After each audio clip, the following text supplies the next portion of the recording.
country on November 6, 1982, after President Amadou Ahime von Quinta, broadcasting live from our studios in Cameroon's economic capital, Douala.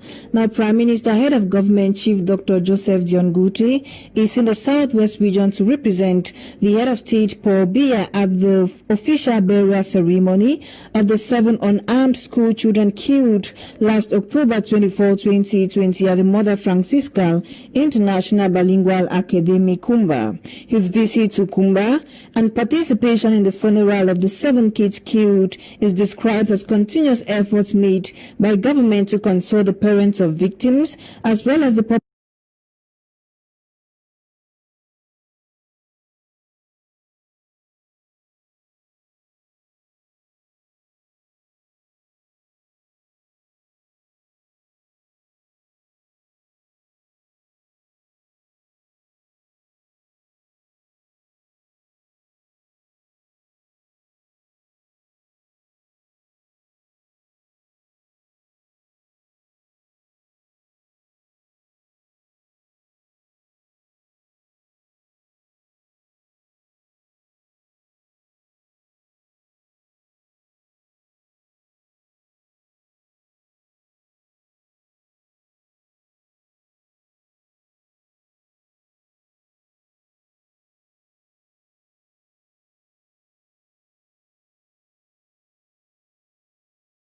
population of the entire Memel division. Now, tomorrow, November 6, 2020, marks 36 years since Paul Biya became president of Cameroon. Mr. Biya became president of the country on November 6, 1982, after President Amadou Ahidjo resigned. His anniversary each year is commemorated by supporters of the ruling CPDM political party. And the non-governmental organization Human Rights Watch has urged Cameroonian government to ensure the promised investigation into the October 24 killing of 7 school children in Kumba is independent and effective. The appeal is contained in the rights group's report on the Kumba school massacre published earlier this week, decrying the cruel nature of the attack. They called for an effective investigation with all transparency and should include, at the minimum, collecting and presenting evidence from the crime scene, taking statement from all relevant witnesses. And today's sports story, the president of the Cameroon Karate Federation, Maitre Emmanuel Bilai Wakam, has been banned for life by the African Karate Federations Union. This follows sexual harassment allegations. The National Olympics and Sports Committee had earlier banned the president and some of his close collaborators for 8 years. The technical director of number 2, Maitre Jean Ponda, Maitre Germain Desiree Abani, assistant trainer of the junior national karate team, as well as the main trainer, Maitre Francis Leduc Essay, all get live banned. 4 others, including senior national team athlete Christian Duxa Atsa, referee Jeff Basilican, first vice president of Feka Karate, Maitre Paul Evihin Bimbi, and trainer of the women's karate team, Mam Marie Matungo, have all been suspended for 8 years. Out of the country, Tanzania's President John Magufuli is set to be sworn in today for a second 5-year term in office after winning last week's election.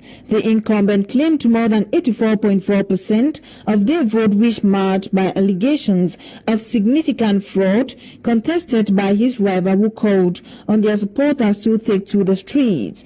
Early this morning, crowds of Tanzanians have been making their way into a sports stadium in the capital, Dodoma, for the ceremony, with more than 12 countries represented, along with representatives from the African Union and Southern Africa Regional Black Body. Mr. Magafuli's victory has been opposed by civil society groups, election observers, and the opposition, with claims that the election was marred by irregularities. And tensions are high in Ivory Coast after President Alassane Ouattara was re-elected on Tuesday with more than 40 people killed in clashes since August when he first announced he would run for a disrupted third term. 2 supporters of an Ivory Coast minister were killed in a clash near his home in the central town, while 2 young people from a minister's entourage who wanted to help the minister's brother were shot dead. Security forces have surrounded the homes of opposition leaders after they rejected the election of Ouattara and promised to set up a transitional government with claims that Ouattara's third term breaches the country's 2-term presidential limit. Now, at least 646 hectares of farmland in western Mozambican province of Tete have been swamped following the opening of floodgate on Gohara Bassam Dam. The floodgate was opened in late September, leading to increased water flow downstream the Zambezi River that has now submerged several islands. The meteorological department has warned that Tete province is likely to experience above normal levels of rains in the months of November and December. And the United Nations has temporarily suspended humanitarian services in Eastern Sudan following the killing of 2 local aid workers. One of the victims, who worked for child rights organization Plan International, was shot dead last Thursday by unidentified gunmen, while the other aid worker was killed by armed youth while returning from delivering nutrition services to children affected by violence. The killings bring to 9 the number of humanitarian workers so far killed this year in South Sudan, while a total of 124 aid workers, mostly South Sudanese, have lost their lives in the line of duty since conflict erupted in late 2013. We've come to the end of the morning edition of Prime Flash on My Media Prime Television. It was compiled and produced by Ewana Nalinga Elam. For presentation, I am Fonquita. See you at 3:30 p.m. Stay safe and remain blessed. Goodbye.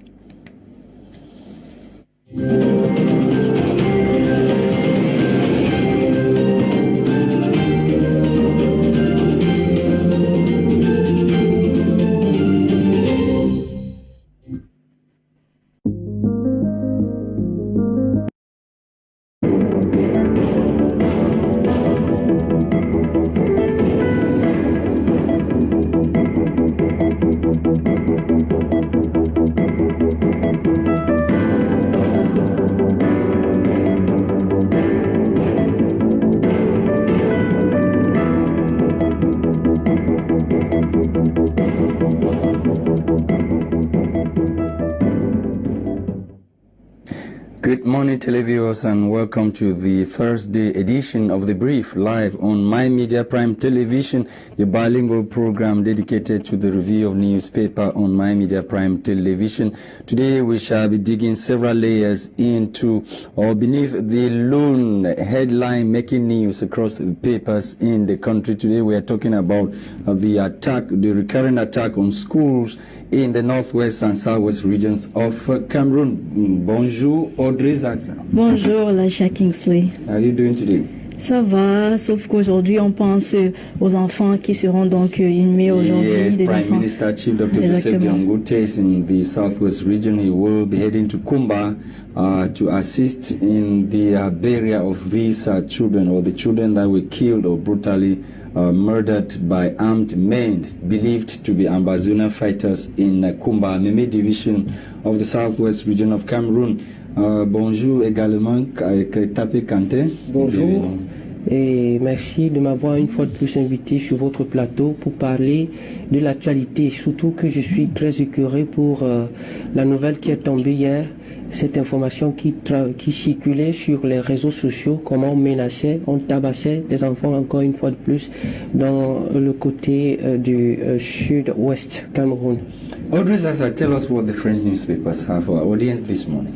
Bonjour à tous, mesdames, messieurs, vous le savez, c'est toujours un plaisir, vous êtes sur The Brief et on débute avec le journal bleu ce matin, Le Jour, qui parle de la sentence qui est finalement tombée pour Bibou Bibou Nissak et le porte-parole, Bibou Nissak, c'est le porte-parole du MRC, ainsi que le professeur Alain Foguet.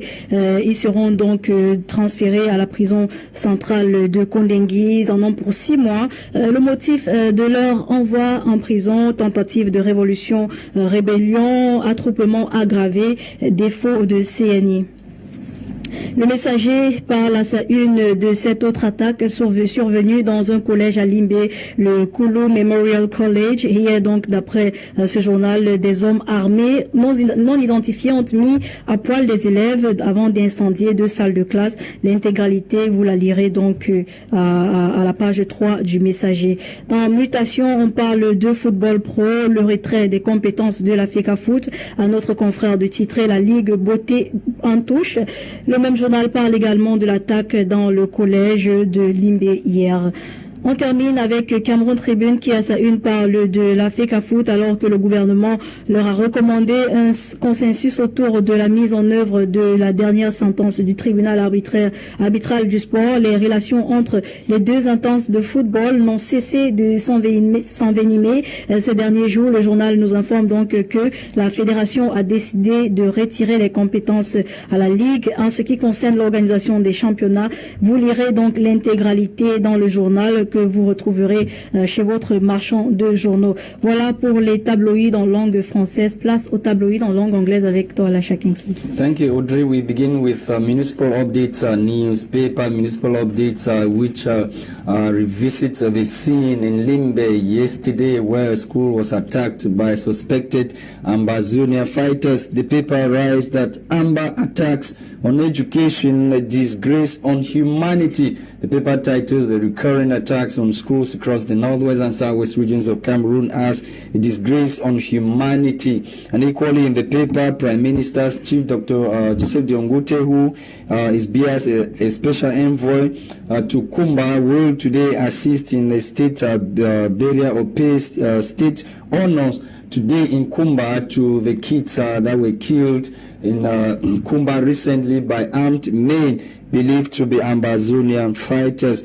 On to Emergence newspaper to talk about some of Kamto's top close allies who have been sentenced to 6 months imprisonment, and they have finally been transferred to the Kondenge maximum security prison in the nation's political capital, Yaoundé. So they will be spending 6 months in prison after the military tribunal found them guilty of rebellion against the state of Cameroon recently as they went about organizing or protesting on September 22, 2020 in a bid to oust President Paul Biya from power. And equally, Emergence newspaper took interest in the attack of school in Limbe. The paper says a school was attacked in Limbe by armed men, and these armed men stripped the naked students and teachers in Limbe, the southwest region of Cameroon recently. And equally, the moderator of the Presbyterian Church in Cameroon has condemned the adoption of over 11 teachers of the Presbyterian Church in Cameroon recently. That was recently. They were kidnapped and taken away by Ambazonia fighters, or men believed to be Ambazonia fighters in the northwest region of Cameroon. On to the Guardian Post newspaper. The Guardian Post, which equally is worried about what is happening in the northwest and southwest regions of Cameroon on schools. The paper says recurring attacks on campuses.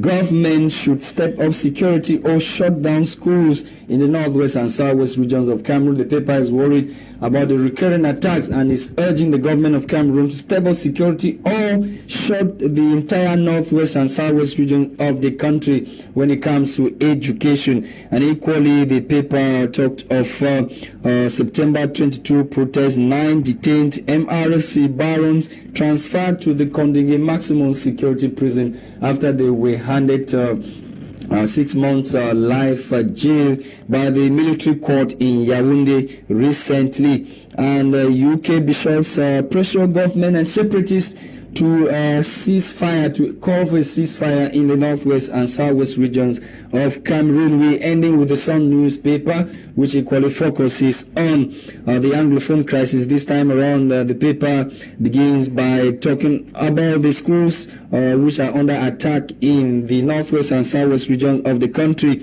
The paper paints a picture of the schools that have been attacked recently, and we learn from the paper that 7 students killed, 13 others injured in Kumba, 11 teachers kidnapped from Presbyterian School Kumbo, student staff of Kulu Memorial College in Limbe stripped naked by armed men before being chased out of their classrooms, and the part of the building hosting the school was equally set ablaze, as we learned from the Sun newspaper, and equally 7 students adopted in Fundong, Boyo division of the northwest region of Cameroon. And this headline talked about courts that have slammed CFA 1 million fine on ousted Catholic University Institute of Boya Board of Trustees members. We are told that each of them will have to pay 1 million francs CFA as ordered by a court in the southwest region of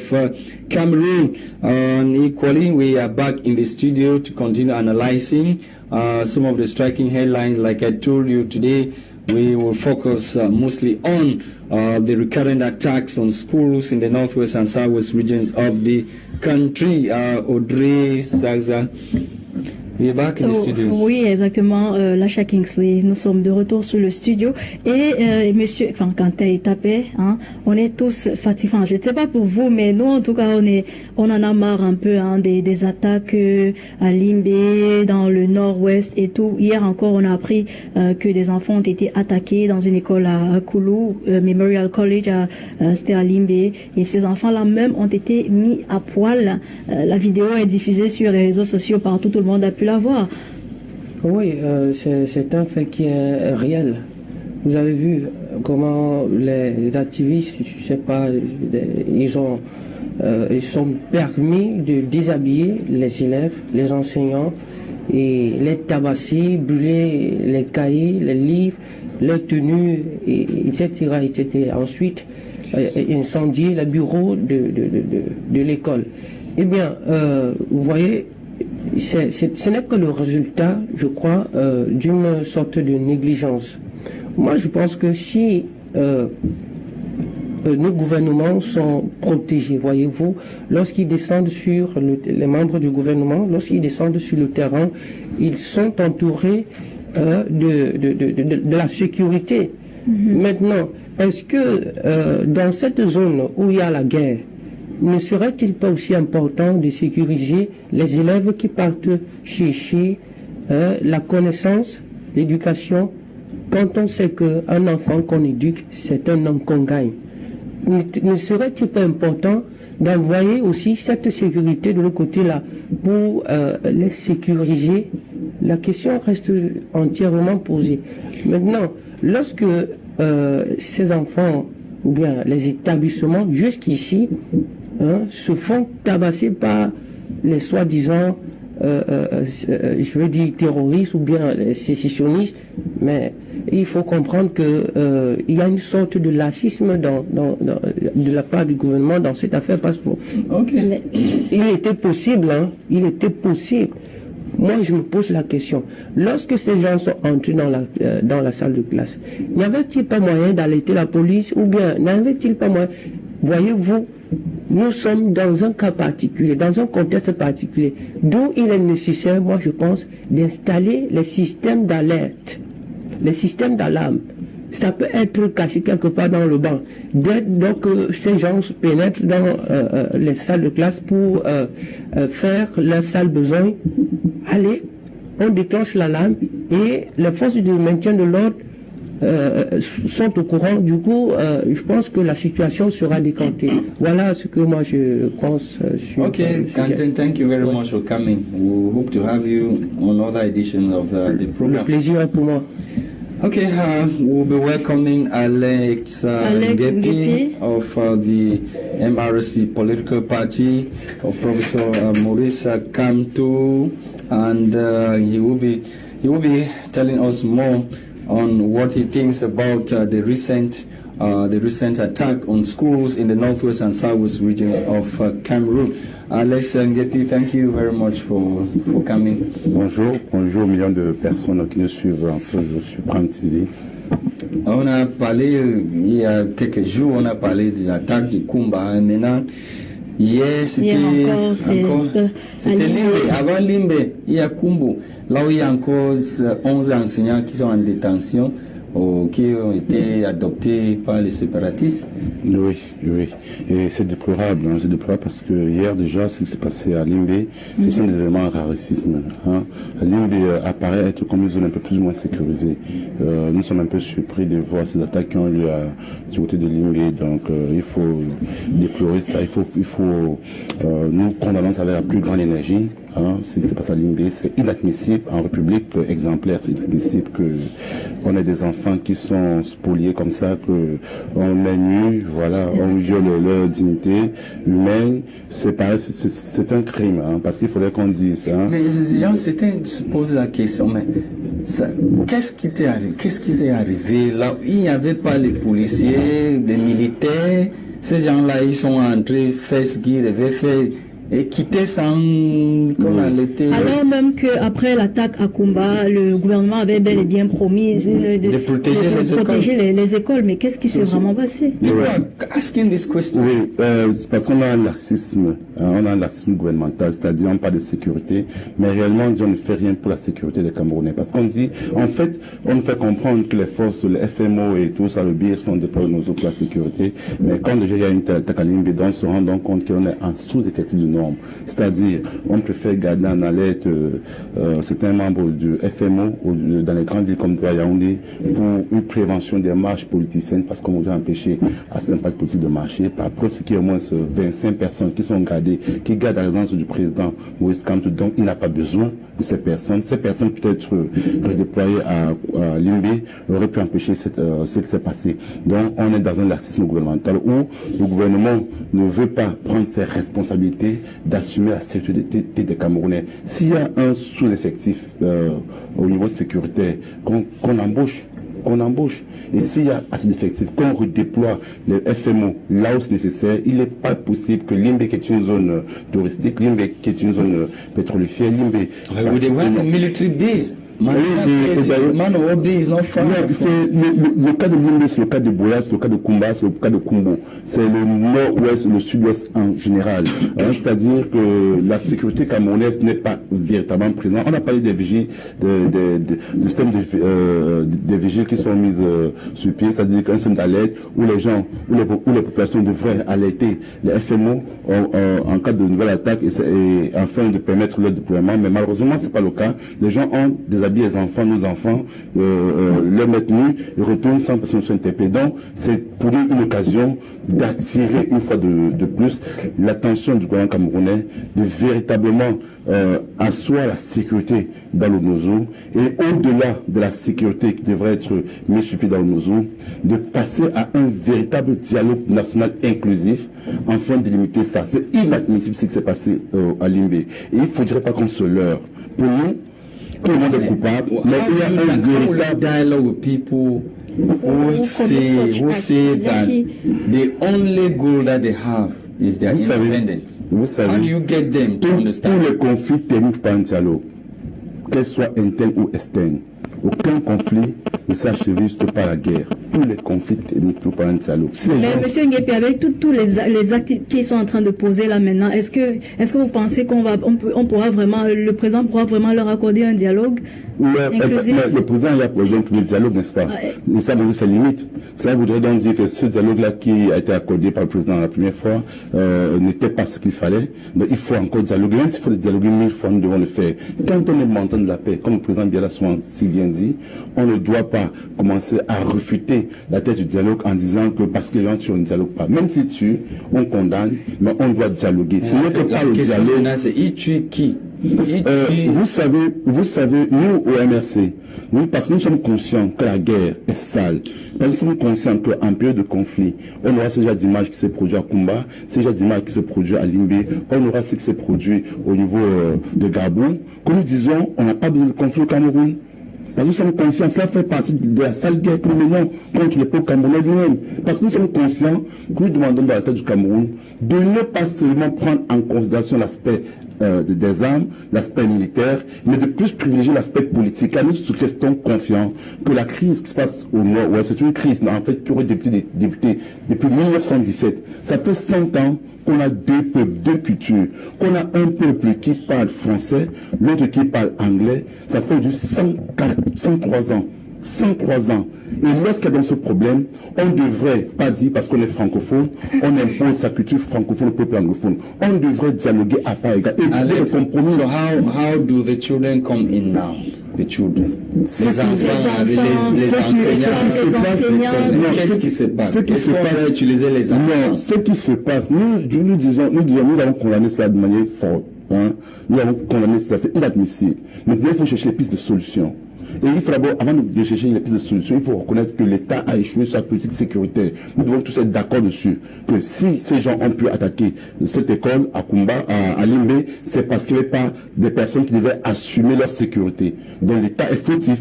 De ce côté, on doit être d'accord sur ce. Maintenant, une fois qu'on a dit que l'État est fautif, quelles sont les pistes de solution? De manière générale, l'une des grandes pistes, c'est le dialogue national inclusif, politique, pour cette crise. Maintenant, de manière directe, il faudrait redéployer le FMO, il faudrait chercher un suivi psychologique pour les enfants qui sont lourdement affectés, il faudrait chercher un accompagnement des parents, et il faudrait faire plus de communication, mettre les parents en sécurité et redéployer le FMO dans les établissements, dans tout le nozo. Je pense que de manière objective, c'est ce qu'on devrait faire à l'instant, avant toute chose. Mais est-ce que vous seriez donc d'accord avec l'honorable Cabral Libi lorsqu'il parlait de décréter l'état d'urgence dans la région du Nord-Ouest et du Sud? L'honorable Cabral Libi, c'est un homme politique, et nous respectons ses positions. On ne va pas décrire ses propositions, mais cette proposition, c'est encore une politique de va-t-en-guerre, parce que nous disons que la politique de va-t-en-guerre d'état d'urgence est nécessaire. C'est toujours des solutions militaires. Lorsqu'on va aller à des solutions pacifiques, il n'y a que le dialogue qui est la meilleure chose qu'on puisse mettre. Mais les militaires peuvent continuer alors qu'on dialogue. On n'a pas dit que l'État ne continue pas. Nous n'avons pas dit cela.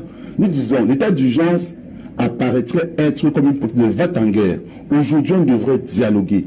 On doit dialoguer. Le gouvernement sait avec qui dialoguer. Il ne faudrait pas que le gouvernement reste sur la position où il pense que les élites du Nord-Ouest et du Sud-Ouest sont ceux qu'ils ont nommés, sont les gens qui sont mal élus. Non, il devrait comprendre qu'une élite peut même être un pêcheur qui a limbé. Il peut être une élite, quelqu'un qui est écouté par la population, quelqu'un en qui est-ce que les populations ont confiance. Même au niveau des Ambazoniens, ils doivent détecter les élites avec qui dialoguer. On ne peut pas passer temps à dire il y a des morts, l'armée doit faire ceci, l'armée doit tuer, l'état d'urgence et continuer à avoir des milliers de morts. C'est inadmissible. L'État doit prendre ses responsabilités. Justement, on voit beaucoup de personnes, tout le monde condamne, on ne fait que condamner, s'insurger contre tout cela. Mais alors, rien n'est en train d'être fait. Non, vous savez, nous, à MRC, nous aurons pu aller aux élections en 2020. Nous avons dit nous n'aurons pas aux élections en 2020 parce que même si nous sommes candidats, même si nous sommes élus du côté du Nozo, il y aura toujours des morts. Voilà pourquoi sur le MRC, c'est sacrifié. Lorsqu'un parti politique est sûr d'avoir des élus et qu'il décide de ne pas avoir des élus, c'est le sacrifice ultime pour un parti politique. Nous avons payé à payer ce prix ultime. Chaque Camerounais, chaque parti politique devrait payer ce prix ultime. Voilà pourquoi nous disons encore, l'élection régionale qui aura lieu dans quelques jours n'a pas raison d'être organisée parce qu'on ne peut pas organiser une élection régionale à Limbé, à Kumba, lorsque les gens continuent à mourir. Il faudrait qu'on arrête avec le discours et que les gens donnent le sacrifice ultime qu'il faut. Le MRC a ce sacrifice ultime de ne pas les élections. Nous attendons aussi que M. Cabral Libi qui puisse faire ce même sacrifice, qui se retire de ces élections et par là obliger le gouvernement à négocier. Parce que tant qu'on veut aller aux élections, tant que les partis politiques, les hommes politiques vont penser à leur poste égoïste, alors c'est le bas peuple qui va souffrir. Donc nous demandons au RDPC, pour une fois, de ne pas être autisme. La Constitution n'est pas au-dessus du peuple, mais la Constitution n'est pas au-dessus du peuple. C'est le peuple qui enfante la Constitution. C'est le peuple qui fait la loi, c'est le peuple qui fait la Constitution. Le peuple est l'institution primaire dans un État. Donc c'est le peuple qui décide son destin. Si le peuple est en train de le président également, le président également fait partie intégrante du peuple. Et pourquoi justement, pourquoi est-ce que cette constitution qui a été mise sur pied en 1996, c'est 24 ans plus tard, contre l'urgence? Parce qu'il y a les choses qui ne marchent pas. Dans cette constitution, par exemple, il y a quelque chose qu'on devrait mettre sur pied. La haute cour de justice. Pourquoi on n'en parle pas? C'est cette haute cour de justice qui devrait juger le ministre, le président en fonction. S'il y a des crimes, pas des crimes de Darbour, si par exemple des gens sont menés de près ou de loin, c'est la haute cour de justice. On ne peut pas venir dire qu'on va achever une constitution sur un plan. Et dans notre plan, on refuse, on n'en parle pas. C'est des solutions trop faciles. Il faudrait vraiment qu'on arrête avec ces solutions faciles. Mais c'est progressivement. Non, progressivement. Ça a commencé avec le Sénat, après le Sénat. Non, je voudrais vous dire quelque chose.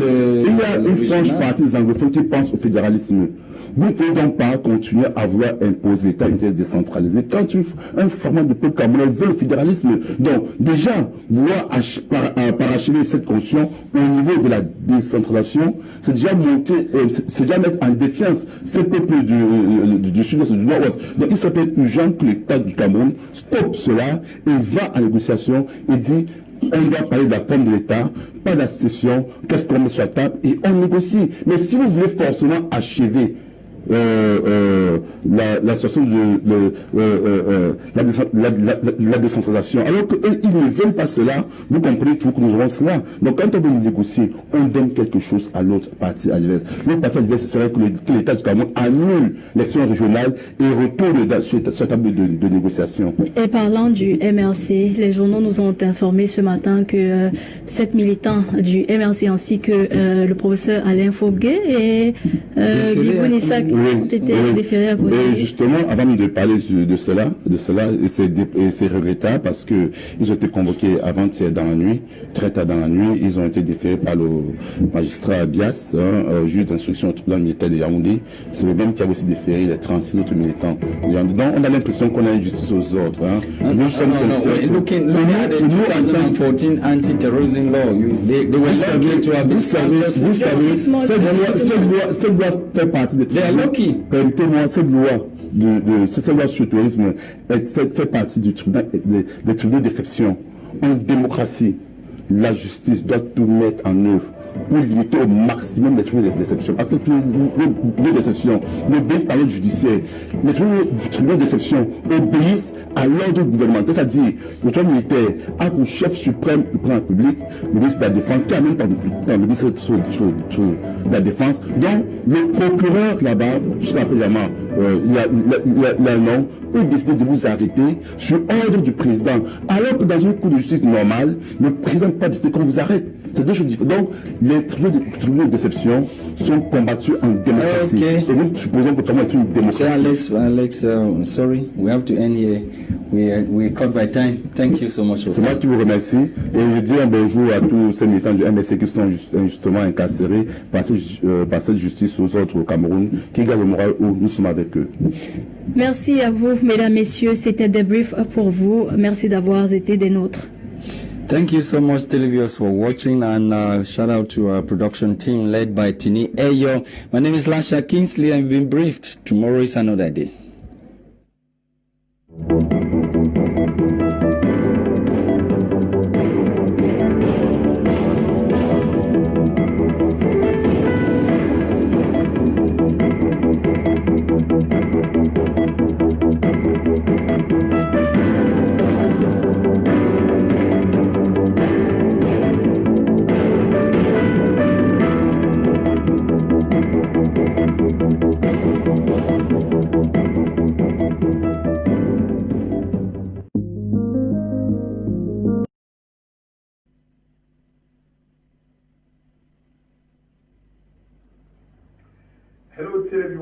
Glad to have you before your screens. This day where Cameroonians, the southwest region, and Kumba in particular, is paying their last respect to the fallen students who were killed in Kumba 2 weeks ago in a very, very brutal fashion by unidentified men till date, with accusing fingers pointed at the different levels. We this day are going to be getting updates from time to time from Kumba through our correspondent who is based out there in the chief town of Mehmet Division, Tamfo Sidwan, to be painting the pictures, the sounds and everything that is happening out there, so that people can live what is happening in Kumba. We are going to be discussing with our colleagues in the house on their take on the unfolding events out there in Kumba. We are very glad to have you. We'll start by getting our first reaction from Kumba from Tamfo Sidwan.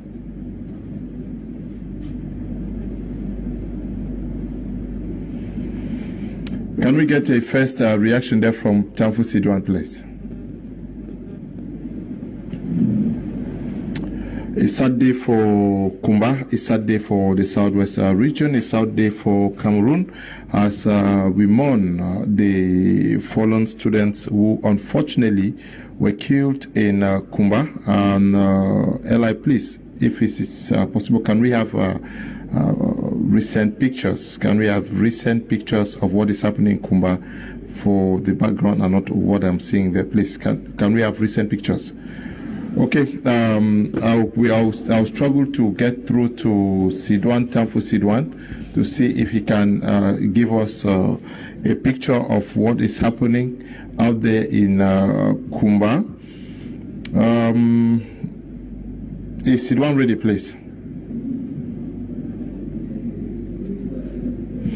Okay, I'll be discussing with colleagues, like I said, Dolingonde. Yes. A very, very, very, very sad moment for the people of Cameroon, the people of the southwest and Kumba today. Yes, it's quite a very sad situation. It's something we have never, ever expected to have happened. No one would have ever thought that Cameroon would have gotten to this level. It's unimaginable. I mean to say, the pain is inconsolable. Now, looking at social media and the videos that are streaming online, the pain is unquenchable, and we see mothers who are mainly the highest persons who are affected, not just the mothers to these children, but also the mother folk. I mean, the women folk, everyone is affected. But the question we are asking is, why is this supposed to be happening? The question we are asking is, for how long will this continue? And to think of it that these were just innocent children who were striving for their future. We're talking 4 years without education. And then we are thinking of the way forward. All of a sudden, there is a disruption. Not just the normal disruption, but we're talking about something that claims the lives of innocent ones. And to be very honest, I want to thank the Prime Minister who has gone out there representing the state and, given these kids the last honor they deserve, though they did not deserve it in this manner. But then it's some way to say, let them rest in peace, because actually they deserve to rest in peace. I can imagine being in such a situation. It just gives a picture of you recalling how these children could have cried for their lives when they were pointed at gunpoint. It's really shocking and it's really embarrassing. So I want to say that to those who are watching us, be they the military, for the government, or the separatist fighters, it is enough. I mean, it's time for us to say it's enough. Enough is enough. Let this really be the end of the crisis to some extent. Sometimes, Leonard, it's not in all scenarios where you need some kind of formal negotiations for conflict to be resolved. I think we need that peaceful resolution at this point in time. Okay, Gladys, a very sad moment for the nation. C'est véritablement un moment très triste pour la nation, effectivement, de voir qu'on doit enterrer nos enfants qui ont passé déjà 4 ans, qui avaient passé 4 ans sans éducation. Okay, Sidwan, are you online? Can we get a picture of what is happening in Kumba right now? Hello, Sidwan. Hello, you're welcome to Kumba. Okay, yes, what is happening in Kumba right now? Hello, you're welcome to Kumba Meme Division. You are on. Hello, Sidwan.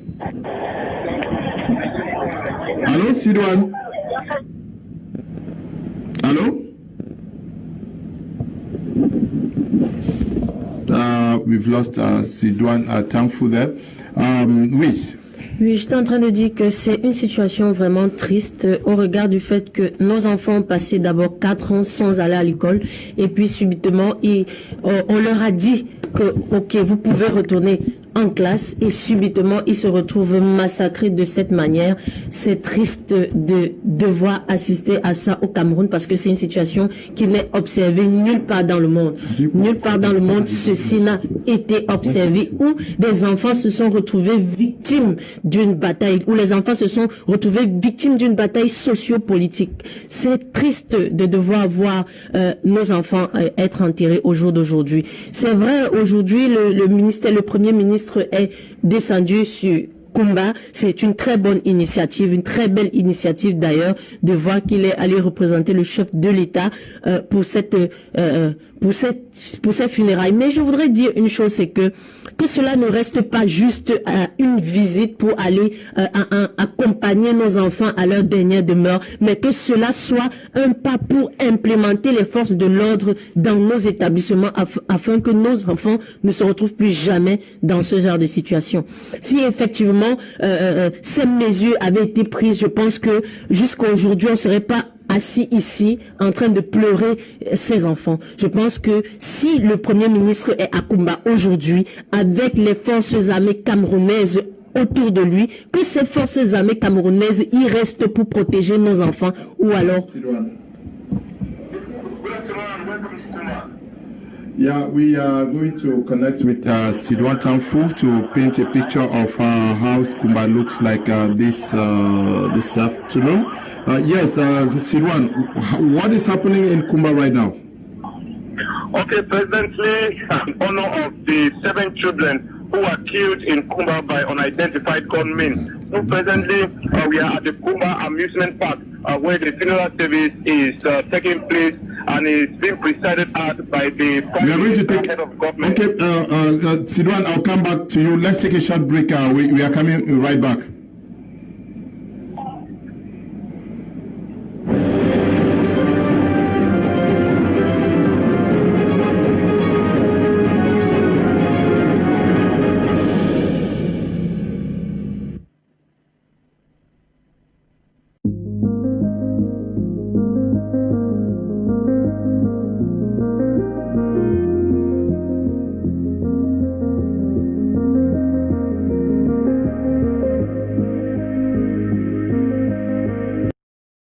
Il est 6h sur Royal FM. The 6 a.m. with Germaine Ta.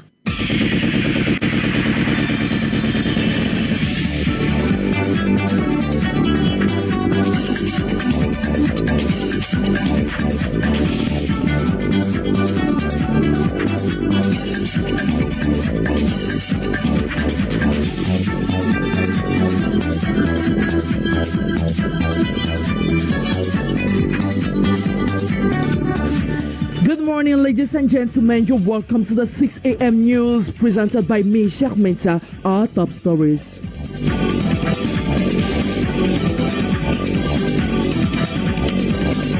The government, through the Minister of Social Security, are figuring out ways of improving the working condition of Cameroonians amid the COVID-19. But before then, how far is the Cameroon government following up the working condition of Cameroonians? I don't think that the government is doing it in terms of pen and papers. Our government is very good in that, but they are not doing the follow-up to see whether the working condition of the laborers, those who are with the private companies and all the like. And out of the country, Ethiopia's Prime Minister Abiy Ahmed has ordered a military offensive after an army base was taken away by forces loyal to the regional government of Praia.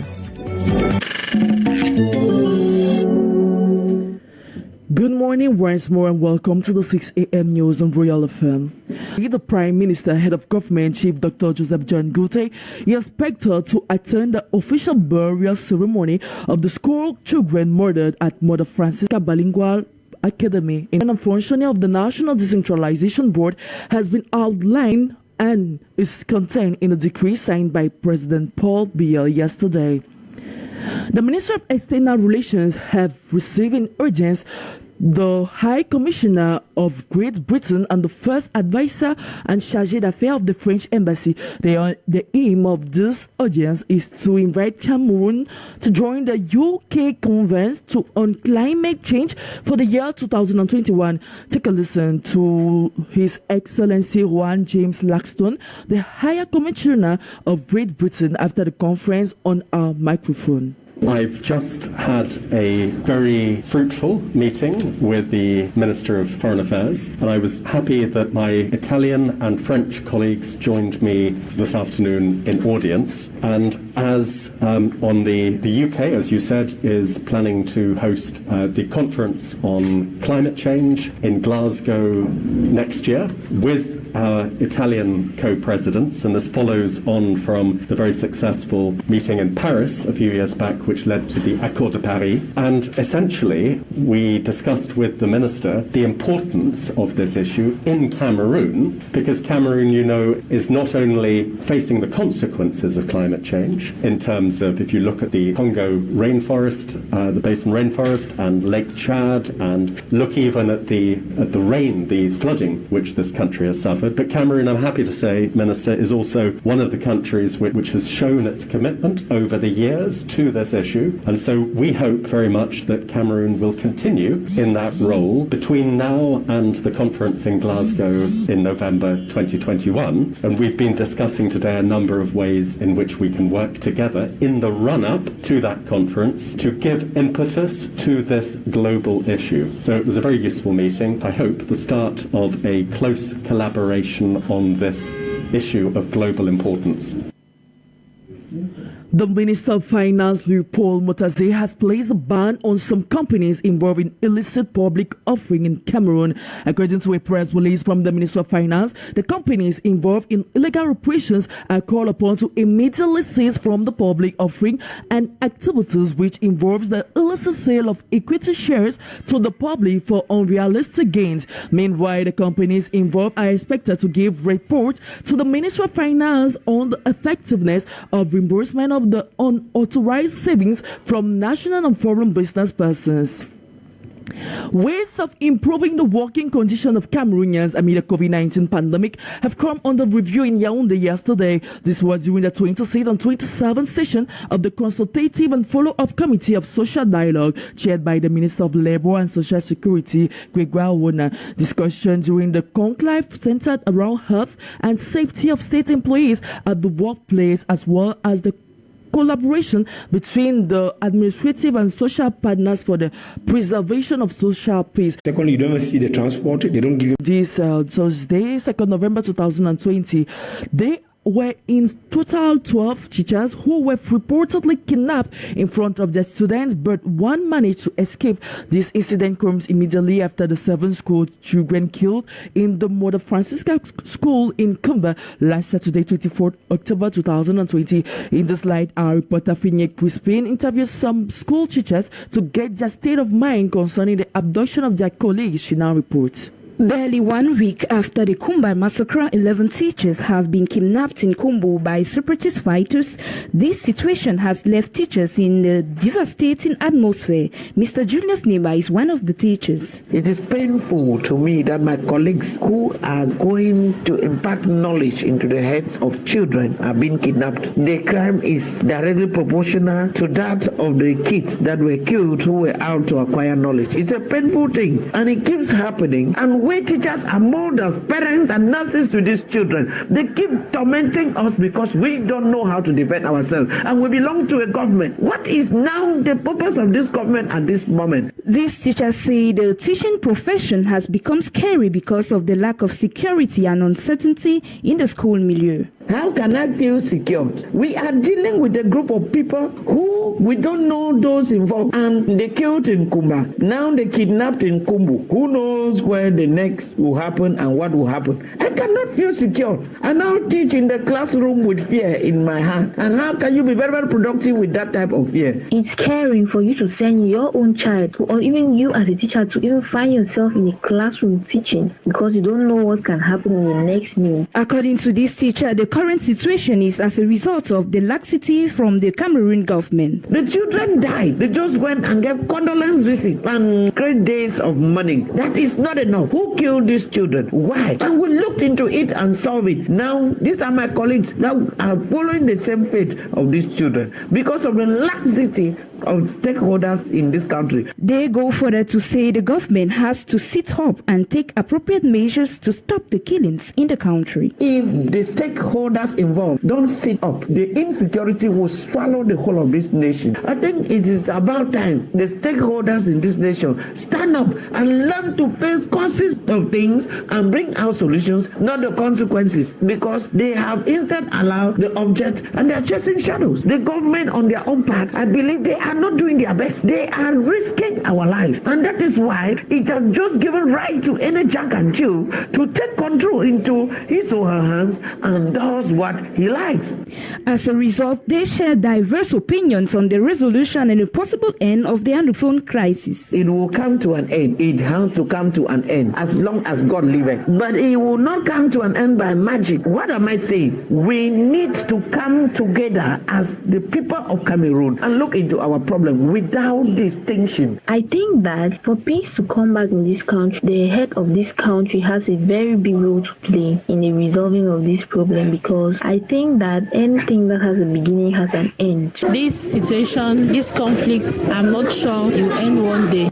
And out of the country, Ethiopia's Prime Minister Abiy Ahmed has ordered a military offensive after an army base was taken over by forces loyal to the regional government of Tigray. Mr. Abiy accused the region's ruling party, the Tigray's People's Liberation Front, of launching the attack. The attack resulted in many martyrs, injuries, and property damages. The cabinet has therefore declared a state of emergency in the region 6 months.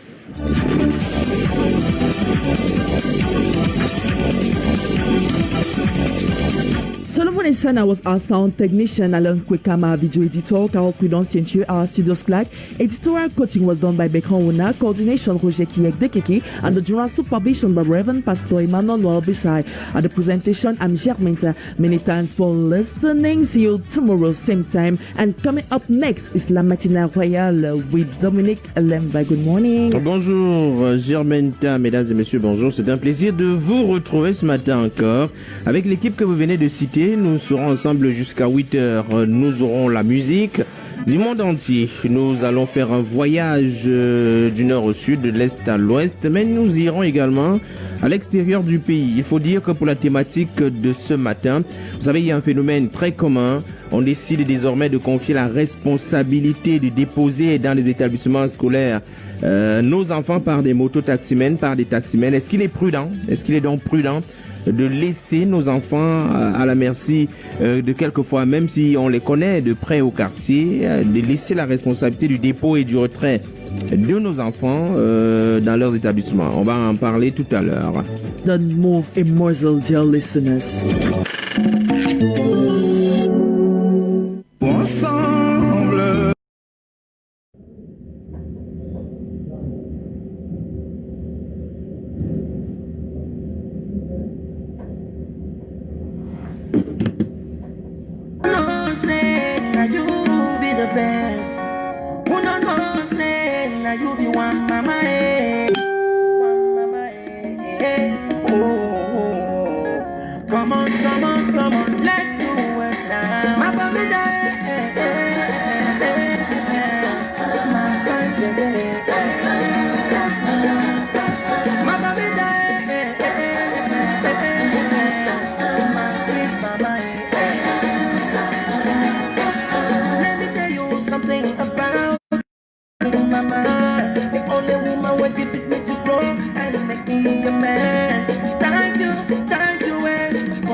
Without you, my Pamela, I don't believe existing.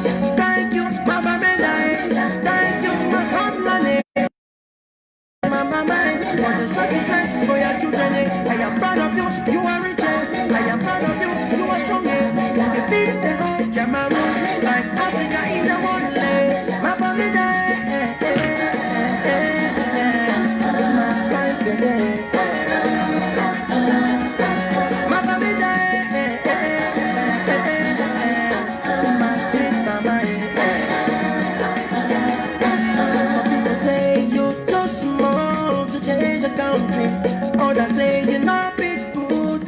make things work. But just a name in this country, people them the silver.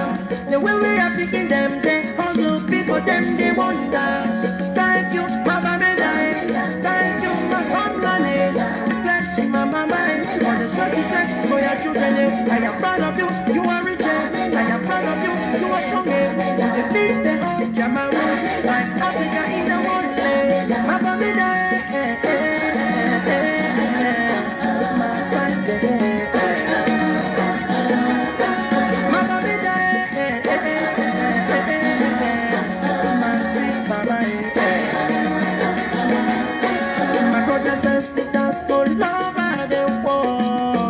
Whatever you do, always think about your home.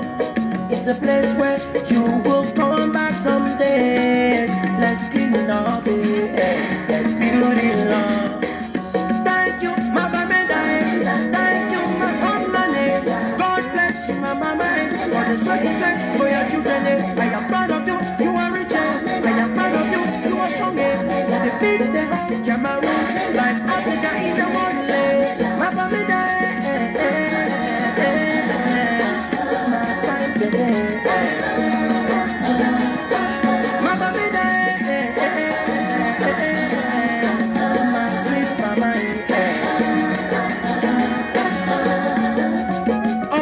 Working sons and daughters of this great northwest region of Cameroon, I want you to stand up and dance, because the time has come when we have to put our heads and hands together in order to build this our lovely and only region.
Okay, thank you so much, ladies and gentlemen. Thank you for joining this live stream on National Telegraph. I'm quite pleased.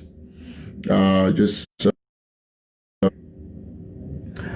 quite happy that you joined. My name is Eric Tato, and of course today we have this breaking news that's coming from the United Nations, and we are quite happy that we can have this discussion right here with all people who are following, the international community, the US, and of course we want to say happy Elections Day. I hope you've gone out there. I hope you voted. I hope everything is going well with you, and it gives us this very rare pleasure to keep on thanking you for your support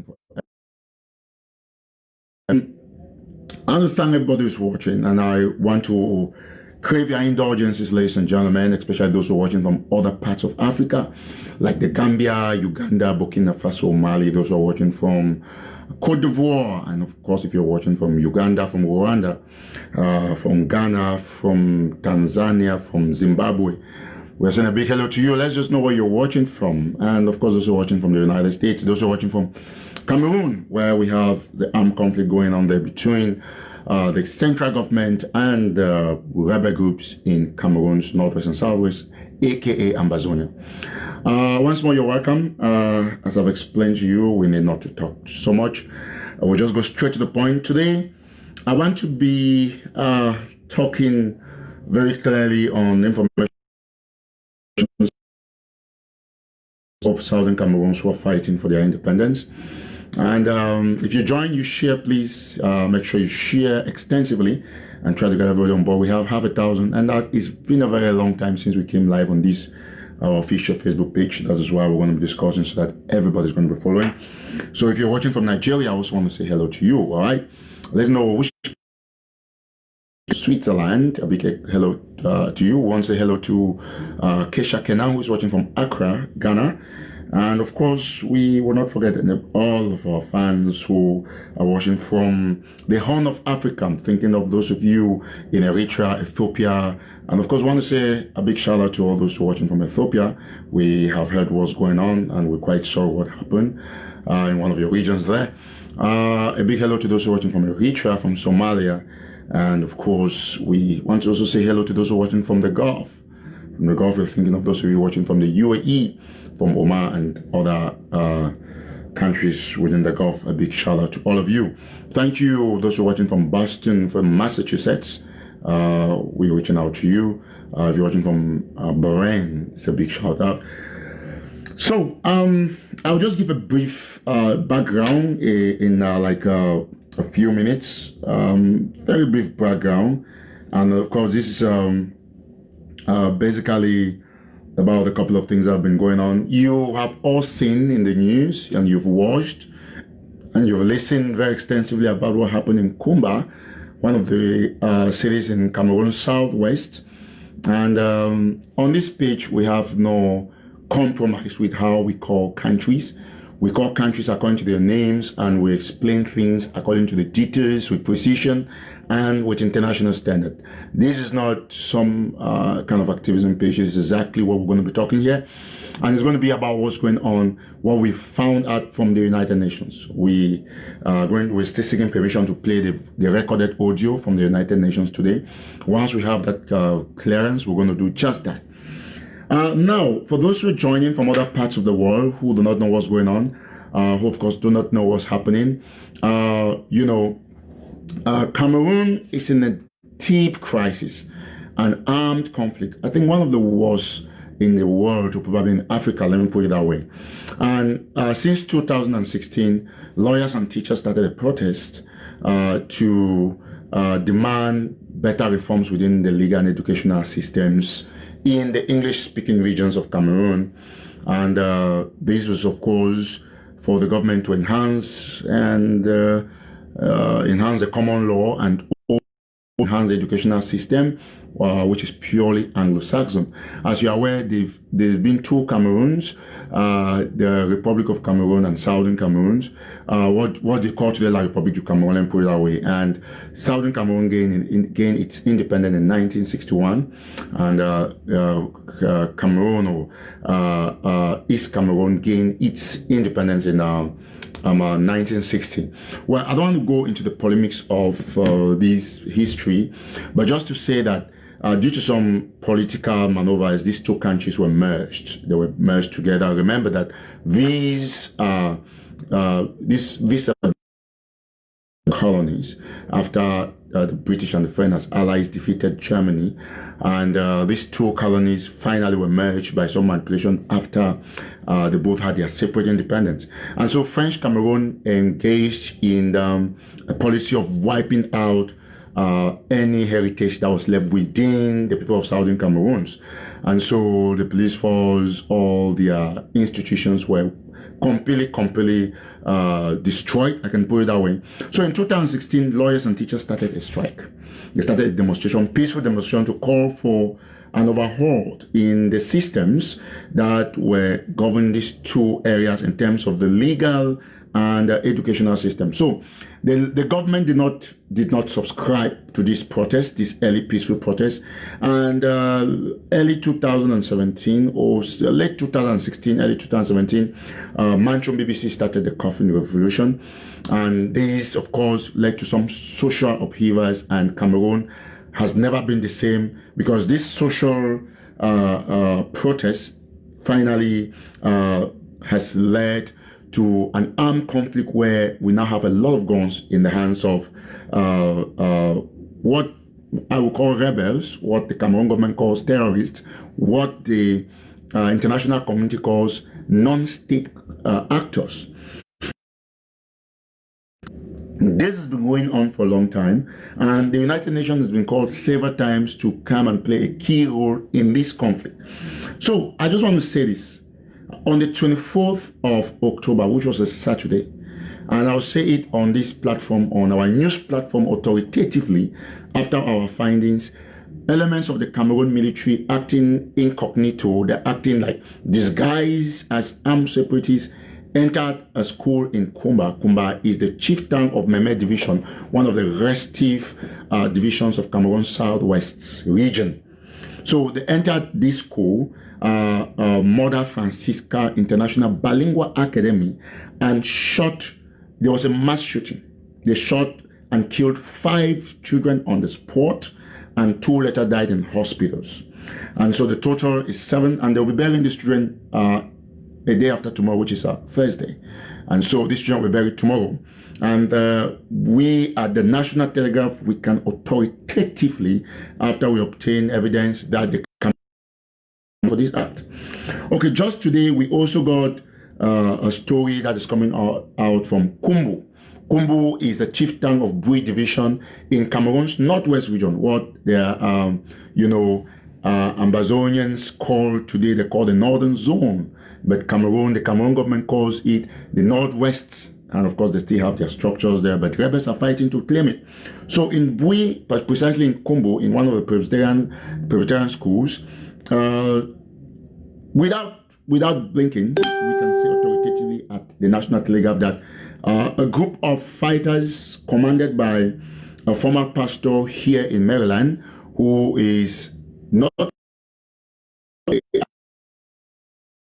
out there, Samuel Komisako, who deliberately, as we have investigated, misuse, and we can say steal, or we deliberately he stole over half of $1.4 million that was contributed for the liberation struggle. So particularly that money was embezzled. So a group of separatists led by him, known as the Bui Warriors, went to this Presbyterian school and kidnapped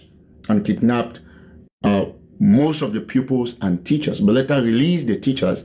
They rather released the pupils, and they are still holding the teachers. We are following up. Hopefully they have released them by now. I spoke with some of the fighters, and they told me they were instructed that their boss, Samuel Sako, instructed them to go and disrupt their school, and so they kidnapped these children. So that's why we're saying here that at the National Telegraph, we make sure we report the stories according to the facts. The Kumba massacre was carried out by the Cameroon military 100%. We can attest to that. 100%.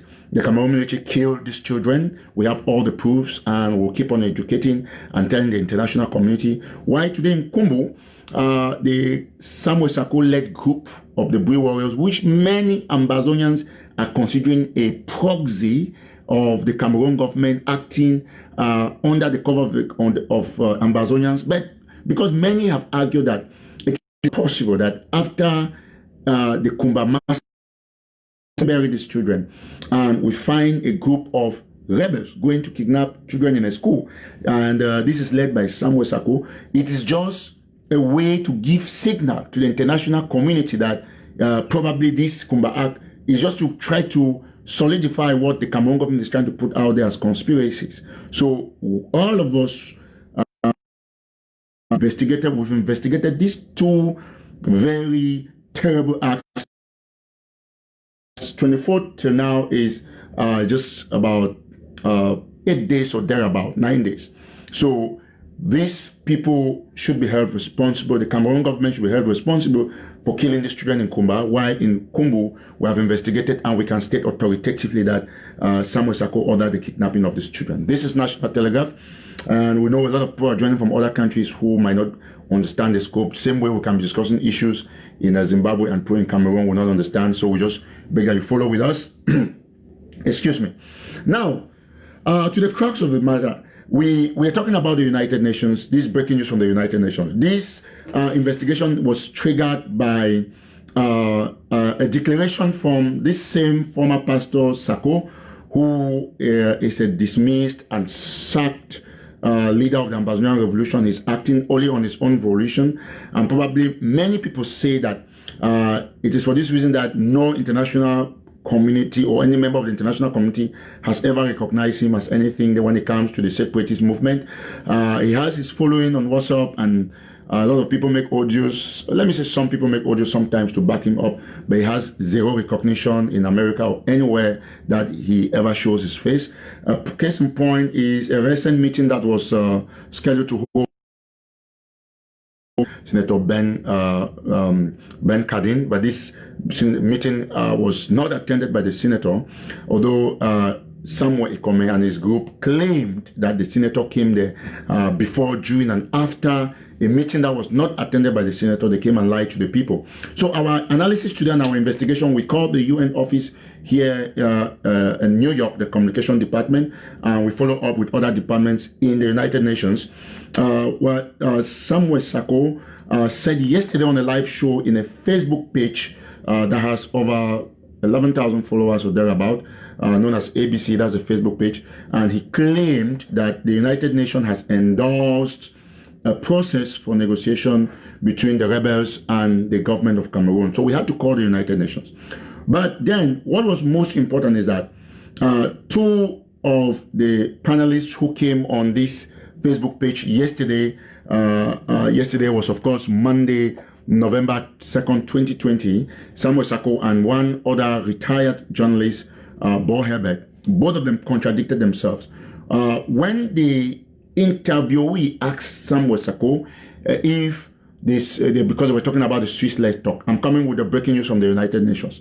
He asked Samuel Sako if the government of Cameroon has engaged or is committed to the Swiss talk, and Samuel Sako said yes, the Cameroon government is committed to the Swiss talk, but he has no document showing Cameroon's commitment. Commitment is not by mouth, commitment is by writing, is by acknowledgement, is by text. When you write that, just take for example, the Cameroon government has released a document saying that over 600 people, we have had 600 new coronavirus cases in the last 10 days. That is a document, you can attest to that. But an issue as important as a declaration of a peace process or a negotiation process between rebels and the government of Cameroon is found nowhere. It's not gazetted, it's not trumpeted anywhere by any international community. There is no archive. And I called the UN today to find out. Once I get clearance from the official, I'll play the audio right here. Now, Sako said Cameroon has backed this talk. Cameroon is committed to the talk. You have all the videos some of you watched yesterday. But in under 10-20 minutes when Sako was gone, Bo Herbert, who is another a crusader of the Swiss talk, who is playing public relations for the Swiss NGO called HD, came online and categorically stated that Cameroon has never been committed to the talk. So these are two people, they are backing same talks, but they have different points of view. It's not like, the truth is that later on when the interviewer tried to push Bo Herbert further, he tried to change his tone and tried to claim that, oh no, Cameroon was committed because they went on this, they went on this, they went on that. Okay, but the truth is that Bo Herbert said Cameroon has never been committed. All of you listen to that. But he later on tried to change. This is facts checking. And we're doing it on National Telegraph because we want the international community to understand. The UN is following, everybody is following, and we'll try to discuss this. All right. So we'll go step by step. Before I'm waiting for the clearance from the UN to play that audio. Once they give me the clearance to play the recorded interview that I had with the official today, I'm going to do that. So, Sako said Cameroon. That was yesterday on same live show, on same Facebook page. Ikome Samuel said Cameroon is committed to the Swiss talk. Bo Herbert came and said Cameroon has never been committed to the Swiss talk. These are two people who have all gone to Switzerland, but they have completely different opinions about Cameroon's level of commitment. Bo Herbert stated categorically clear that Cameroon is not committed. Sako said Cameroon is committed. First of all, I don't believe, as Edis Eric Tato's point of view on this show on National Telegraph. First of all, I don't believe any of these two guys, and I'll explain why. They don't have credibility because we have had recorded leaked tapes from this group where they themselves, they have confessed that the Swiss talk is sponsored by the Cameroon government. Okay, what is even amazing and even very funny is that the people of Southern Cameroon who are fighting for the liberation of their statehood from the government of Cameroon, they are over 8 million, and most of them, they are very educated. Most of them can read. They have the literacy rate in in these two English-speaking regions should be at about 80%. Means most people can read. They can understand the differences of what. Okay. There is what they call the Coalition for Dialogue and Negotiation, which so far has proven to be the most credible organization when it comes to trying to push negotiations or dialogue between the rebels or let me say the warring parties. So the CDN ended a survey where it stated that over 86% of people from these English-speaking regions, they want independence, complete autonomy. Okay, this is what is even very funny. This is very stated, and while they were reading, it showed clearly, and even people who filled that survey, who filled in the survey, know that they were, or they know that they were voting, they were putting their vote or their opinion on the side of total independence. It's clear. But what happened yesterday? According to this former pastor who is, accused of embezzlement, over 1.4 million. The former pastor, $1.4 million, which is over 900 million CFA, by the way. The former pastor tried to convince people, though his body language was so defeating, he looked so completely finished. He tried to convince people that, oh, you know what, these guys, they're actually federalists, and so they want but one Cameroon, they want this and this and this and so on and so forth. And one of the arguments that one of the guys who was on the show said, okay, they brought in, these are the people that they named that they brought in to talk to the poor Southern Cameroons. They called Dr. Monzo. They called Ni John Fundi, who is chairman of the Cameroon Social Democratic Front Party, SDF, John Fundi. They called Agbobala. Agbobala came there, he's a federalist. They called, these are typically the persons. They also even try to talk about Dr. Christopher Fomio. Okay, so they try to use these people to push an agenda to confuse their followers. But let me say it here categorically, like I've said about the Kumba massacre, that the military is responsible. You see, the truth of the matter is this is simple. It is not only ironical, but it is a big slap on their faces, and I'll explain why. The highest number of federalists, as they term them, that have come to sell the federalist agenda to the 8 million people of Southern Cameroon, or the English-speaking Cameroon, they have actually come from these particular people. Samuel Sako runs a Facebook network called ABC, and his right-hand man is a hit and run man, who of course is also a former pastor, Christopher Anu. Of course, he's famous for saying that Samson killed Goliath. So he has brought, and I will name, he has brought at least 5 well-known federalists who have sold their agenda with impunity to the people of Southern Cameroon.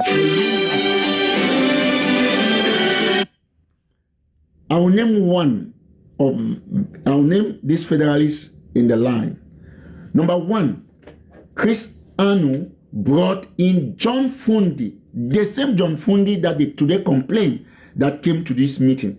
John Fundi came to the CDN, and he had John Fundi came to the CDN, and he had less than 15 minutes. Less than 15 minutes. But while John Fundi was on ABC, John Fundi, why John Fundi, just one quick minute.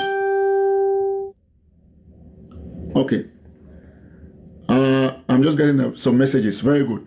So John Fundi was on CDN, the Coalition for Dialogue and Negotiation, the visual conference that just ended a day ago, thereabout.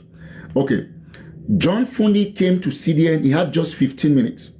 While Fundi came to ABC, he had over 1 hour, 30 minutes of airtime, where he categorically preached the federalist agenda. That wasn't a problem to Christopher Anu, but it's a problem when the CDN gives John Fundi 15 minutes. So these are the things that people must know. Now we go to Dr. Monzo. Dr. Monzo still was invited by ABC, Sako's led channel, and Monzo was given over 2 hours for free. But Monzo had over about 15 minutes or thereabouts, still on the CDN. Okay, Eric Tinge, another well-known preacher of One Cameroon, was given over 2 hours on ABC, the same one led by Sako Ekome. The Eric Tinge, I didn't follow exactly. All of them had this time frame on ABC. On ABC, 2 hours.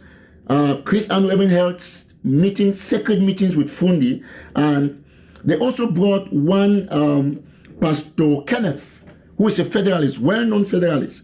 He had over 2 hours debate, preaching all his agenda to the people of South to be federalist.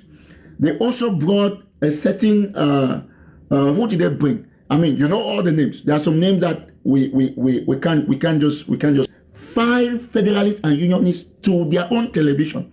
But the thing that these same unionists cannot come, at a point, they even sent a delegation to beg Professor Maurice Kamto, leader of the Cameroon Renaissance movement, to come on their TV for an interview. But he turned them down and drove them away disgracefully. So these are the kind of people, and this is the hypocrisy they play, that we think at the National Telegraph, just like you watch on CNN and other networks, we have to give our opinions and also to do fact checking.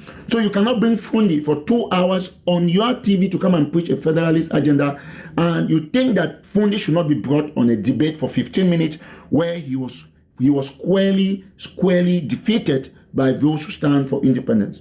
Now, another funny thing, I'm coming to the UN stuff.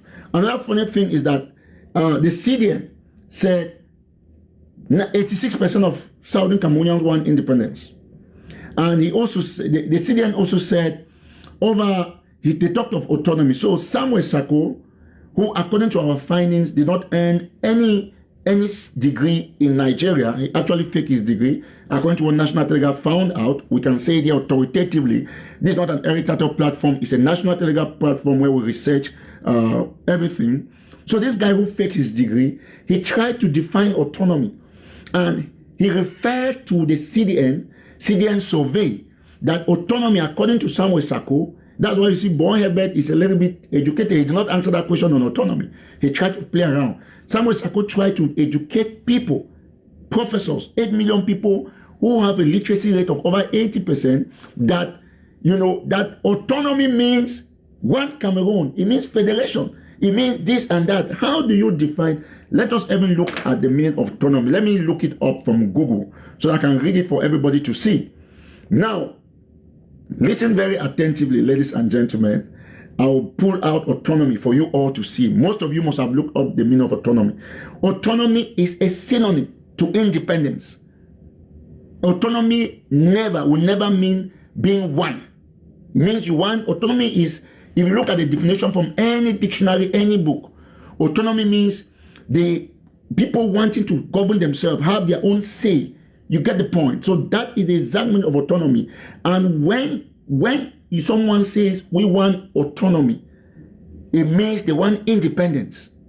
They want to be, if your child says he or she wants autonomy, it means your child wants independence. He wants independence from doing their own thing. So when you want to insist and interpret a document that you didn't write, that is where you have a problem. When you want to insist and interpret a document that you didn't write, it only shows that you're a conspiracy theorist. And this is what Samuel Sako ended up portraying himself as being, the biggest confucianist and the biggest conspiracy theorist within the ranks of the Anglophone separatist leaders. Now, even if the CDN survey even says more autonomy, that is more and autonomy, which one is bigger? If you want more autonomy, means you just want to come out completely. So if you look at the way they try to interpret it, they try to confuse the people. It shows their interest, because to me, at National Telegraph, we're covering this event. We even had a live stream on our pages, on National Telegraph Africa, on National Telegraph. We saw the quality of people who came to this CDN conference, and it is even very funny that Samuel Sako thinks all these ambassadors, former head of states, all these rich people, poor people, middle class people who came to this conference, all of them are sellout. All of them love the Cameroon government. All of them want to stay with Cameroon. So Sako expects the Ambazonian people to believe this kind of thing. You know why? For the longest time he came, though he was looking very, very like, you know, fry, I can put it that way. He was looking like, you know, very pale. Because he thought that he could talk softly to the people and let them believe him. But the media is always here to make sure that they do fact checking. So you cannot lie to the people. Autonomy simply means independence. It's a synonym. Look it up. Synonym for autonomy. Let me pull it out so that our people can see it very clearly. All right. I'm going to pull it out. The meaning of autonomy. I always like to the meaning of autonomy. Autonomy. So I'm trying to pull it out on Google. Please, if you're joining, you try to make sure you share. Okay. So you see all the synonyms, everything. So when you lie about even a word that people can read, they can understand, they can interpret, you have the first responsibility as a leader who has access to networks, who has access to the media to tell the truth about even those little things. Those little things. You know, so all right, so we're going to go. This is autonomy. The word is right here.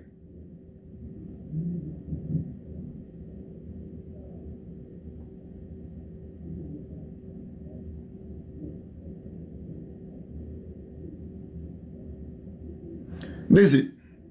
You can say it, autonomy. It says it is the ability for you to control or govern your own country yourself. So when you see people, and that's not even those things are not even the words of the you know, the right or condition of self-government. You get the point. So when you see people coming out, I will try to bring out synonyms, autonomy, synonyms. So when you see people, you know, autonomy means greater political freedom, sovereignty, self-determination. These are some of the synonyms. And that's what Ambazonians, like you call yourself, that you are fighting for. Self-determination. And how is it possible that somebody who calls himself a doctor wants to exercise a high hand in conspiracy theory? And some people still think that, okay, the media should just be quiet because somebody who embezzled 1.4 million is talking, and so nobody should speak. If you watch CNN, Al Jazeera, BBC, they have this kind of programs where they come and x-ray the lies from politicians. They've been doing that. So I want to thank everybody who's joining from South Africa, from Denmark, all the countries in the world. We're very grateful, and we continuously remain grateful that you're following us. So autonomy means you want greater political freedom, sovereignty, self-determination, you know. So that is exactly what autonomy means. So I think I just wanted to take time to talk about this before. So nobody who is watching should be deceived by this word, by a very loose definition of autonomy, right? And so we want to be very, very, very, very grateful to everybody who is watching at this time. Now we'll go straight up. And then we will now get this message from the UN. I've not had the clearance yet. But I've called the United Nations. I called the office. I called the communication department. And I asked one question because Dobo Herbert was very honest to tell Chris Ano to his face that Cameroon has not committed to the Swiss talk. It's a fact. But Sako lied that Cameroon is committed. And that lie did not end there. He said, the Swiss talk has been endorsed by the UN, United Nations. So when I called the United Nations today, the first thing is this is what happened. And I'll show you people. So the UN sent me a statement, and I had this on record. The UN sent a statement. I'll put this out quickly. Send me one of their statements that they've made.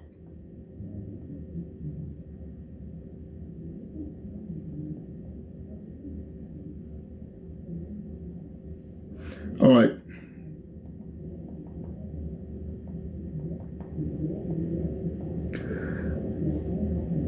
Okay, we have breaking news just coming in. I just have my reporter on the ground is just sending me the reaction, a communique from the, we're just going to come in to read this, a communique from the moderator of the Presbyterian Church, Right Reverend Funky Samuel Foba.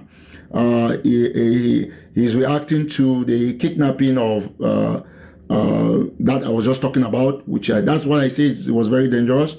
Today, Tuesday, the 3rd of November, 2020, a group of unidentified armed men stormed the campus of Presbyterian Primary School, Kumbu, and the day section of the secondary school, PCHS Kumbu, situated in Kumbu town at about 9 a.m.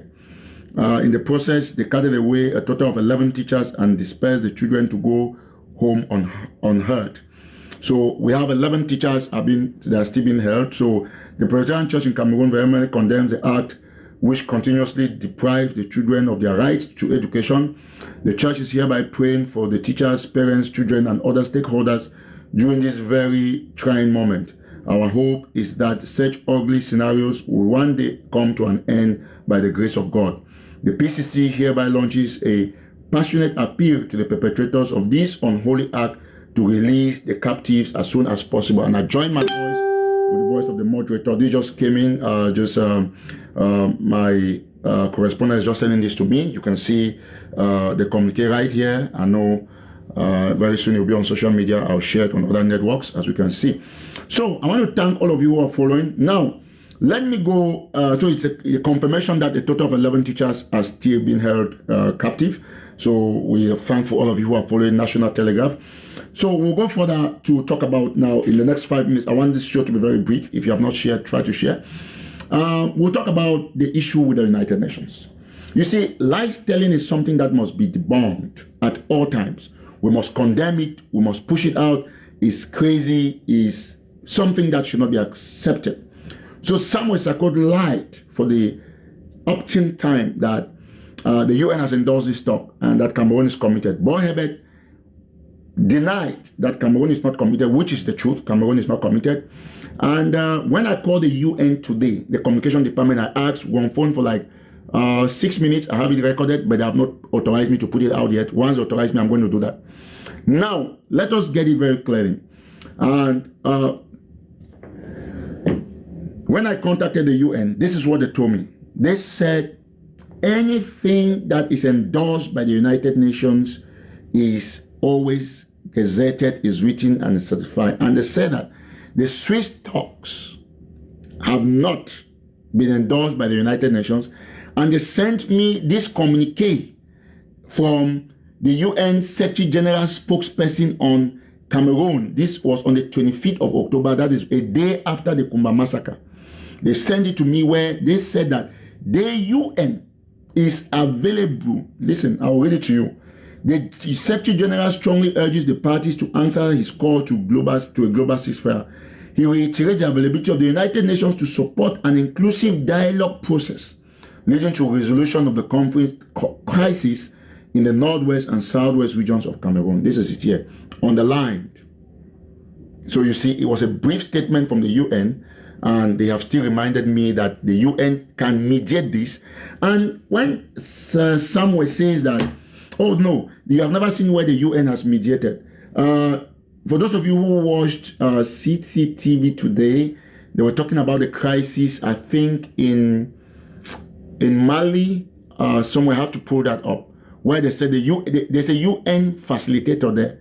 So when the UN actually officially appoints somebody to lead a negotiation, and these are the things that people must know, that all the lies, all the things that Samuel Sarko came out yesterday to tell the people, they were big lies. He has never answered charges for embezzlement, charges for corruption, where we have the proofs here. We've posted them many times. And we want the people to always remain on the guard. The truth is what National Telegraph will always give the people. You know, there is no gainsaying. There is no harm in speaking the truth. And there is nothing those who are angry with the truth can do to you once you speak the truth. Speak the truth, put it out there, make sure that is the truth, and it should remain the truth. So, ladies and gentlemen, we are quite happy that you're watching at this time. If you have not shared, make sure that you share extensively.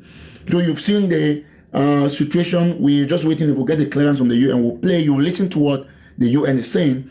So a UN endorses a talk. It puts out a communique, and the UN even appoints a facilitator. So Switzerland has never been officially been appointed by the UN. Switzerland just opted, and people just added their voices. Some people added. All of us were supporting the process from the beginning, including myself as an activist, although talking here as the CEO of National Telegraph. You know, we have to understand. You see, I will put that communique out from the UN, and you'll see it. So the truth is very important. What is important is the truth. So you cannot come out and you try to lie to the people because you want to push an agenda. So we will continuously remain very, very civil on this page, speaking exactly what the people need to do, what the people need to know, because that is what is fundamentally important. We've had a lot of, very distorted information coming from these guys, and we have to put out the right information for the people to consume. So somebody says the UN has never been part of mediation. What is mediation? Let me tell you very clearly. When you say the UN has never been part of mediation, I hope that I can actually pull out that particular listing from the UN today that came through CT. I'll put it out on my page. I hope it was a live shoot that I was following. Let me see if I can get it. I think this should be it. Okay, I really put it. This is it. It was on CGTN Africa. This is it, where it talked on a portion talked on how the United Nations was. I'm going to try to pull it out and see if I can have it. Where you listen to where the UN, there's a UN chief already out there and is doing a mediation on one of the conflicts in Africa. So when somebody says that the UN is not being part of mediation, go and read the role. Exactly. Somebody has just written there, by Josh, thank you so much. See, this one of the main role of the United Nations is to mediate conflict. I can read it. Go to their website. So when you say the UN has never been part of mediation, it means you two have been brainwashed. So we're going to just take some comment and try to explain. So it doesn't happen nowhere. It is an act of pure illiteracy on the UN principles and operations. The UN's key objective is to mediate crises and conflicts across the globe. I'm going to say, okay, the UN role, the UN key objective. You can put it the key agenda. So you can read it for yourself. It's key. You want to read the UN's key agenda, you would have noticed that, and I'll put it out, UN mediation.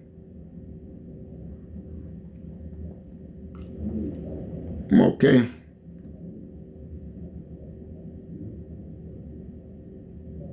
Okay. You can see this. You can see this United Nations guideline on effective mediation. So UN actually, I'll read it. Just it's a piece that has been written here by the US peacekeeping mission.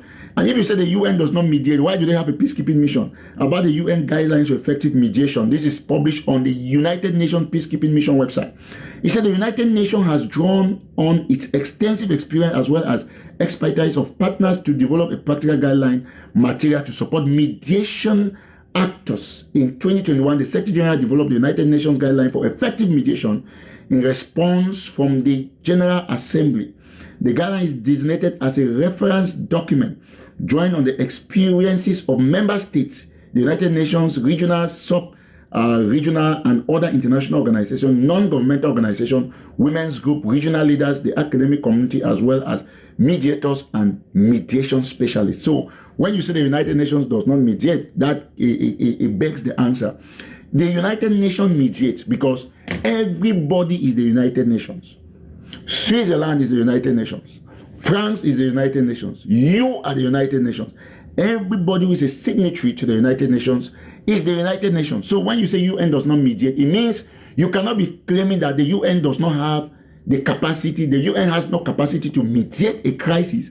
And at the same time, you are clapping that the UN has endorsed somebody to go and mediate. If I don't have the capacity to give blood, then I cannot give blood to anybody. So how is it possible that the UN that cannot mediate is is endorsing somebody to mediate. So you cannot give what you don't have. So it was first of all foolish to claim that the UN cannot mediate, to first of all claim that the UN has endorsed Switzerland, and again you come and contradict yourself by saying that the UN does not have the capacity to mediate or has never mediated. So please, let us be very sensible and intelligent in what we say. The UN is a primary mediator. That's why they delegate countries and endorse them for mediation. But in the case of Switzerland, Switzerland has not been endorsed by anybody so far. We have had people who have talked, because look at the crisis between Papua New Guinea and Burgosby. You understand exactly what we're saying. So we're going to end here, and we want to be happy to say that if you want to look at some of the guidelines, you identify a number of key fundamentals that should be considered in a mediation process. So listen to it. You have preparedness, consent. Go and underline consent. You have impartiality, exclusivity, national ownership, the international law and normative frameworks, coherence, coordination, and complementarity of the mediation effort, quality peace agreements. So these are the things that the UN set aside as mediation guidelines, which the Swiss government has not had any. First of all, according to Bon Herbert, there is no consent. Consent is the biggest. Cameroon government has not given its consent, and that's what they use in plain time with the separatists. I'm going to end it here. I've not had the okay from the UN official to play that tape, but the breaking news is that UN has told me authoritatively, and I'll maybe in future they're going to ask me tomorrow, next tomorrow they're going to ask me to play that tape and say that there is no where the UN has officially endorsed the Swiss talks. So the UN even sent a document showing that they themselves, they are willing. So the UN is willing to engage in these particular discussions. So I want to thank everybody who has joined this show. If you have not shared, help to share and make sure that you keep following National Telegraph. If you didn't follow this page, try to follow this page. We thought that we should bring you this particular breaking news as brief as it is, and we thank everybody who's joined this page. Over close to 1,000 of you watching today. We hope that once we make this page regular live shows on this page, you guys will all be here to get the best information, first-hand information. Thank you once more, and have a good day. Thank you, and happy Elections Day. We'll be following up the elections and making sure we bring you briefs and updates. I want to continuously thank you for everything you do, for all your support to National Telegraph. Stay blessed. Bye-bye.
Dignité.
Cultural vibes, cultural vibes.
Soundtrack there from the UB Prize Singers. We are happy to have you in our company, and if you are just joining us, this is Cultural Vibes coming your way live from 88.4. This is Royal FM, the listeners radio, and live on Facebook on Royal FM Cameroon. Royal FM, one word, Cameroon spelled in French with a U instead of double O. And so you are welcome. You can join us and let's discuss in car people. And joining us in the studio, we have Shane Nestor.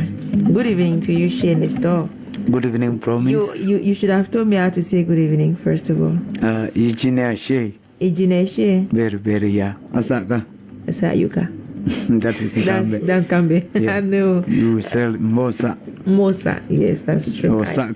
I don't know why I always remember Kambe easier. Isa, you gave it a second option. Sakayodro. Yes. The one had some. It's okay. So how have you been? It's been a while. Well, we are fine. Let me say so. Yeah. Okay, you've been fine. And Franklin Wan Chin, the man who has a Chinese name, Franklin Wan Chin. Yes, good evening, Promise. Good evening, dear listeners. Good evening, everybody. I'm happy to be here again. Yeah. Last time we were talking about car people, we talked about our history, others, and we promised that we'll come and tell our listeners how the car of present day functions. We are here. That's important, really very important. Isaka. Nyosa. The one easy. Adele. Pijo. Kijung. All right. It feels good to receive our guests. German tag. I almost said Ogova. I promise. German tag. But you are good afternoon. You are close to Samari, so you're supposed to know how your answers Ogova. So stop bringing politics where there is no politics. Promise. No be council. No be natural with this. The mayor of council. Babangore promise akante. Babangore moro savo le biami lo miko abia Royal FM. Mino famine ta ina mosese. Sera mosese. So na mulumba lemus bina hala na bia kwa ba. Mami ya mutumwan. Owe.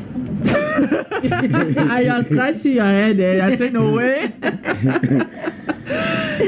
Back to you, promise. Even though I'm not very sure that I got exactly what you said, but it's always pleasure to be here now. Even though I said every day, why it's not every day? So I was so excited to be here today that I said every day. Yeah. You invite everybody. Every Wednesday to us, like every day, because we really don't see those 7 days pass. We just discovered that we have come back again. Exactly. And it's another Wednesday, it's another time to sit and say, Samari Oguba.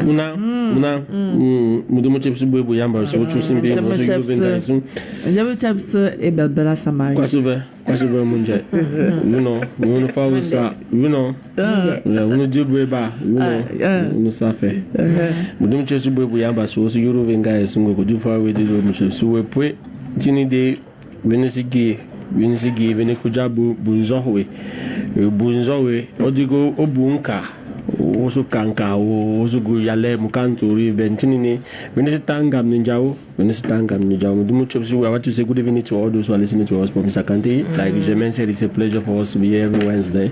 Yep. And we are receiving the warriors of the Scotland, the Nka people, the original, the custodians of the tradition. I always remember Nest always tell me that there is no Bansoma without Nka man. We don't know. Today we are going to finish a long pause series. Oh yeah. And I thank God that He has given us the time for us to be able to be here and to be able to finish the series where we paused it, because I know that it was a pause that we pressed when we were discussing that the other time, but now we are going to press play again so that it continues from where it stopped. Right now, Nestor, Shea Nestor, and Franklin Wanchin, you guys are just so rooted in your history, and it feels good to see that people of your age group, you are not that old, even though I'm saying that you're very young as well. So young girls, watch out, they're not that young, but they're not that old, and they have they're young boys. A great mastery. They are still bachelors. Hey, like seriously, young girls, you can start thinking again. It's okay, they are bachelors. Voila. And those who are watching us on Facebook, you can come see them how they look. Really, really traditional. And Shea Nestor has his country cap on, and Wanchin also has his cap on.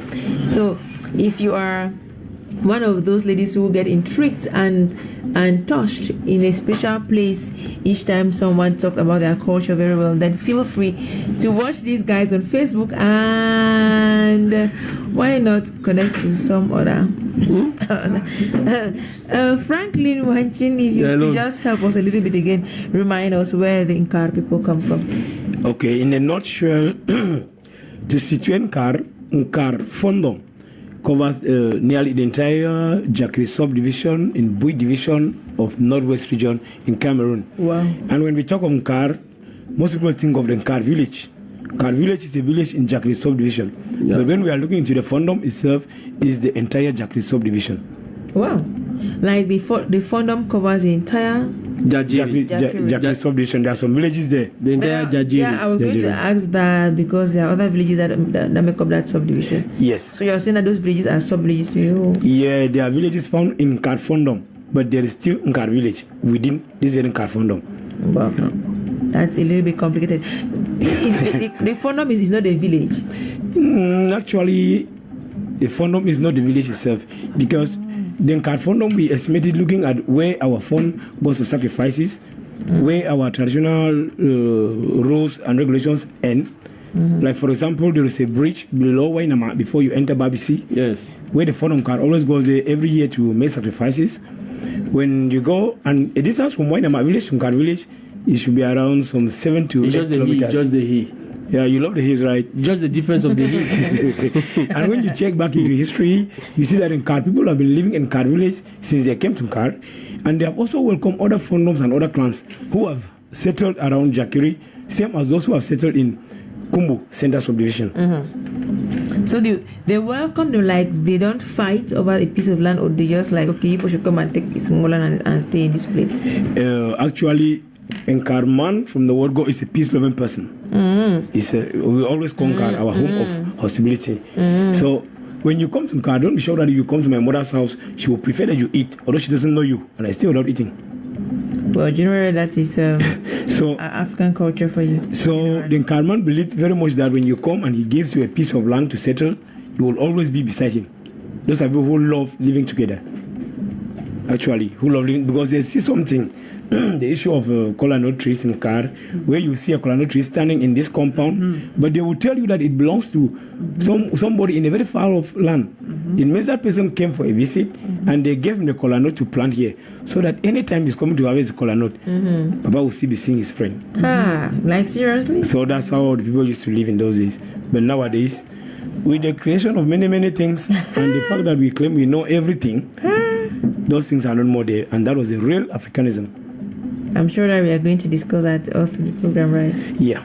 But how the change between those days and these days, if our culture has remained intact, if Nkar culture has remained intact, or lots of things have changed along the line?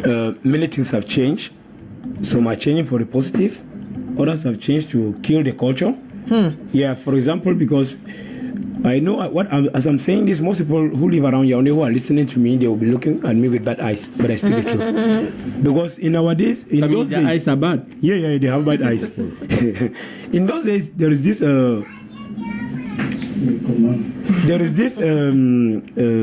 traditional way. They call it Nzenjaf.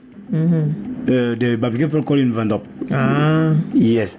In our land, Togo. But this is a Togo design, I think. Yeah. You know that one is that natural one that they just bring blue and white. Okay. In my land, in those days, if you were not from the royal family, you cannot just wear it. It was only royalties that they were natural. They are naturally given that particular clothes to wear. But we see these days, you see somebody who is not from royalty. He doesn't have any title because he has his money. He goes into the market, buy it, and wear it. That is killing of culture. They kill it because they don't. It is not more valuable as in those days. So that's one other thing that is happening in our modern days. You go anywhere, you see people, they call themselves sheis. Others are even like behaving like fies. And when you want to dig it back and ask, is this a fie? You don't even know where it is coming from. And since we live together, you see it will be affecting our Nkar culture. Although I know that in Nkar, they cannot make you a fie without tracing your roots very, very well to know if at all you can be one. Yep. Now, Shea Nestor, of course, your own Shea is not the one that you just formed in town. It is a Shea that is right from the village and that has its place. It's not the artificial Shea in Yaoundé only. Your own Shea is right from the village, right? Exactly.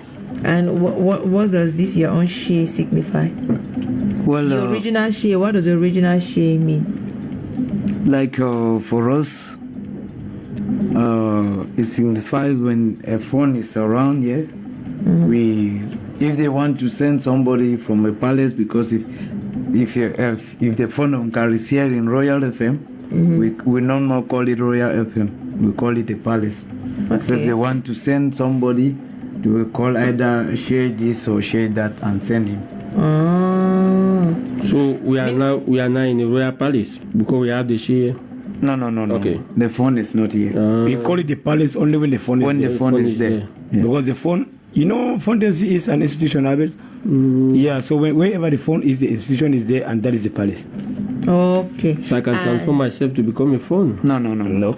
If you do that with the respect from Nkar, with what we believe concerning the phones, I will not be sitting beside you as I'm sitting like this, no matter that we are in the radio. And that the share is like the right hand of the phone, like the in this other way in the Ngemba people they call him the Tumfo. Is the share like the Tumfo? Let us say so. Yes. Because in the Ngemba clan they call those the messengers of the share is like the messenger of the phone. In Nkar we have so many people who goes out with the message of the phone. Like the Manjong, we have the Tamjong, the Tagwe, the Tamfu, and the Love Sambas and all the like. But in any house, in any meeting house, they have their own people that they send to the phone. They have their own people that they carry the message from the phone to the people. So the title holds as per where the messenger is going to. Exactly, but sometimes let us say if the phone is here and there are not people to, let me say when the phone is talking, or if the phone want to send you to call somebody, we send an elder person, then that elder person will send you to call the person. I think no, like to go, like let me say to talk face to face with the phone, I can talk face to face with the phone in the public, but you cannot talk face to face with the phone. Okay. Now we are moving towards the end of the year. Let's talk a bit of tradition. And this is a period where we always see the dragonfly flying across the village, and always signifying that it's the beginning of the end period. For those of us who have got the opportunity to live within the South Land, we discover that this is a period where there are times they will tell you to off the light. There are times they will tell you to sleep on the floor. There are times they will tell you that when you are walking, be careful because the Muamabu, the different jujus are coming out. Now, do we still have that situation with the coming of Christianity? Can we still say the dragonfly in the condom is announcing the presence of the dry season, which means the festive period? Yeah, everything is still in car. Everything is still there. We have the bat. Yeah, we know of the bat also. In the palace of Nkar. Yeah.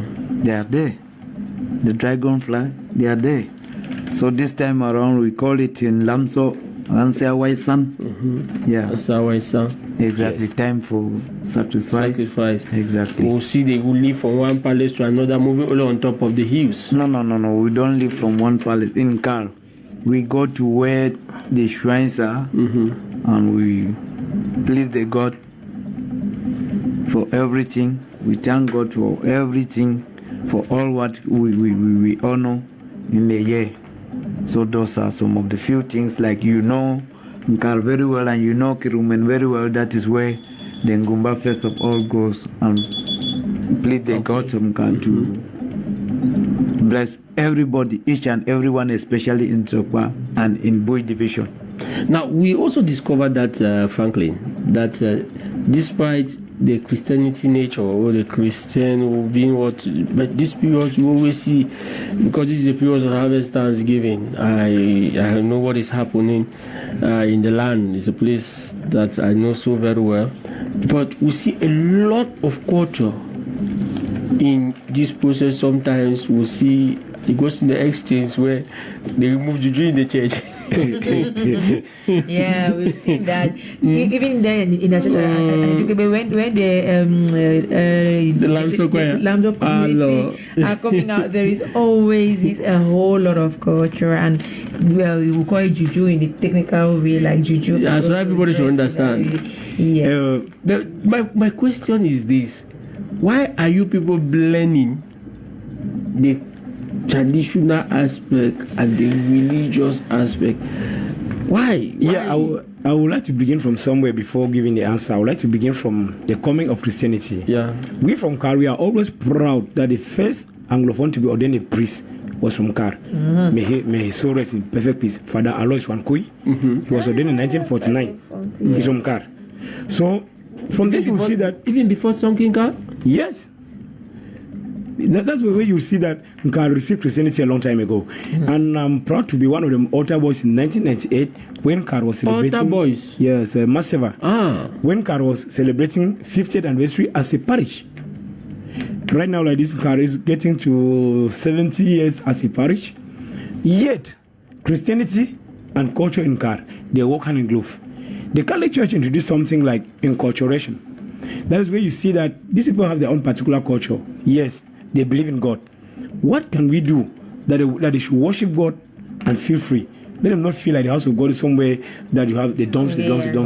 So I think I asked one priest, and the priest explained to me that bringing in enculturation in the Catholic Church was to make the person from any locality feel at home, worship God with a clean spirit. Because we as Africans, the truth is that we are tied to our traditions and cultures in a way. Even if you don't practice them, you like them in one way or the other. Because I cannot lie to you, but if you happen to leave from here and going home, you hear music from your village, even if you don't know where it is coming from. You must try to know what is happening. That is us, Africa.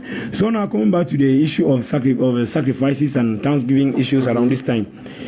As I earlier said, in Nkar, people have that Israeli culture that at the end of every harvest, you give 1/10 of your products to God. You go and pay their tithe. Yes. In the form of offering. So at the end of every year, around this very period where we have already harvested corn from the farm.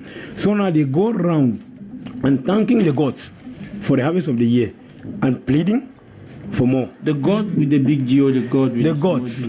Gods. The gods. There's an S there, the gods. The gods. That is English, but when you want to take it back into a dialect, it's Nyoy. Yes, Nyoy is Nyoy. So, and I also like to say that out of that, even bringing at the village development level, we also organize our end of year activities in the village. Even right now, like these are the villages hot. We decided to shift the national executive to Yaoundé here, which will be on the 7th. This very month. The 7th of November. That is this Saturday. Okay. Yeah, and after that we'll have a many fundraising to do. So you are carrying the village and bringing to Yaoundé? No. Not carrying the village and bringing to Yaoundé. Making villagers from making Yaoundé city dwellers from the village feel at home. Despite the fact that home is far. So the phone will be there? The phone may be there, same as he may send his envoys. He was invited. But now, we are just going to that topic because you said that logically this should, at time you have like a lot of misbehaviour. But look at this should have held in the village normally.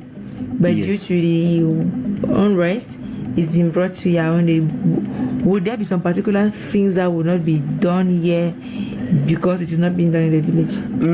Actually, I'm talking about a meeting. A general meeting that normally we used to have it, but in the village. So we are just bringing it here to Yaoundé because the call from the national executive said Yaoundé is at the center. Then we come to Yaoundé and plan for next year. Yeah, it's just a meeting. There will not be anything like any traditional performances. We won't have cultural dances. So do you think that the Nkar people can be somewhere without hitting the drums? In Carman, even where I'm sitting here, I played one drum before coming. Okay. Yeah. Because you said there will be no. I said there will be no traditional. Albeit I wanted to make a difference between cultural dance and the traditional something. Traditional rites. Traditional rites. Thank you. I was asking about traditional rites, like because I know that this is at the end of the year. Normally, when they go to the village, there's a cleansing, the placing of the gods of the land, calling for more fruitfulness, calling for healings, calling for good health, prosperity on the children of the land. But now that this is not going to take, since the annual meeting will not take place in the village, would there still be this? People in the village they will do it. They always do it. They do it. They will still do it in the village because you know what? I'm so surprised that Wan Chichi is telling us that there will be no. There's a difference between the cultural, the traditional dance and traditional rites. But when they saw people that I know, especially those from the Nkar, we discovered that wherever they are, they almost do their rites.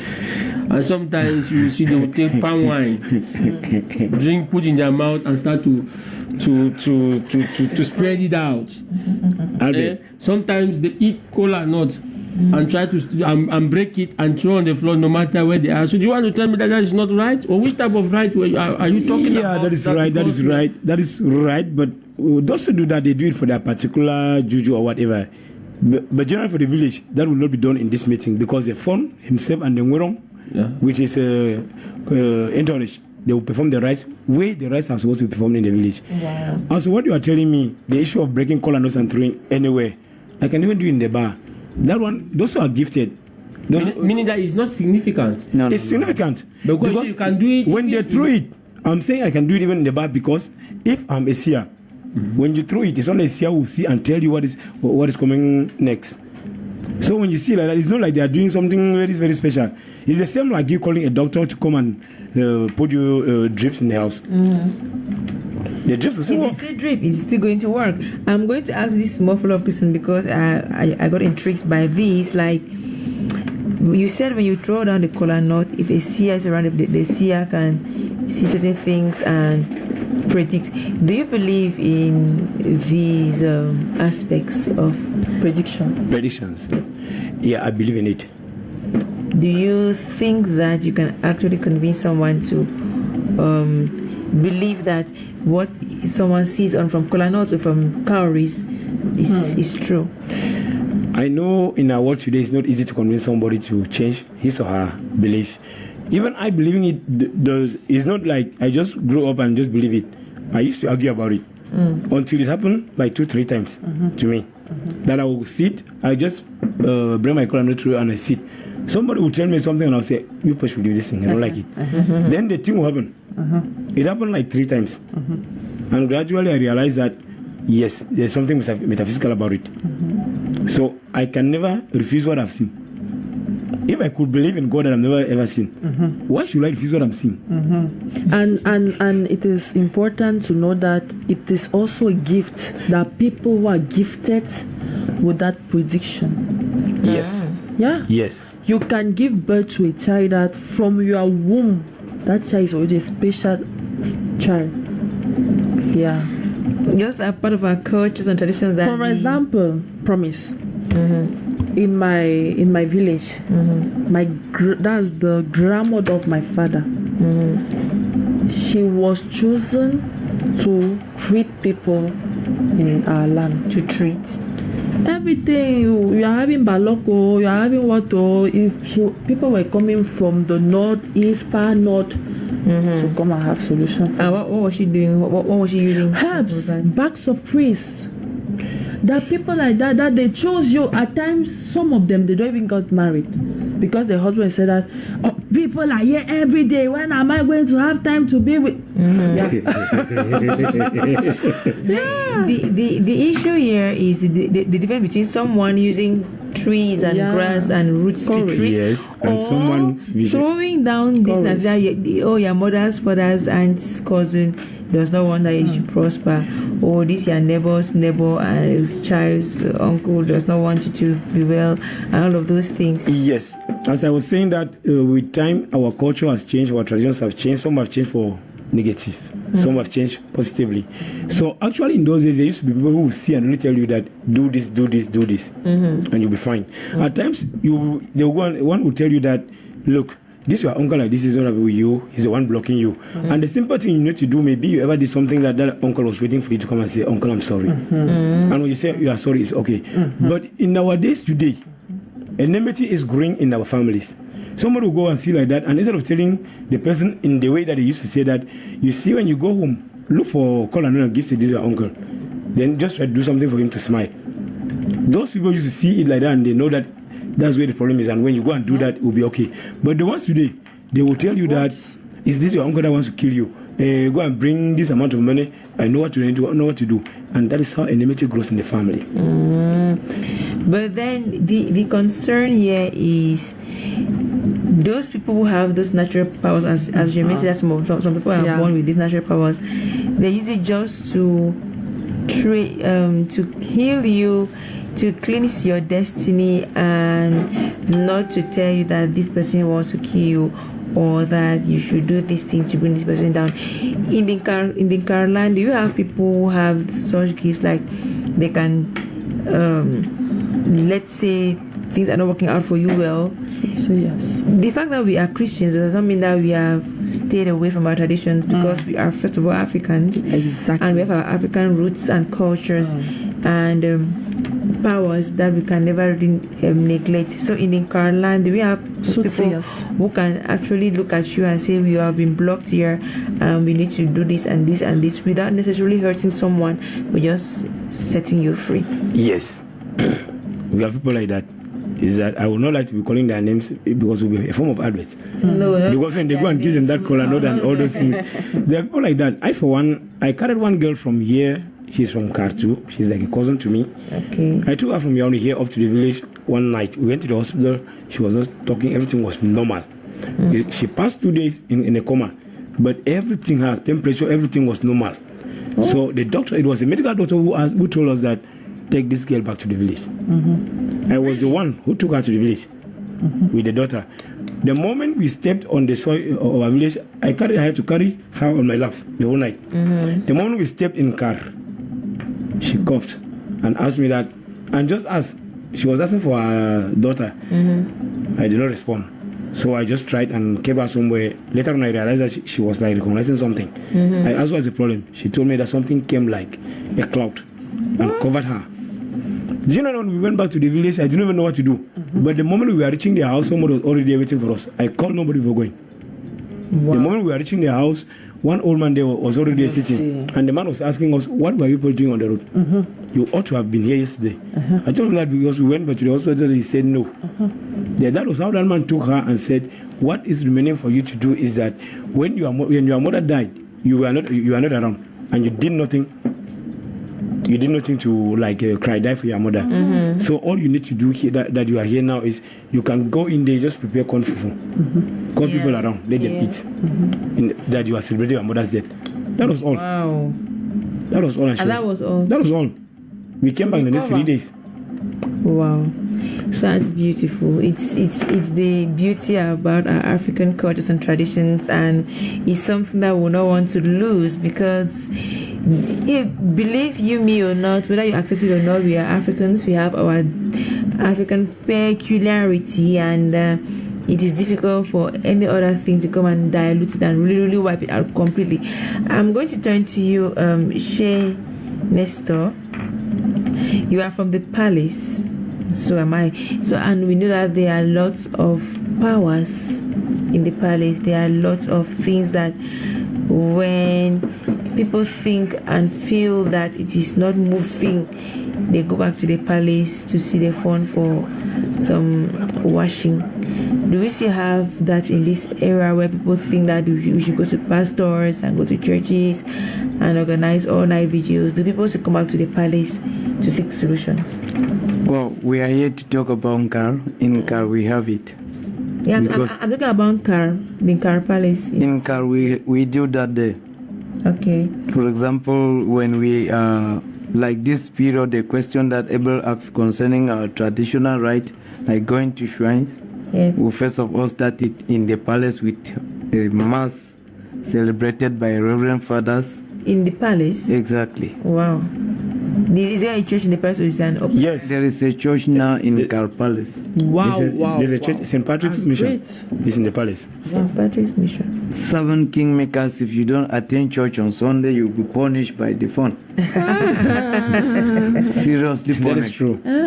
So that's how we do in Nkar. It sounds funny, but tradition and it's church, important. 50-50. I would also like to add that the Fon Molo 1 Nkar, the biological father of the present Fon Nkar, was the first catechist in Nkar. A catechist? He was a catechist. Biological. Wow. So he was one of the princes that accepted Christianity. And since he was like a porter behind a priest, he was trained now in the southwest in Guti to come back and spread the faith. He was the first catechist of Nkar. Wow. So that's why you see that even the present phone he's trained by all means that everyone that he operates with should be attending masses on Sunday. Great. But when they come, let's go back to the traditional part of it, because you said there's a church in the palace, but there is what the fund has to do for the cleansing, traditionally speaking. Has that also disappeared, or is it still there? No, it's there. Meaning that, like when you have some children who cannot sleep in the night, for example, like a child will be crying the whole night, no matter what the parents do, the child is still crying. They say the child has 4 eyes, some of those things like that, and they have to take the child to the palace for things to. It still happens up to date. Exactly, it happens. What if they come to the palace?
Jalousie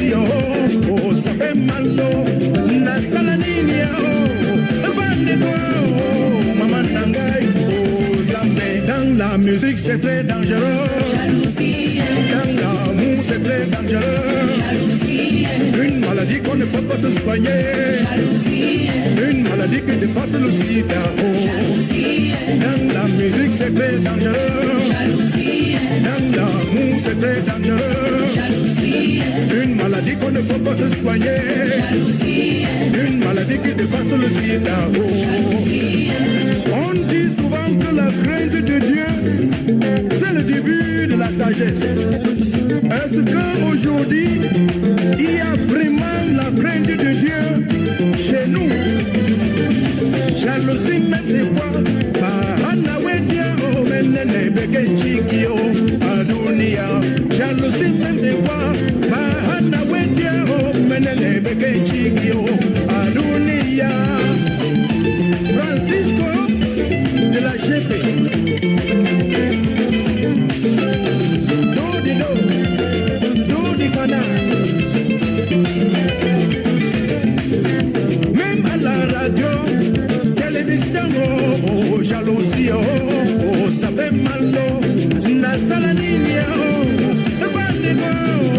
maman nangai, oh, jamais. Dans la police, c'est plus dangereux. Jalousie. Dans l'armée, c'est plus dangereux. Jalousie. Gendarmerie, c'est plus dangereux. Jalousie. Dans les églises, c'est plus dangereux.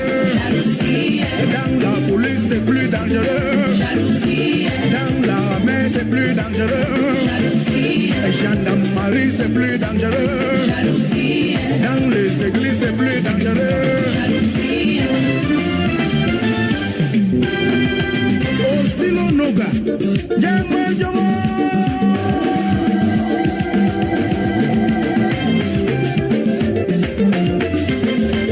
Simplice Solo. Aïe aïe aïe. Comment? Dans la musique c'est très dangereux. Jalousie. Dans l'amour c'est très dangereux. Jalousie. Une maladie qu'on ne peut pas se soigner. Jalousie. Une maladie qui dépasse le sida. Jalousie. Eva, show. Mille fois merci à tout le DJ.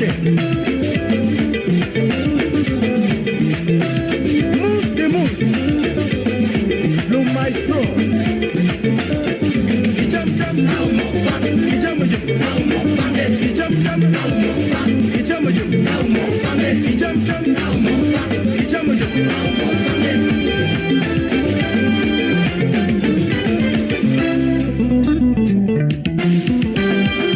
Do di do. Do di kana. Chama, chama, chama, chama, chama, chama, chama, chama, chama, chama, chama, chama. Dans la police c'est plus dangereux. Jalousie. Dans l'armée c'est plus dangereux. Jalousie. Gendarmerie c'est plus dangereux. Jalousie. Dans les églises c'est plus dangereux. Jalousie. Mine Dieu donné. Francky Tosa. Dieu donné nous ici. Raoul Cheikh Blaise. Oh, Francisco. Animez les gars. Il a fallu du temps. Ijam jam, now more fun. Ijam jam, now more fun. Ijam jam, now more fun. Ijam jam, now more fun. Jam jam.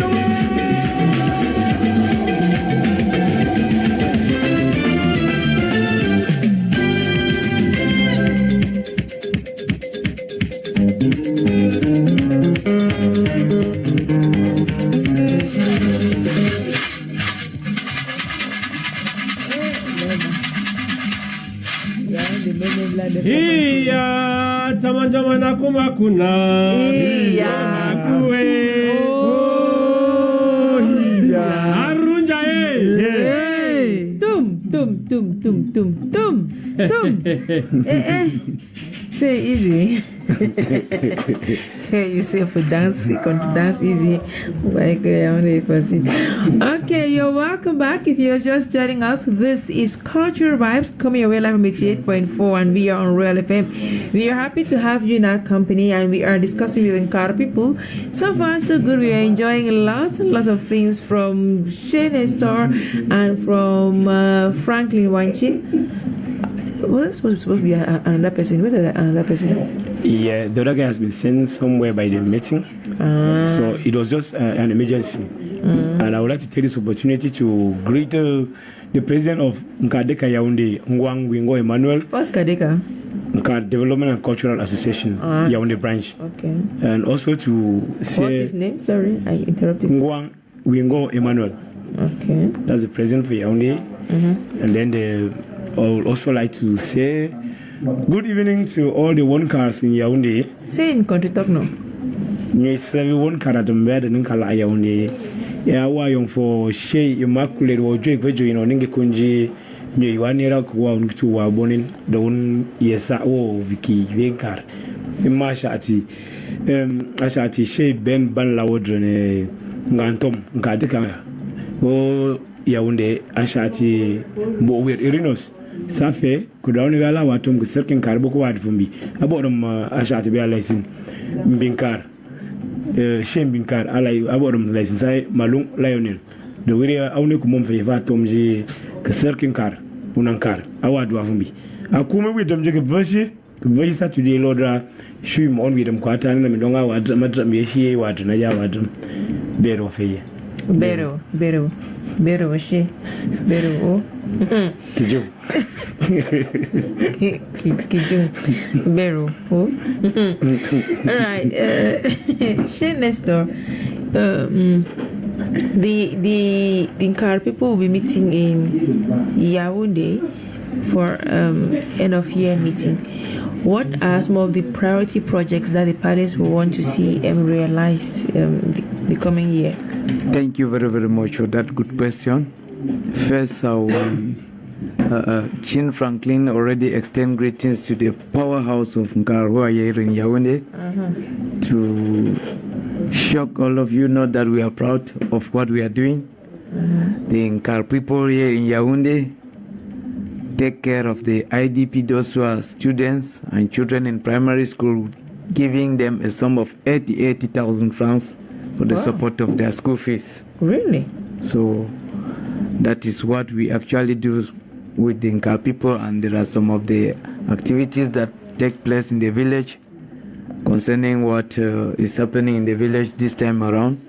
The people of Nkar here in Yaoundé and around the world and the diasporas, they did everything for school to be back in Boy Division and especially in Jakiri Subdivision in Zakwa. So right now, if you are, because normally they're going to evaluate the year and then project for next year, do you think that so far 2020 has been an accomplished one, looking at the projects that were set maybe last year during the meeting? Well, concerning like for the question that you are asking, the development in the villages, the money, the financial is still standing, and we are doing the launching every year, fundraising every year, keeping the money. When everything is intact, what we are planning in Nkar village is going to be booming. So for now, we are in charge of those university. And if you know Salah Misha Waimilu, yes, just a few meters away, you goes down to where the fund gave a land to the colleague for a university. After giving the land to the veterinary. Exactly. Yes. So that is another another landmark development that you are planning to do. That is it. Now, there is another. Let us come back a bit in the aspect of the cultural aspect of it. I was discussing with a friend who is from Ja, also particularly from Ka. His name is Benedict. So Ngeta. Yes. You know him very well. I know Ngeta Benedict. He's my friend. We grew up together. See how small the world is. So There's one thing he regrets for not doing for a very long time. That of eating. He said people have a special fruit which is being known in the whole of the Mbui community as the main supply. It's a special type of orange, always why they call it the car orange. The what. I don't know. Yeah. I want to find out more. In car is that now like these oranges are not more as they used to be. In Bujushon, oranges from car used to be the best. It's only that the trees are getting people value it more than cola nut? Not that we value cola nut because oranges were just there for commercial purposes. Okay. Because in Cameroon we not plant oranges only to consume them. I can remember when we were kids, we used to sell oranges and pay our fees. So actually, they used to value it very much because they knew children would carry a basket to the road, maybe they sell at 150, 250. Our school fees was 3,500. We'll be able to raise some money from there and pay our fees. But why the country people in your community development don't bring by that valuable economic aspect which is losing out of your tradition? That was something we were proposing. Okay. Actually, this meeting we are having on Saturday like this, those are some of the points that we have to bring up. Because even though the COVID-19, this meeting will have been held in March. Okay. So with the outbreak of pandemic, it was pushed to November. Then Albert, I would also like to tell our listeners that the Nkar community in Yaoundé is not sleeping. We already have a plot somewhere. I was talking about the after meeting of Saturday that we will have a small gala in the evening and see how to raise some small funds to lay the foundation of the Nkar community hall here in Yaoundé. We already have the plot. So we now need something to lay the foundation and start building. Yeah. But looking at the fact that we have, or you have a lot of IDPs, you have other community projects back in the village. Building a community hall in Yaoundé, is it really a priority right now? Actually, at this point, it is a necessity. A necessity. It's a necessity. How will it be structured? It will just be a hall, like a vast hall that people will come and be renting for events, or is a hall that has other things that can, like rooms, I don't know, that can house some people who are in difficulty in Yaoundé? I know the final plan is not yet out, but some of the plans are there that we had in our mind. We make a hall where people can rent, and then also make it in a way that. Okay, let's take a call on the line first. Hello, good evening, you're welcome. Thank you. Good evening, Professor Kante. Good evening to your panelists. And good evening to all the listeners of Royal. This is Jude on the line. Yes, Jude, how have you been? No, I'm fine, and you? Good. It's been long. Where are you and how is your area? No, I've been listening. It's not that at times it's good to just listen. I know. Today we have the Nkar people. We have Shane Nestor and we have Franklin. I've always said you. I know. I know you are such a cultural person. So today we have the Nkar people. We have Shay, Nestor, and Franklin Wanchin, who are talking to us about the Nkar people. Yes. Okay, I'll ask Franklin. I'd like to talk about the fight and the shoe fight. Yep. Yes, I believe Nestor told me we witnessed that. Despite all the good things that goes along with the title of the shoe fight and the fight, it's like they used to force people to enthrone them as the type and the fight. Why I'm saying this is because back then, when the fight or issue fight died, so that any suspected person that knows that they can put him next, they will run away. Yes, everybody will run away. So I just want to clarify me what is to be the cause of that. And if that's the case today, because I want to believe that it has changed, because at first you hardly see a young guy with super, but nowadays you see young guys of my age who are super, which means let me feel like coming close to it nowadays. So my question now to Mr. and Franklin is, what really makes people to like run away from their I'll call it their responsibility. But whenever you are put a super, it's a big responsibility that is put on you. Then secondly, if that's not the case, then what have you done to remedy the situation or to like make people to come close to their responsibilities, like I earlier said? Yes, thank you. I think I'll end it for now. All right, thank you very much. Sure, you're going to come back now. Franklin, you're going to start. Why is it that people run away each time they have to be robbed success of a shoe fire or a fire? Thank you, Mr. Jude, for that question. In those days, the real people knew exactly the value of a shoe fire. Yes, a shoe fire is respected. You control every property in the family. But I would like to throw some light here that in every family, when you see a shoe fire, it is a lineage. Meaning, it is what we call an extended family, made up of many nuclear families. And when you are made a shoe fire, you are the father of all. It means the entire extended family is in your hands. And you have to take their responsibilities. Most people used to run away from responsibilities. Because I, for one, I will not look at my wife, maybe with 2-3 kids I'm not able to feed in the house. Yeah. Then they are giving me that position again to run after them. And in some of the families, you realize that they don't even have landed property. Yep. Yeah, they don't have landed property. Because you only see many children when you want to ask, what do they have? There's nothing. You put a shoe fire there, all his life now is behind people. Meanwhile, he earns nothing. That was one of the reasons people used to run away. Then secondly, we know this our wheels, this thing that as I'm dying like this is my chop chair. Yeah. So at times, our parents used to know the shoe fires, the old shoe fires will know that if this is my successor, my family will remain intact. But there are others who are there who are struggling to be the successor. And when times come, you see the real successor is running away because he knows if he sits there, they will kill him in one way or the other.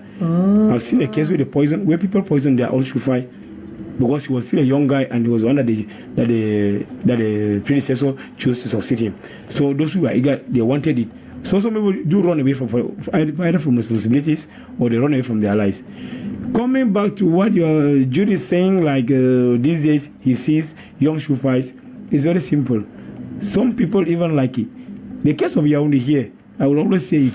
I have very few shoe fires in Yaoundé that I can respect. Those I know they succeeded. Some they call themselves shoe fires, but when you ask where is this compound found in the Solon, you will never see anybody pointing to a compound. They will go and point to their father's house.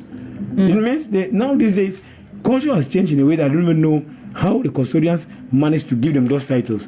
Yeah. Or my question I always ask is, did they give them a different title? But when they come to the public, they present a different title?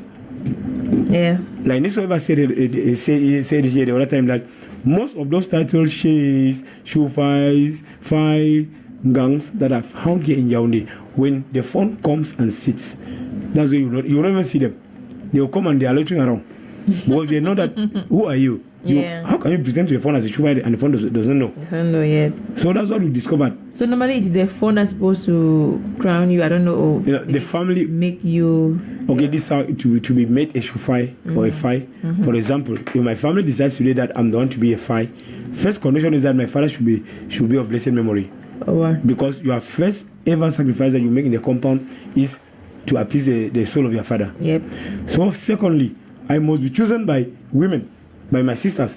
Really? That's something I wanted to talk on about the value of women in our culture. Yes, now yeah. Because even if men see like this and say that this person want and the sisters come in and say no, he's not going to be our father. The phone and women will listen but to the sisters. Wow. And what happens if the sisters are jealous of you and that they want to choose their own person, maybe because they know that the person is going to be bribing them to give them money?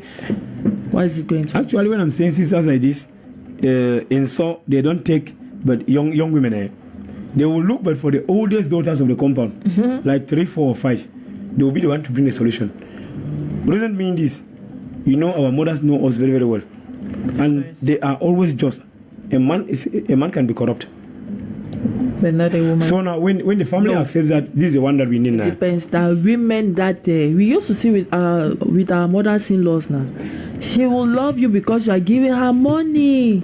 Yeah, well, that one is different. In terms of tradition, it's different from tradition. Yeah, that one is just flashy things now. That one is different from what happens. So when they choose a particular candidate, that is a person that they like from the family, you the candidate you don't even know, they will go secretly and tell the phone and the Ngoro that this is the person we need. Then now be Ngoro to come and take you to the palace and present the phone that this is somebody wants something else. Je lis mon succès derrière un chant. Thank you very much. You know, some of us listen music. That is it. From the wedding. That is it. And So what happens if they choose you and you were not like prepared, you were so busy in town, you are working? What happens? Yeah, that's what I'm saying, that modernity has brought in so many things. You have to go back to the You have to go back. One thing with the super today we have WhatsApp, no so you rally the whole family through the WhatsApp. You make sure that everybody still keep going. You organize maybe regular meeting. Let's take this call on the line. Hello. Yes, Jude. Yes, one time they talk about the education. I would still like to talk about now I'll talk about the procedure in which the issue files are being enthroned. Yes. Huh? Yeah, we are getting you. At times when they come to get them to go and enthrone, either they will come and lie to you, or they'll come and just ask you to follow them, and if you want to reduce the use from you. And at times they'll even fertilize you. I want to ask you, so is that this tradition? Why must they come and lie? At times they come and tell you that maybe you have stolen something or your mother is dead. And that, I don't know if it's their way of convincing you to follow them or this tradition. I witnessed most of the cases, they even fertilize somebody when they try to resist them. Thank you. Thank you. Yes, Jude. Thanks for that clarification for that addition. Yeah, I earlier said that they don't always tell the candidate that you are a candidate. One will come secretly and take you in either in a very technical way, friendly manner. At times people will just tell you go and sit and you are drinking somewhere, maybe close to the palace. By the time you realize yourself, Morong is already there. Pap, you are taken. And those of us who understands it, when you go in there and you see those who are elder sisters standing there with some of your family members, the moment they touch you with a calm word, for a wise man, just stay calm. Because to take that calm word and run away with it, you are running away with your own ballock. Hey, really? Yeah, just stay in car. It already goes out with the title. Because that calm word goes out with the title. Okay. 655-54-3457, 655-54-3457 or 6711-57321. Those are our access codes, 6711-57321. And you will ask a question either by a call or a text message to our resource persons from Nkar village of the northwest region of Cameroon. Now, let's talk about the role of women, because you began by doing that. You said that gets missing. Yeah. The next one coming, you will inherit everything now. And if your mother is alive, it will be your mother at the same time your wife. And your wife, yeah. But people should not think that you are wild that can. So now that's one of the rules. Then, but even if you cannot what you are saying, okay, with other wives, can you? Yes, it happens. Because if I'm being why is people talking in Korean language? I'm waiting for her to line. We know that children are listening to this program. We don't want children to say tomorrow that no, we heard on the radio. So one thing is another role that women play out of that is that when there is any occasion, men will contribute the money, do whatever thing, but hand the money over to women. Women are the ones to know what to buy as food. Men concentrate on buying their drinks. So women do also prepare food like that. And then there is also the issue of working the royal farm, cultivating the royal farm. At that point, there is there are always two women. Women, but it doesn't mean they can only be two. The fund can dedicate one from this village, one from that quarter, one from that quarter. We have Yesum. It's a title, but she's not up to the rank of a year. Yesum is the woman who is in charge of the funds farm. Wow. She is the one who decides which day are we going to work the farm. When are we going to weed? When are we harvesting? She decides all those things. When are we selling? We don't sell. No, we don't sell. Naturally, in my place, we don't sell food. We just started selling food of the same. But we used to know that you cannot take food and sell. Even somebody comes and is in need, give him. So you cannot make money from your agricultural. No. Even if they sell, the mindset behind it is that they exchange. Okay. The exchange. They still have, our children in the boarding school, able know that very well in St. Augustine. For example, we go there with corn flour or beans. We give them there like the feast of our children. Okay. That's how we do. Yes. Okay. So because we for me to say, maybe and this African stuff. We are African, and you know our main form of trading has always been trade by barter. Of course. From our colonial parents. That is why you see even today, even though the modernization is still coming very strongly, but when you look at our marriage is purely trade by barter.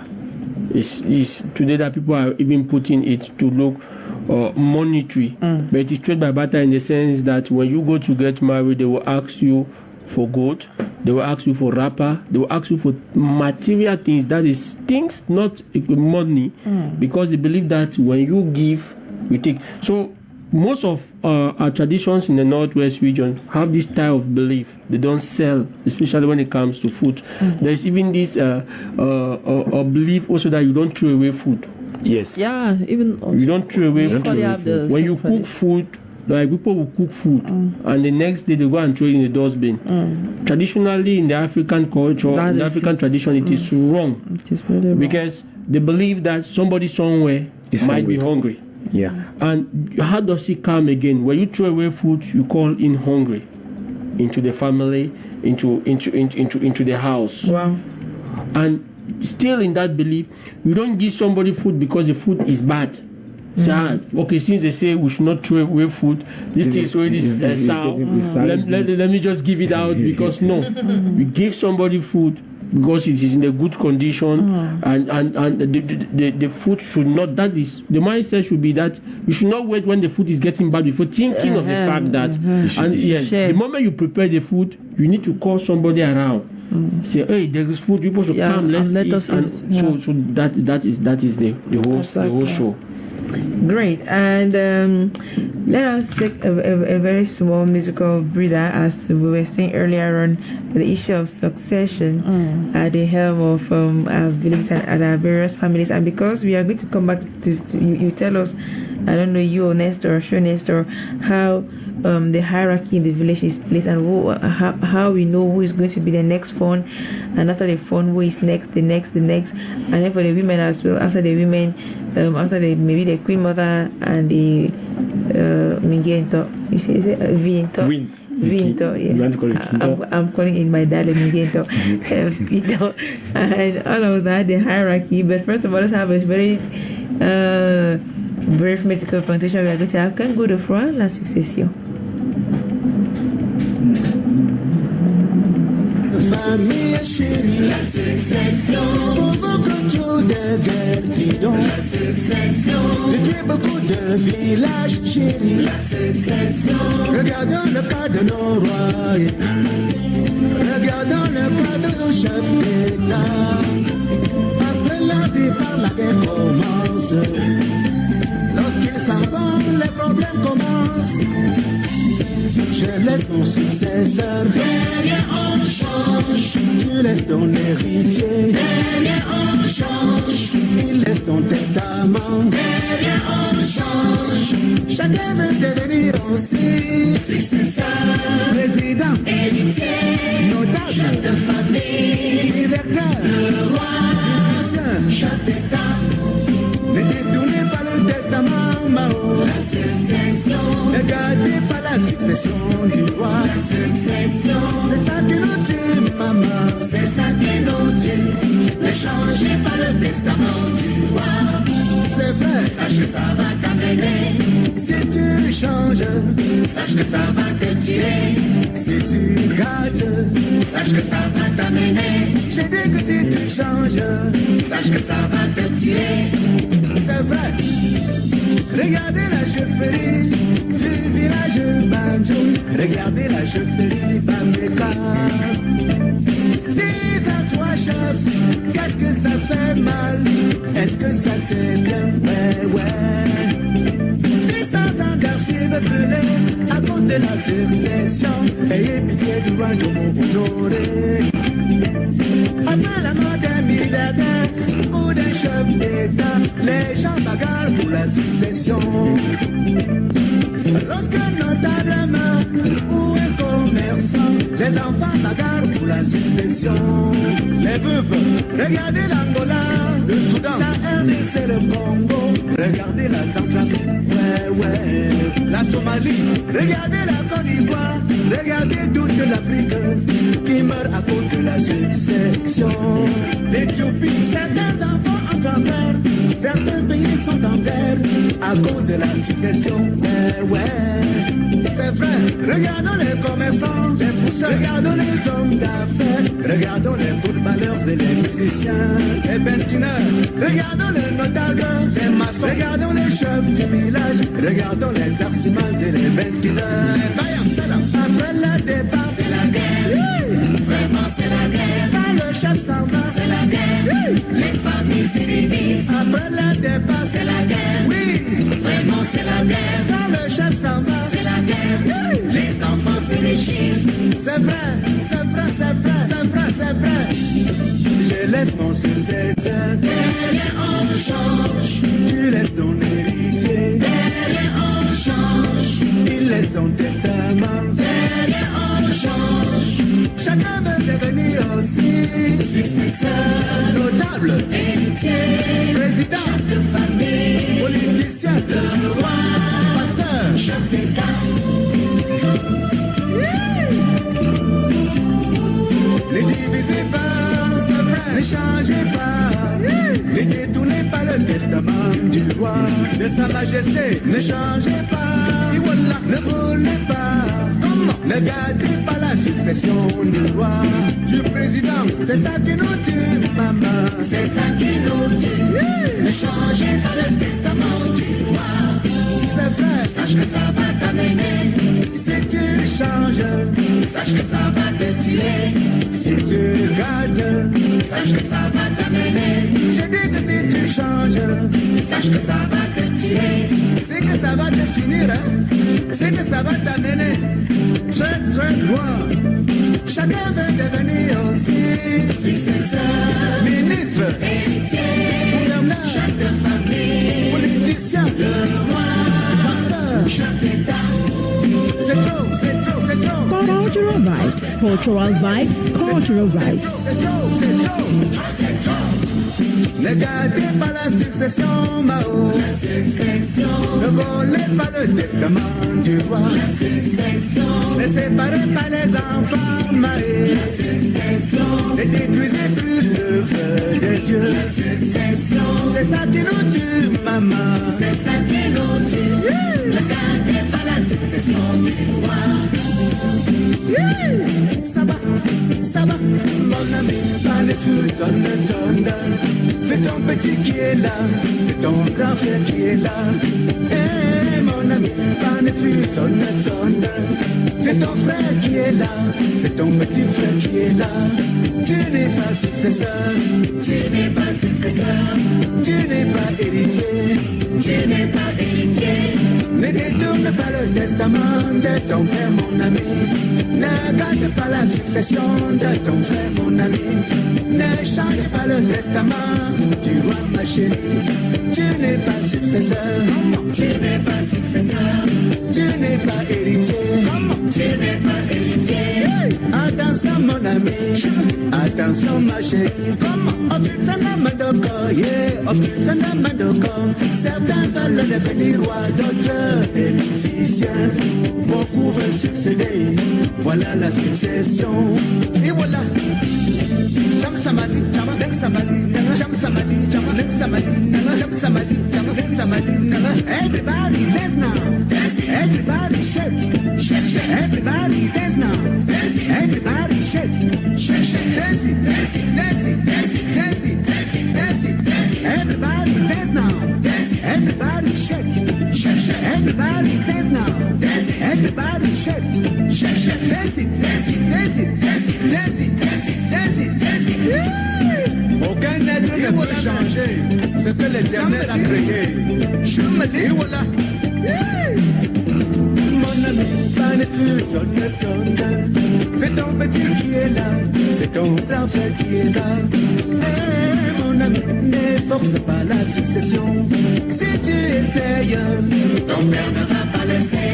Eh, mon ami, ne vole pas le testament. Si tu essayes, essaye, le roi ne va pas laisser. Mon ami, ne gâte pas la succession. Si tu essayes, les frères ne vont pas laisser.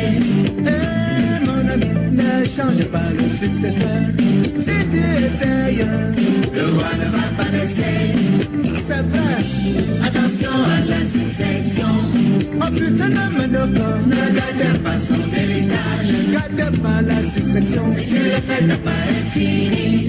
Oh putain, garde le vrai testament. Ne change pas l'héritier. Attention à la succession. Oh putain, ne gâte pas son héritage. Ne vole pas le testament. Si tu le fais, t'as pas infini. Oh putain, respecte le vrai testament. Ne change rien, mon ami. Attention à la succession. Oh putain, attention à la succession. Ne change pas le testament. Attention à la succession. Oh putain, attention à la succession. Aucun être ne peut changer ce que l'Éternel a déclaré.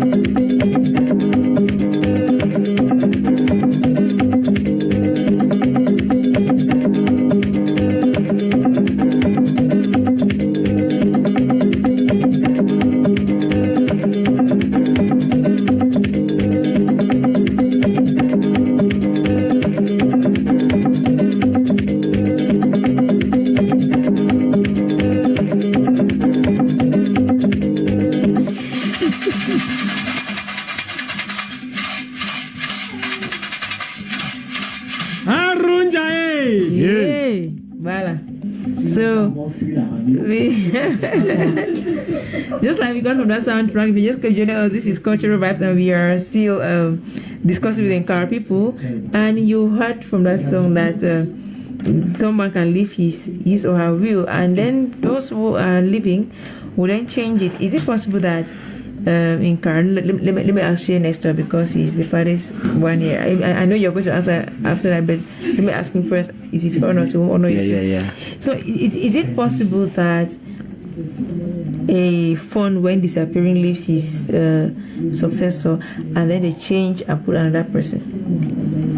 In Nkara, I don't think that will ever happen. Never say never. No, it will never happen in Nkara. I'm just saying, never say People never. die and tradition don't die. So it is not. Let me tell you something, that one of the funds in Nkara have ruled for 3 hours. What? And passed away. Yes. Why? Because he was not the right person to the throne. And he thought that he can use power, influence, money, political position. So that lends so many people, that teach so many people. There are even 2 of them. That you will just be enthroned in the morning, in the afternoon you are no more.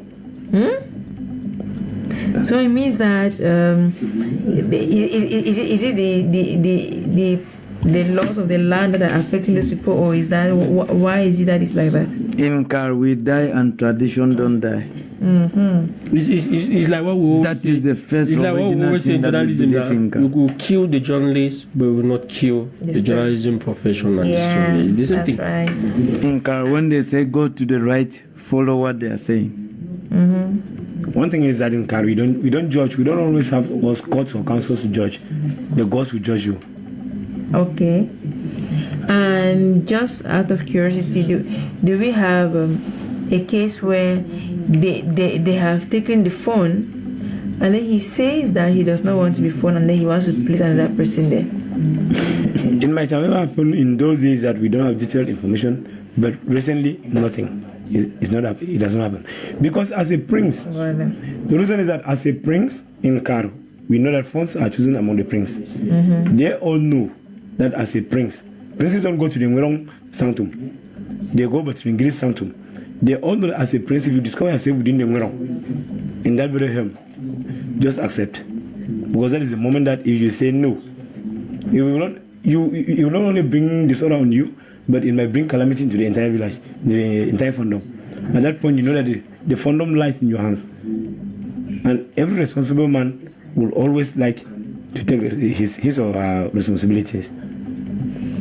So if it could also be that the person's career, for example, will not permit him to be very present in the village, and then he decides to give his throne to another person. No. There is nothing like that. Whether you are a president in Cameroon or in United States of America, you have been enthroned in front of Nka, you must be back in the village. He's called Shufa to himself. The wife is a white. He lives all his life in Europe. But back in their compound, they needed Shufa, and he was the one. When he came back, they made him Shufa. He went there. Now this is what happens. When you are in that position where your career takes you away out of the village, when you are there, you put someone in charge, and that person will always call him Ngaibir.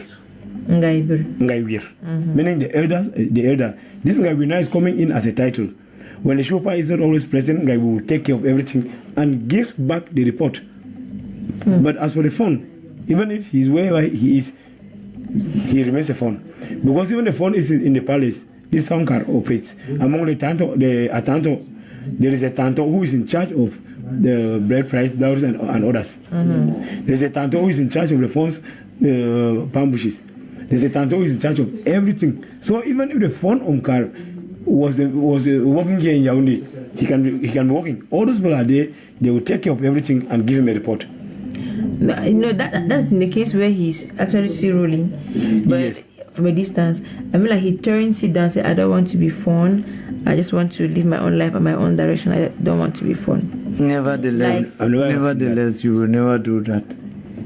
Is it that you cannot do it or that you cannot do that? This is the reason. I earlier said that the princess goes to the Ngiri Sanctum. And when you're a member of the Ngiri Sanctum, you don't go to the Ngorong Sanctum. The only prince who can see Ngorong, let me use the local language, who can enter the Ngorong Sanctum is the prince who is already a phone. Him alone. So the moment you see yourself within that Ngorong place, as I earlier told you that, as Jude rightly said that, at times you come and take you in a way that you don't even know something is happening. Yes. When you realize yourself that you are already there, to be on the safe side, just accept it. Although I've never heard of anyone going in there and coming out that no, I'll not be the one, I'll not be the one. I've never heard of it. How will you come out? How will you even come out? Because when they take you in there, you stay with Morong for at least a week. Coronation will take place within a week, but people already know that that's the person who is there. Then there's a grand day that Morong will take the phone out and present to the public.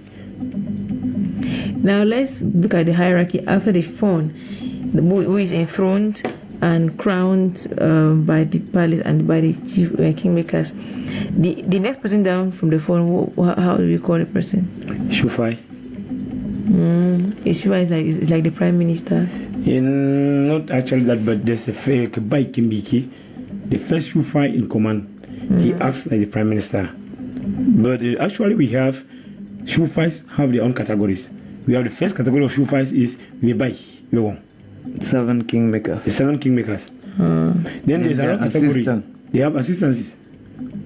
We have other Shufais that support them. Then there are other Shufais who are not within this category, who fall within the Ngiri Sanctum by Vidui. These are now Shufais that their parents were princes who could have also become fond, but they did not. Then when their parents die, they will make a fai and call it from Sedui. If it is up to the 3rd generation of the fai, it automatically becomes a shoe fai and automatically is a gabai gedui. So after the category of the shoe fais, we have the fais. And I would also like to note here that the fon, the shoe fai, and the fais, they are all lineage heads. That's their family heads. The fon is the family head of the royal family. At the same time, the ruler of the village. Then the Shufai also comes from a family, from a particular lineage. So a Shufai also carries out 2 functions: functioning as a kingmaker or in the palace, and also carrying his functions back home as a family head. Same with the Fais. So now it is now within the Fais that we also have some other Fais. They call them Atanto, where my own Fai belongs. So these Atantos now are the ones that carry in some activities in the palace. Yeah, like those who are in charge of who brings the wine, or who is in charge of the royal wine, who is in charge of royal marriages, weddings, and all the stuff, who is in charge of organizing whatever thing in the palace. They are all together, and there are 7 of them too. Then there's also another set of 7s that come after them. Yeah. Then there are other fights that they are only fights. They don't have anything much to do with the palace. They have a lot to do, but with their families. Now let us come back to we are doing that for the men, from the phone himself to the Shufai. After Shufai is Fai. All right. We also have their own peculiar role that they play in the traditional government. Now let's talk about women. After maybe the Queen Mother. After the Queen Mother, the wife of the phone. Who is next? But traditionally speaking, just like we have the Shufai and the Fai, do you have the equilibrium for women? Not exactly, because so the tradition is gender biased. It's not biased. If it was gender biased, then women would have been pushed behind. I've been to places where women don't talk when men are talking. But in my place, right in my palace, women talk. And if they enthrone a phone, as I earlier said, that if a phone is being enthroned when the mother is still alive, the mother automatically becomes Yaye phone, mother. So now at this point, the phone still respects the mother like his mother. And that this one is a phone. His mother can still call him over. And even drag the ear. You remain a child to your mother. Okay. So after that Yaye phone, which I know is one of the highest rank, we also have Yaye Wong. Yaye Wong. Now Yaye Wong now comes in to be that who is like equivalent to those Shufais. And in Kari, we only have one. Or are they two? No, only one. We only have one. Then the rest of the Yas, they also come after the Yaye Wong. Wow. Yaye phone, Yaye Wong. Yaye phone is the mother of the phone. Yaye Wong now is the that works together with the kingmakers. Another one is the third one is Yawo Fonso. Yawo Fonso. Yeah. Yes. And what is the significance of that? It's a that takes care of the phone of the phone's farm. Sum phone. Sum is like farm. you said earlier. Yeah. Yes. So now in the phone's farms, going there now we have we can also have Yesum. This is now after the rank of the Yas. Okay. Yes, the next women that can come are Yesum and Guangs. Yeah, Nguang is not somebody's name? Yeah, Nguang is somebody's name at the same time it's a title. What's that? And I want to make it clear here that when it concerns women, for that title Nguang, they don't use a feather. But if this with men, it is now in the Manjong section, and you see the man who is in Nguang with the red feather. Okay. But for women, their own rule is to gather women. Let's take this caller. Come back and say something to us. Yes, it's just coming back again. Yes, Jude, I know. Yes, when I heard them talking about the Nigeria and the West. Hola, hope you come back. We have just like 3 more minutes or 2 more minutes to round up. So you're round up already, Franklin. Okay, so with the women now, when you see now that the category of Ngwangs are mostly found in quarters. Or in other villages that the phone will say you are the Ngwang for this village. It is meant for you to gather women together, bring them together. You see what women need or whatever thing. If they need from the phone, they should send that Ngwang to the phone. Or the phone can still send a message to the women from that place through the Ngwang. Because as Nestor said at the beginning of the program, Ngwangs and other red feather title men, they are like messengers of the phone. So at the women wing, we also have a Ngwang in Kar. Because I've seen Ngwangs in other clans within the B division meaning something else, not what we have in Kar. So like that, after that, the rest of the women are normal women like other normal men. But there is still a title of Shea that can be given to a woman. I was waiting for that one since now. He's back, Jude. Jude, you're back. Yeah, you're back. Yes, I know we are rounding up. So my question to you was that when you were talking about the Nigeria and the modern society, to the best of my knowledge, those are secret societies that belong to the men. It's like men's club. But there are some particular women that go there. So I don't know. I just want him to tell me what classification or what category of women who enter the Nigeria and the modern society. They are shaking their heads in this way like, no, that's not possible. They have not seen any woman. If anyone tells you that the women go there, it's a lie. Let me take him to his question. I understand what he means. It's just that he didn't know how to put the question. In Car we have Kirankingiri. Where the women usually dance. Kirankingiri. Yeah, and see the Kirankingiri off just in front of the Ngiri's entrance. Then there is another one, Shivonto, which is called Kiga. Unfortunately, we were not able to lay hands on that, but we promise you guys that when we are coming here, you will have music from Car music. Around the whole world, you will not find it. You will find it only in Car. We promise you people that next time when we are coming here, that is what we will feel it. So one last word, Franklin. Your AGM is coming up on Saturday. You say it's also going to be a fundraiser. Just approximately how much do you think you wish to raise on that day? Actually, since it's a many fundraising, if we should raise at least 3 M on that day, we'll be very happy to lay our foundation. 3 million fundraising.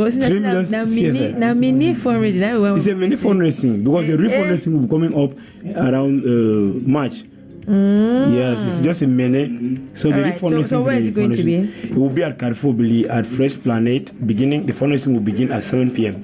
All right, Carrefour Billy, Saturday 7 p.m. Dynamis, go and enjoy. Will there be traditional music live? Traditional music, traditional food, everything will be there. Hey, live. Food? Yes. I have to be there.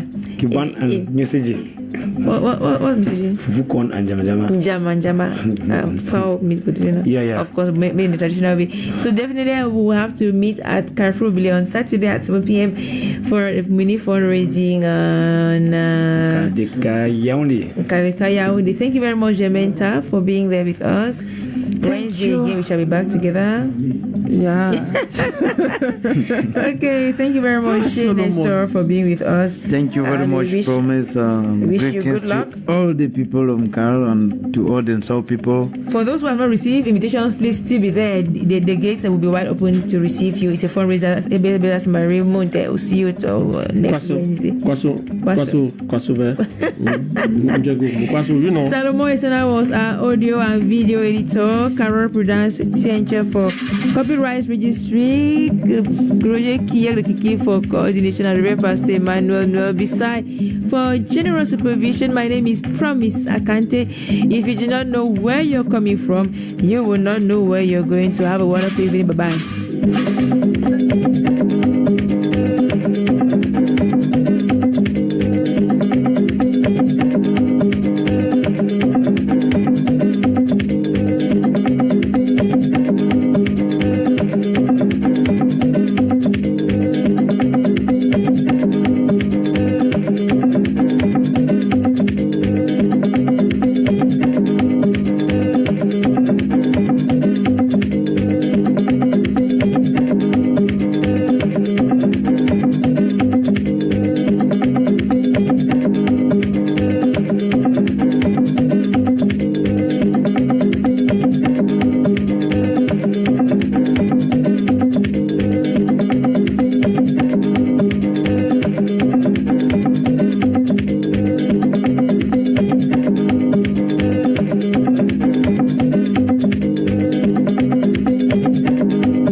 Royal FM, le meilleur de la radio.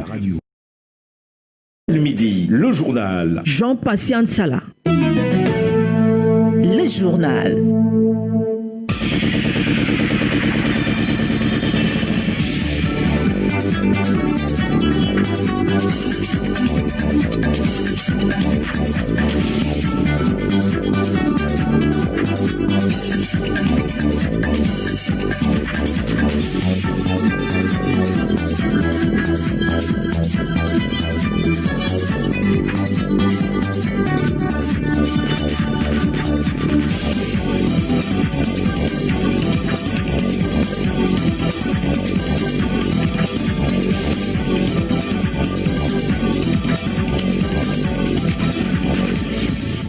Bonjour, vous êtes sur Royal FM et vous avez raison. Massacre de Kumba, hommage rendu ce jeudi aux 7 jeunes enfants tués le 24 octobre dernier.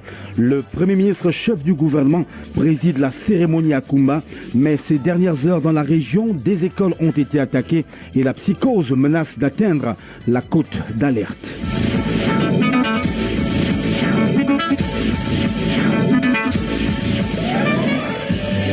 Football professionnel. La FECAFoot retire les godasses à la Ligue de football professionnel. La fédération reprend l'organisation des championnats nationaux. Un carton rouge infligé à la Ligue qui avait repris ses activités. Bienvenue au journal. Et d'abord, cette information, au moment où nous parlons, massacre des élèves de la Mother Franciscan International Bilingual School Academic.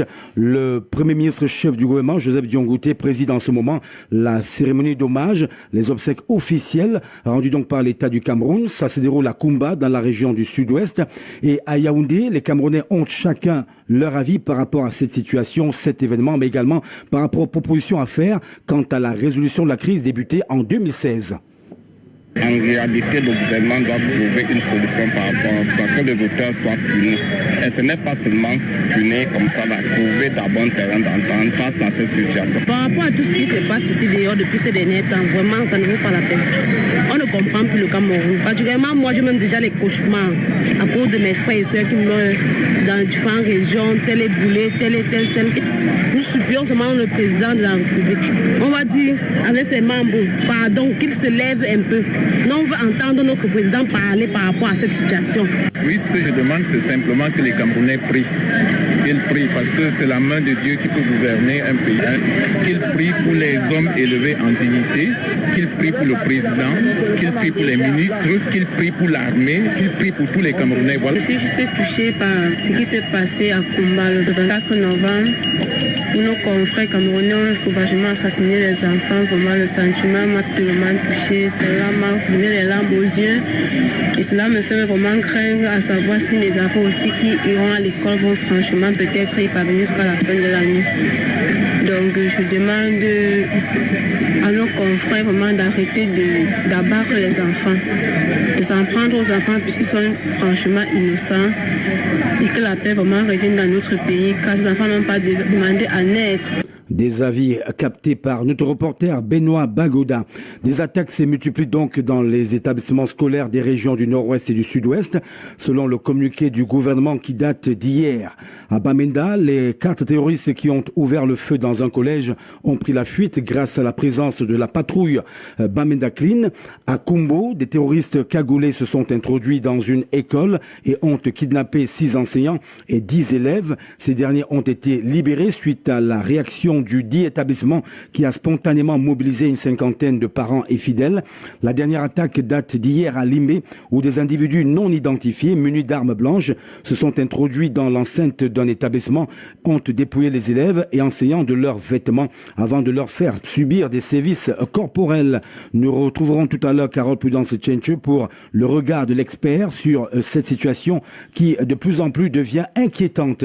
Et puis il faut dire que les séquelles de la guerre sont évoquées dans le nouvel ouvrage de Benjamin Yakana qui a été présenté récemment à Yaoundé. Il s'agit d'un ouvrage qui a pour titre « Lutte contre Boko Haram ». Les victimes nous parlent, un texte qui recense des témoignages récoltés sur le terrain, un listing des difficultés à la socialisation de ceux qui, de près, ont été confrontés à la secte terroriste. Sur les motivations de cet ouvrage, écoutons Benjamin Yakana au micro de Jean-Jacques Foucault. Nous avons eu l'occasion de partager la douleur de quelques-uns de nos concitoyens qui vivent la crise de Boko Haram depuis les débuts des années 2010. Il nous a paru opportun de faire vivre à ceux qui sont ici, qui ne sont pas toujours au fait de ce qui se passe sur le terrain, exactement ce dans quoi nos frères sont impliqués. C'est un quotidien qui est fait de calvaire, de misère et de souffrance à cause des agressions répétées de la secte terroriste. Donc nous avons pensé que à travers notre plume, on peut faire vivre cette actualité, cette réalité à nos concitoyens. Donc je parcours les origines de Boko Haram, je parcours cette guerre qui est importée, je parle aussi, puisque j'ai rencontré beaucoup de religieux, des pasteurs, je parle de leur foi qui est inébranlable malgré l'adversité, et puis maintenant je parle aussi de leur misère, et j'encourage maintenant des bonnes volontés, des chrétiens ou pas, à faire des actions de charité à l'endroit de ces victimes-là. Et parlons de décentralisation, on accélère le processus. Le président de la République vient de signer un décret portant organisation et fonctionnement du Conseil national de la décentralisation. C'est le deuxième de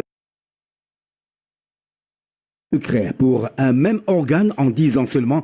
Pour comprendre les motivations du président de la République, vous avez relu le texte avec un expert. Que va-t-il changer? Jean-Marie Anaba.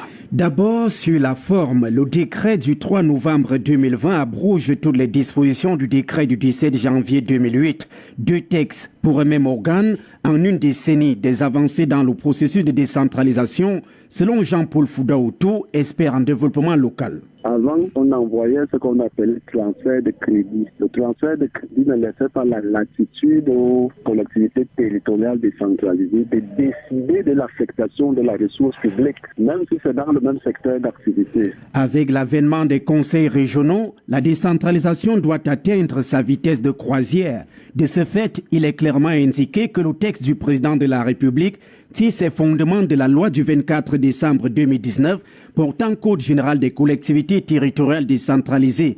Et s'il fallait comprendre les motivations.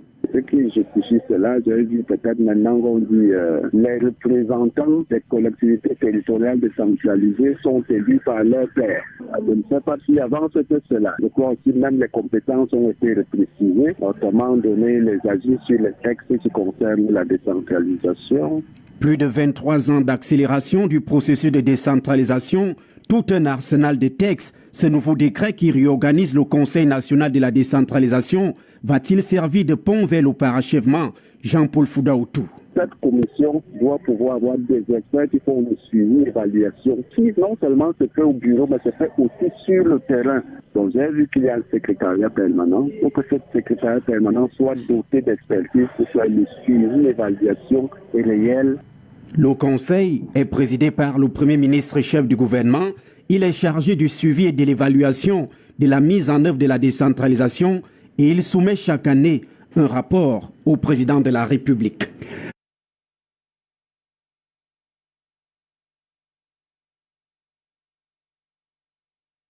En actualité, nous prenons la direction de la ville de Mbandjok, dans la Haute-Sanaga, région du centre. Le lycée bilingue local reçoit 2 importants dons ce jour.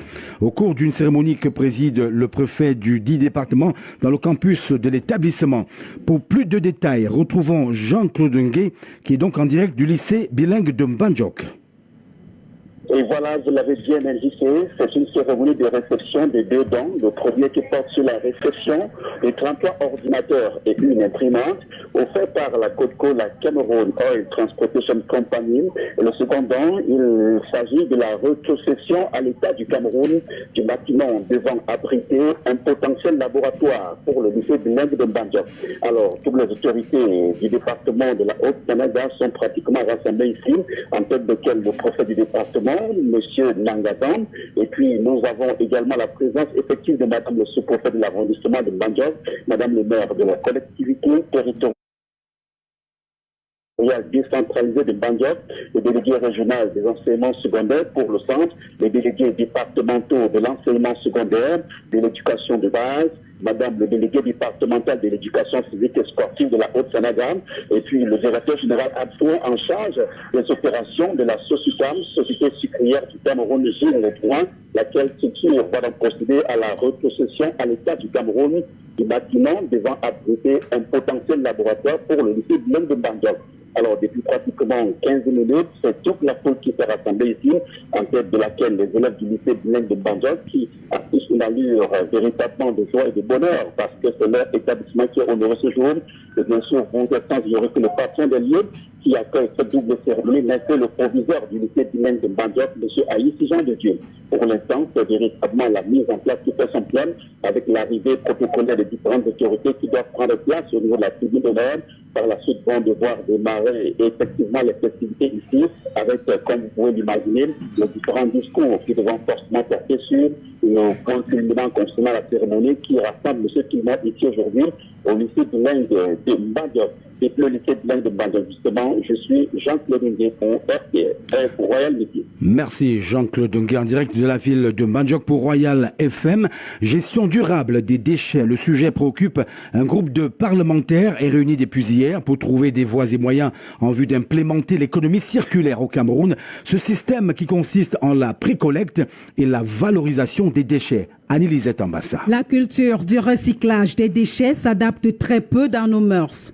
Le problème se situerait au niveau de l'éducation à la base. Jean Keller Côté, expert international en management des projets à la Fondation Cœur d'Afrique. Nous avons un programme qu'on appelle l'éducation pour le développement durable. C'est-à-dire que dès le bas âge, on apprend à l'enfant comment gérer durablement les déchets. C'est-à-dire qu'il y a des déchets qu'on peut se recycler, il y en a qu'on peut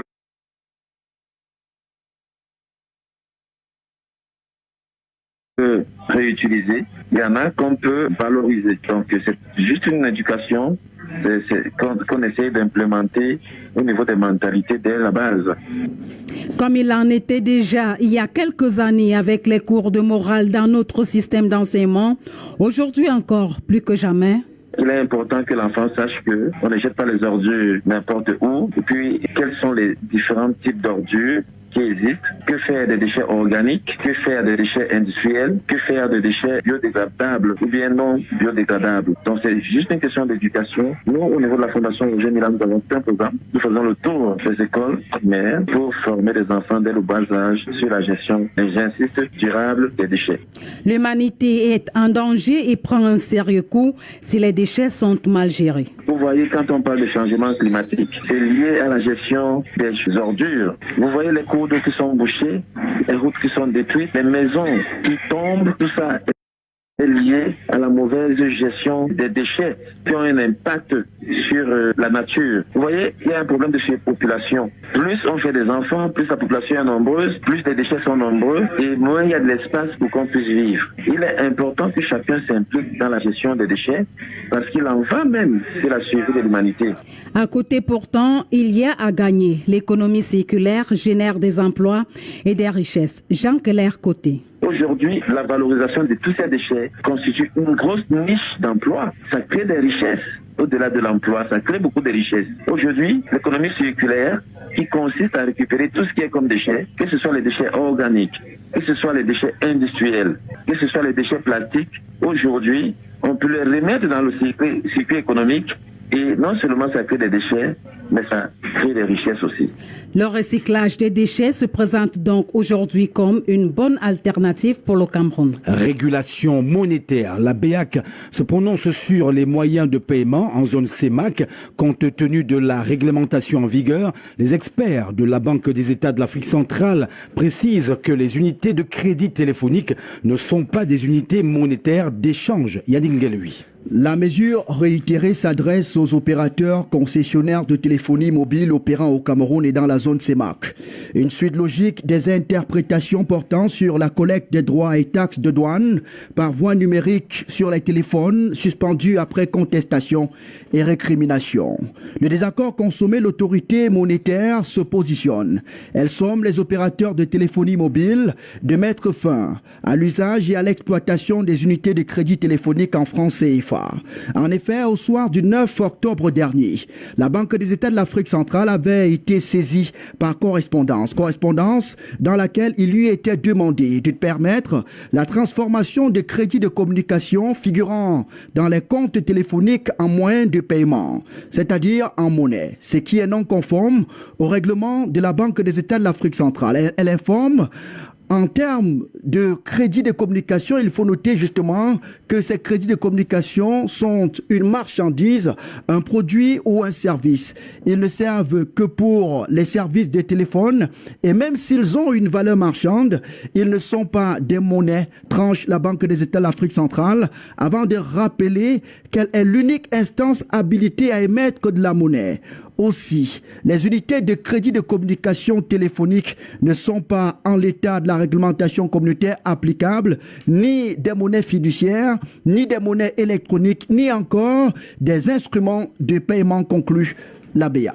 Et retournons sur cette information qui se déroule du côté de Kumba avec l'hommage rendu aux 7 jeunes enfants tués le 24 octobre dernier dans cette ville. Le premier chef du gouvernement préside donc la cérémonie depuis quelques moments. Alors, il faut signaler également que des attaques s'est multiplient dans les établissements scolaires des régions du nord-ouest et du sud-ouest. J'accueille Carole Prudence Tchenche. Bonjour. Bonjour Jean-Patient Tsala. Alors, les villes de Kumbo, Bamenda, Limbe sont concernées par ces multiples attaques. Mais quel message veulent veulent en fait faire passer ces gens qui attaquent les populations et les écoles? Pour le géostratège Dr Fridolin Kay que nous avons eu au téléphone, le message que souhaitent passer les auteurs de ces attaques est que l'État ne contrôle pas la situation. Mais comment arrive-t-il à enlever des élèves et enseignants ou à les mettre à nu alors que certification a été donnée selon laquelle les établissements sont sécurisés? Le gouvernement peut dire ce qu'il veut, mais les faits sont là. On a cru que dans toute chose doit afficher l'aveuglement, montrer qu'on est fort, qu'on est l'État, comme si le pays était une morgue ouverte. En réalité, c'est ça qu'il faut condamner.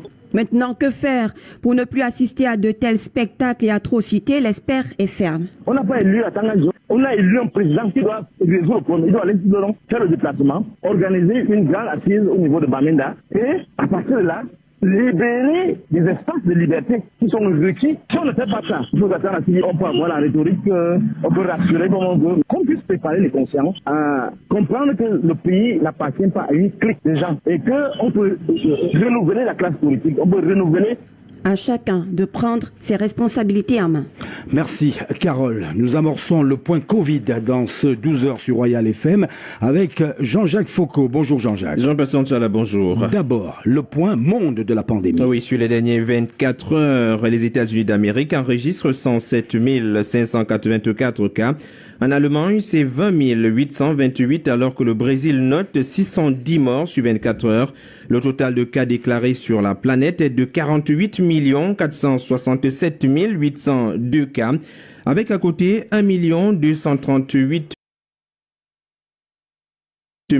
327 morts. À l'aperçu global, le nombre de nouveaux cas bat des records dans le monde et dans toute l'Europe. Tenez, les États-Unis d'Amérique comptent 1203 morts sur 24 heures. L'Allemagne, 161 décès en plus. En Chine, le nombre de nouveaux cas remonte avec 28 nouvelles contaminations et toujours pas de décès notés. Le Royaume-Uni a 25 177 nouveaux cas sur 24 heures et 492 décès. 19 000 nouveaux cas sont dénombrés en Russie. Et puis en France, le nombre de personnes hospitalisées a désormais les 4 000. Oui, 4 000, vous l'avez dit. Mais 40 558 nouveaux cas de Covid-19 ont été rapportés positifs en 24 heures, un chiffre minimal et non consolidé en raison des difficultés identifiées dans la remontée des résultats de tests. Le nombre de personnes en réanimation s'établit à 4 080, donc, comme vous l'avez dit, dépassé. Il faut dire également que la veille, on avait entre 3 869 et un peu plus. Le nombre de nouvelles admissions dans les services de réanimation, soins intensifs et continus, a franchi un début justement de 540. Ce chiffre est de l'ordre de ceux enregistrés un peu plus tôt au niveau de la première vague de l'épidémie de coronavirus fin mars, début avril. En France, 394 personnes supplémentaires sont mortes de Covid-19 à l'hôpital. Ceux qui sont hospitalisés sont 27 511. Le nombre de lits de réanimation est déjà relevé de 5 100 à 5 800 et devrait bientôt dépasser les 7 000. Contraste en Belgique, il y a un recul de l'infection et des hospitalisations. Oui, les nouvelles contaminations au coronavirus étaient toujours un léger recul la semaine dernière par rapport à la semaine précédente. Si leur nombre est encore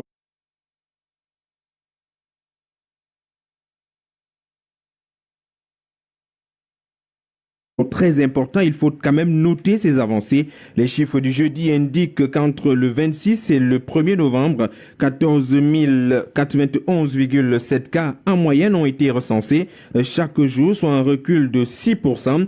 Au total, 468 213 infections ont été dénombrées depuis le début de l'épidémie. Les admissions à l'hôpital atteignent en revanche une moyenne quotidienne de 679,9 entre le 29 octobre et le 4 novembre, soit une hausse de 15% actuellement.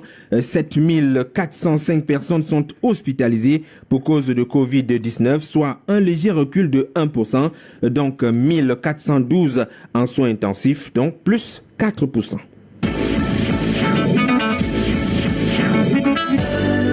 La page internationale. La Côte d'Ivoire reste d'actualité. Le bras de fer se poursuit entre le parti au pouvoir et l'opposition. L'ex-chef rebelle Guillaume Soro en appelle à une intervention militaire.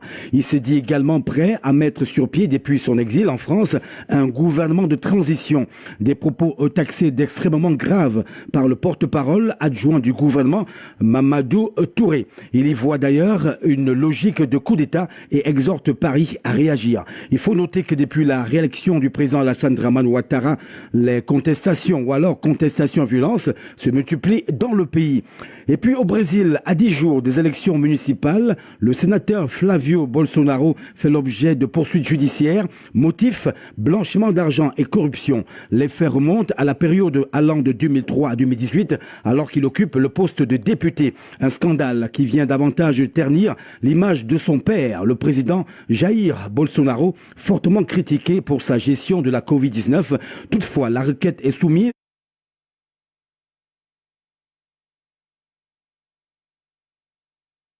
à un juge qui doit se prononcer dans de brefs délais. Élection présidentielle américaine du 3 novembre 2020. En route pour la Maison-Blanche. Les derniers sondages, les déclarations fortes sur Royal FM, la page spéciale du journal. Et cette présidentielle américaine joue les prolongations et Joe Biden est aux portes de la Maison-Blanche. Le candidat démocrate devance son adversaire républicain d'un nombre important de grands électeurs, mais tout n'est pas terminé. Et déjà des recours du président sortant qui dénonce une fraude électorale.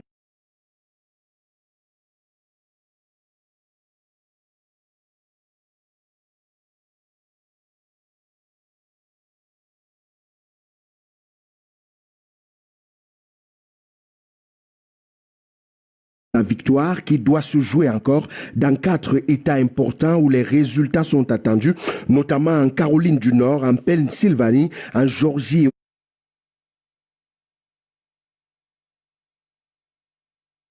Au Nevada, les 2 derniers ans, le recomptage des voix. Alors, le comptage ici est en cours et donc déterminant pour savoir si Donald Trump pourra passer que de la victoire d'un seul État pour remporter la présidentielle, alors que le président sortant remporté les 4 États.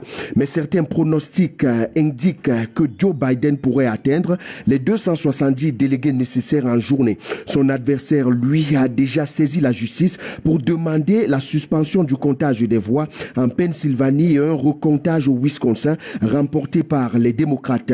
Alors Donald Trump refuse d'accepter les résultats et dénonce une fraude électorale en multipliant les recours en justice. L'enjeu est certainement de rattraper le retard.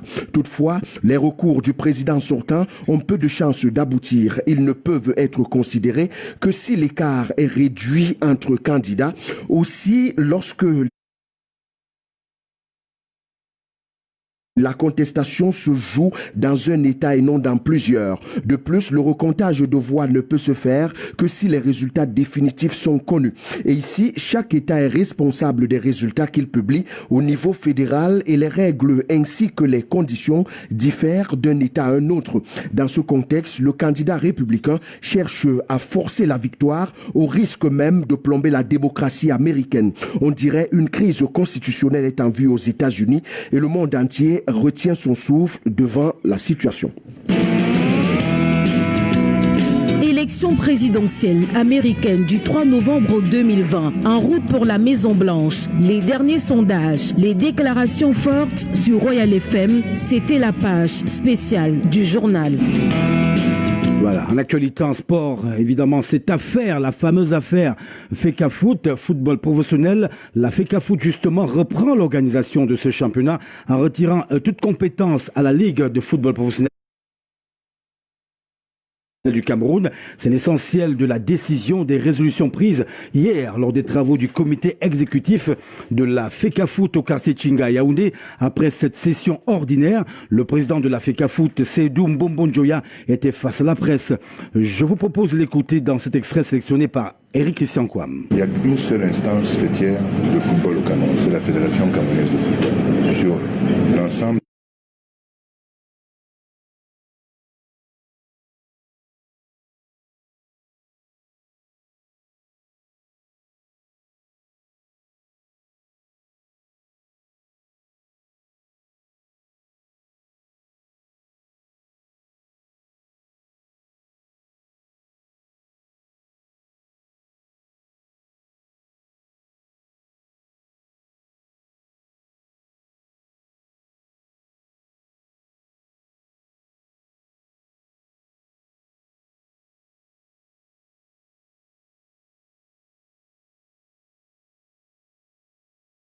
a donc décidé hier de retirer les compétences à la Ligue de football professionnel en ce qui concerne l'organisation des championnats de Ligue 1 et Ligue 2. Une décision controversée auprès des amoureux du ballon rond, comme l'atteste ce reportage.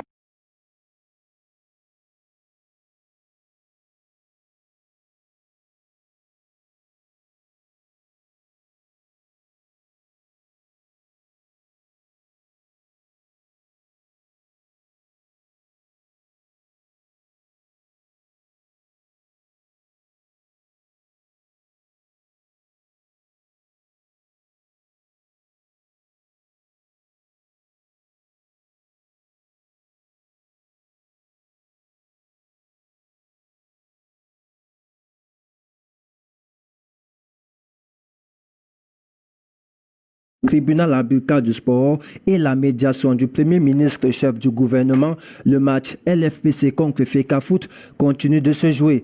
Toute chose qui laisse croire que les uns et les autres tirent profit de ce jeu macabre. Cette guerre profite bien évidemment à la Fédération camerounaise de football. C'est elle qui tire les marrons du feu. Cette affaire ne profite à personne. Peut-être à des forces tapis dans l'ombre. On a même parlé d'un vaste réseau de corruption avec les paris en ligne. Cette guerre profite à des intérêts égoïstes qui n'ont rien à voir avec le football, qui n'aiment non plus le football camerounais. Mais pour nous autres aimant le foot,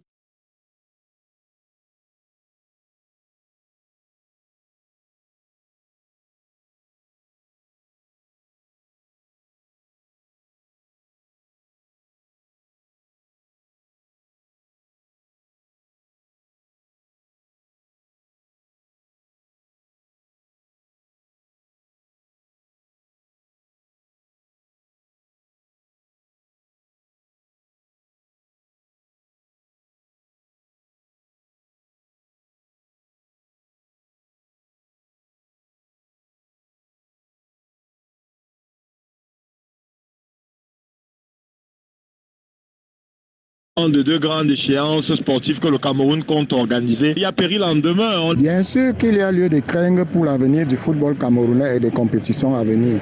Au regard de la posture actuelle des acteurs de cette crise, le match LFPC FECAFOOT semble bien loin de la fin. Éric Christian Coin, bonjour. Bonjour Jean-Patient. Quel regard éditorial? Vous êtes éditorialiste. L'une des questions que je vous poserai, c'est de confirmer que ce conflit ne se soucie pas des footballeurs. Vous ne semblez pas si bien le dire. Tous ont des intérêts égoïstes. Chaque parti veut avoir raison. La LFPC est dans sa république, la FECAFOOT dans sa république et le MINSEP aussi dans sa république. Chacun dicte sa loi en utilisant le pouvoir de sa force sans tenir compte des vrais acteurs que sont les footballeurs, les entraîneurs et les arbitres qui ont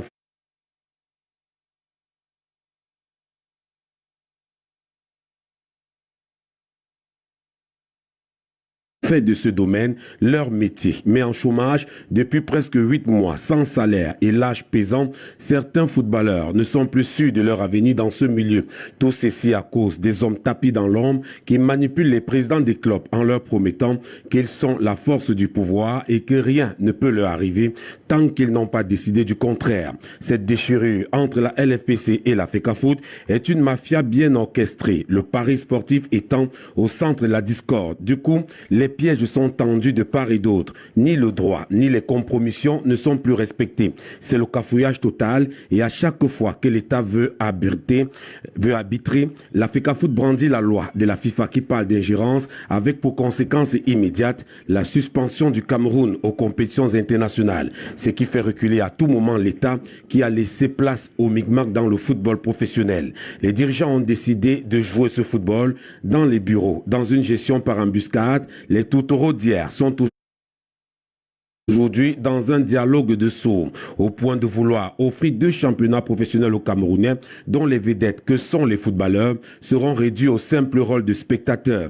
La situation est grave et une attention particulière s'impose à relancer ce championnat de football professionnel qui non seulement va permettre aux acteurs de vivre de leur art, mais aussi de mieux préparer les Lions à prime pour le CHAN qui sera organisé au Cameroun en janvier prochain. La décision du comité exécutif de la FECAFOOT signifie tout simplement que la FECAFOOT pour une deuxième fois suspend la LFPC et refuse d'appliquer la sentence rendue le 14 septembre dernier par le tribunal arbitral de sport de Lausanne. La preuve, ni les arbitres, ni les licences des clubs jusqu'ici n'ont été mises à la disposition de la Ligue. C'est le temps des batailles, des règlements de comptes et de la délinquance, en attendant voir à quoi ressemblera l'acte 4. La calmie de ce conflit n'est pas pour demain. Le regard de la rédaction signé cette mi-journée, Eric Christian Kouam. Merci. Jessica Tangana, good afternoon. Good afternoon. Vous êtes là pour le condensé en langue anglaise. The decentralization process has just been accelerated by the President of the Republic through a decree he signed on the organization and functioning of the National Decentralization Council. We recall that it is the second decree for the same body in 10 years. Cameroon's Prime Minister Joseph John Gute is currently attending the funeral of the 7 children killed in a school massacre in Kumba, a town in the country's restive southwest region. A service has been held in honor of the students at the Kumba amusement park, all dressed in black. Out of the country in the United States, votes are still going on to know who will lead the United States in the next 4 years. Though there is no more major change from yesterday, count continues in 6 states, and this may tip the outcome. However, Joe Biden is closing into the 270 electoral college votes needed for victory, but there could still be a turnaround at any moment. And in sport, Cameroon's Football Federation has decided to dissolve the Cameroon Professional Football League, the LFPC. The decision arrived at the end of the body's executive committee meeting, which ended last Wednesday at the Federation headquarters in Yaoundé. FECAFOOT, however, announced that modalities for the restart of the Elite 1 and 2 championship will be communicated in the coming days. It's the end of our summary news, but more shall be given to you at 2 p.m. in the English news. Jean-Passion Tala. Effectivement, à 14h, le 2 PM News présenté par Promisa Kanté. Vous serez, mesdames, messieurs, du rendez-vous, tout comme gardez l'écoute jusqu'à 18h. Vous aurez droit à l'édition bilingue du journal présentée par Yves Modessengue et Crispine Frunui. Pour le 12h, ce midi, la mise en onde est celle de Romuald Ekoumé, le cadrage vidéo Alain Kwekam, la régie d'antenne Carole Prudence Tchenche, coordination éditoriale Bertrand Ouna, coordination centrale Roger Kiek de Kiki, supervision générale le révérend pasteur Emmanuel Noël Bissaï, Jean Patient Tala, JPT. Derrière ce micro, très bonne journée à tous.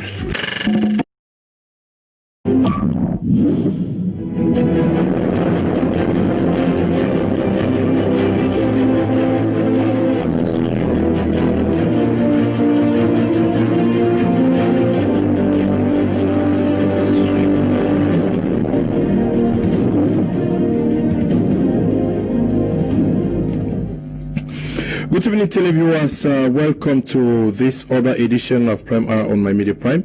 In the program today, we are going to be discovering something that is unknown to many Cameroonians. They call themselves the seafarers. The seafarers are in the house this evening to tell us what constitutes this quo in Cameroon and what challenges they are facing and what efforts are being made to get their conditions of work better in collaboration with themselves, the civil society, especially with the government.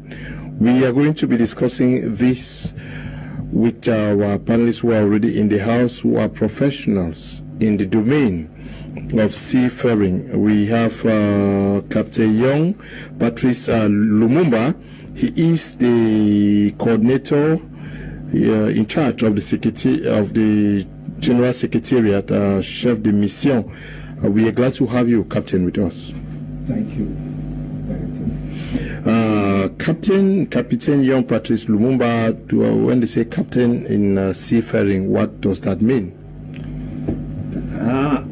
It's already, I would like to start by, first of all, thanking the Chief Executive Officer of Media Prime, the Director of Program, and the entire staff to have made it possible for us to be able to sensitize, educate, edify our authorities, parliamentarians, senators, and Cameroonians, without forgetting my leaders who bestowed that confidence upon me to lead this team of experts here. When we say captain in navigation is someone who has gone through training, practical as well as theoretical. The training in the maritime field, it's theoretical and practical. You cannot do one without the other. And at the end of the day, you could be very brilliant in theory and poor in practicals. Captain, what does a captain do in the maritime jargons? In maritime jargons, a captain has the sole responsibility in managing a vessel. It crews, equipment, everything. Before the vessel moves, he must ensure that all the safety and security maritime are on board, all provisions for feeding. So go on. Yeah. All provisions for feeding, all supplies like lubricant, oil, everything is set before you can move the vessel. Okay. But when you say maritime vessel, many persons who are watching us may not understand what you mean by maritime vessel. Is it a boat or a ship? Thank you once more. There is a difference. Ships are conceived to navigate in the high seas, whereas boats are for coastal navigation. And they are boats who have limited capacity and cannot go to the high sea. But with the ships, they are conceived and constructed for navigation in the high seas. So the captain manages both the boats and the ship. If you are on a tugboat, for instance, which is smaller, you become a tug captain. If you are in a big ship, the term today we call you master mariner. Yeah, because you go across the world. And Captain Young Patrice Lumumba has you have been at the helm of a boat, you're a top captain or a vessel? Yes, before reaching that rank. The difference is the schooling and the kind of vessel, because there are many types of vessels. You have container vessels, you have liquefied vessels that carry liquid product like oil, gas and all. Then you have passengers boat, you have cargo carriers that carries cargoes in quantities. We also have with us this evening is Officier Tadjuta Jean Rigaud. Officier Tadjuta Jean Rigaud, we are glad to have you with us for the first time on Prime App. But also, Officier, what do you do? Je suis tout d'abord l'officier Tadjuta Jean Rigaud, vice-coordinateur national du Conseil maritime et technique du Haut Commissariat d'intervention générale. Et en second lieu, je suis coordinateur chargé des affaires juridiques et contentieux du Conseil maritime de la société civile camerounaise. Là, quand je parle du Conseil maritime de la société civile, je dois tout d'abord commencer par vous présenter cette organisation.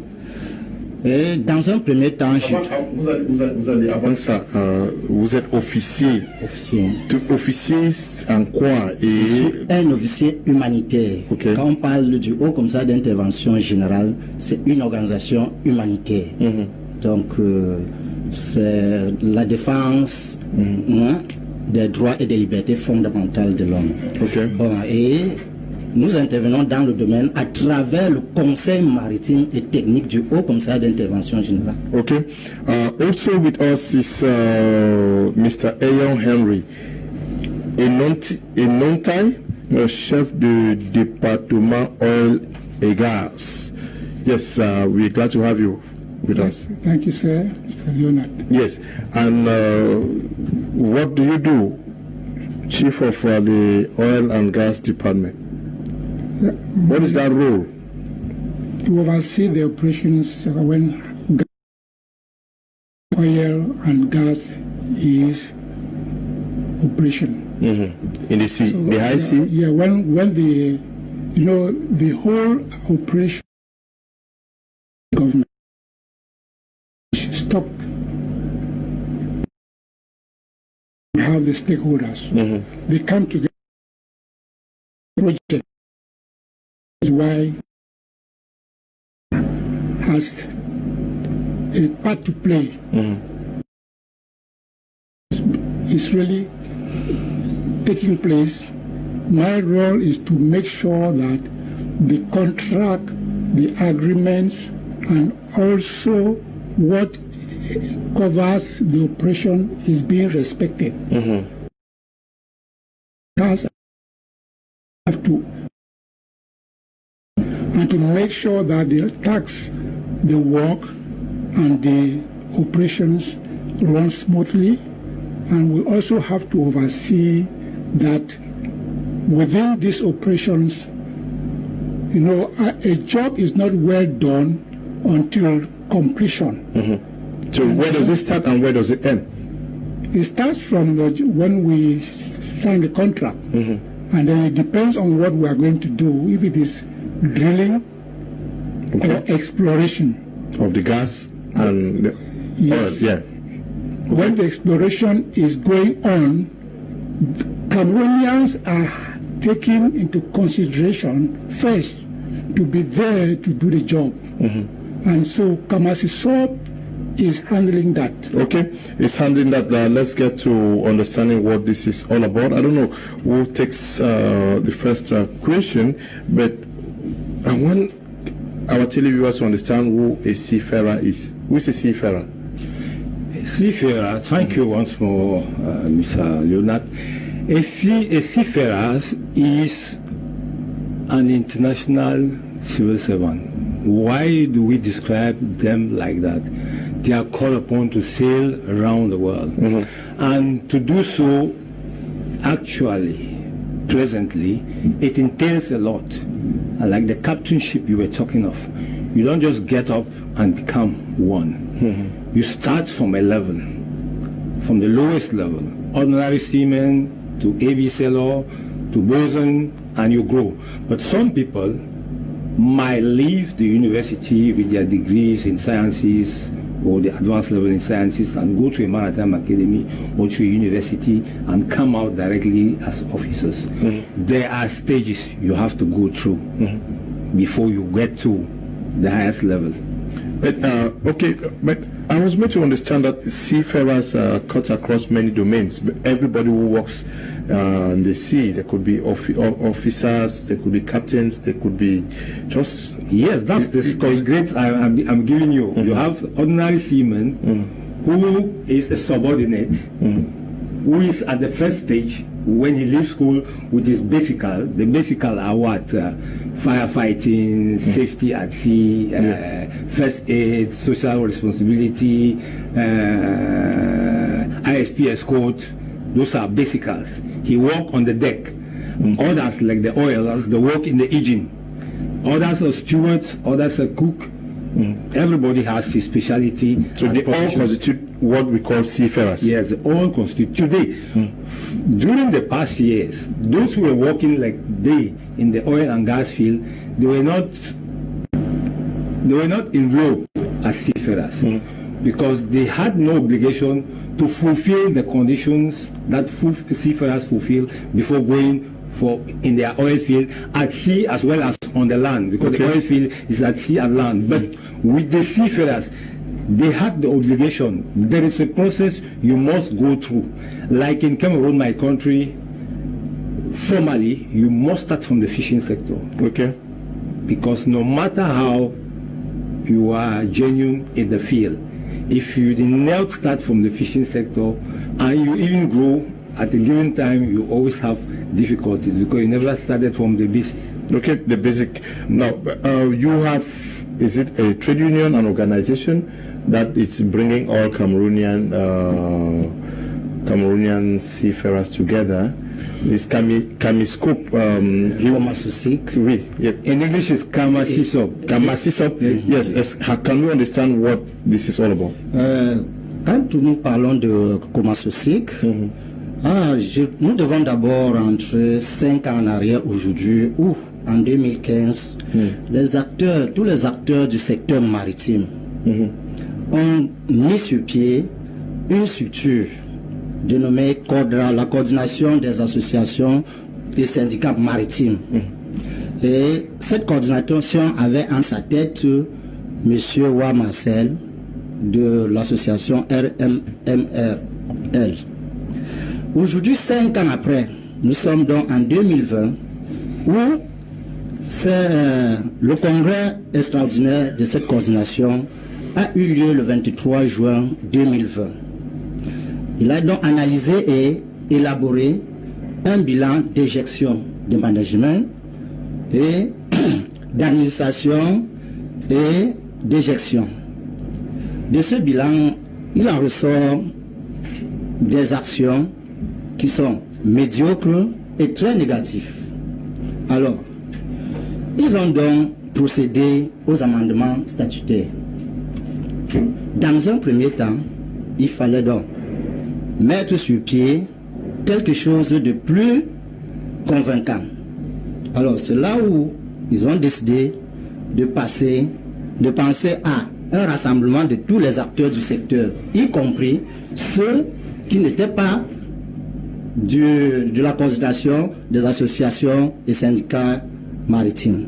Alors, c'est là où ils ont fait appel à toutes les organisations maritimes, des syndicats, des coopératives, des ONG, et puis tous autour d'une table se sont réunis.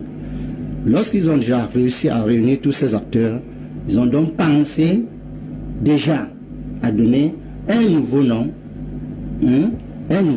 à l'organisation. Comment nous devons tous faire pour pouvoir mettre sur pied, travailler en synergie pour que notre pays sorte de tous ces problèmes qui émanent de ces domaines.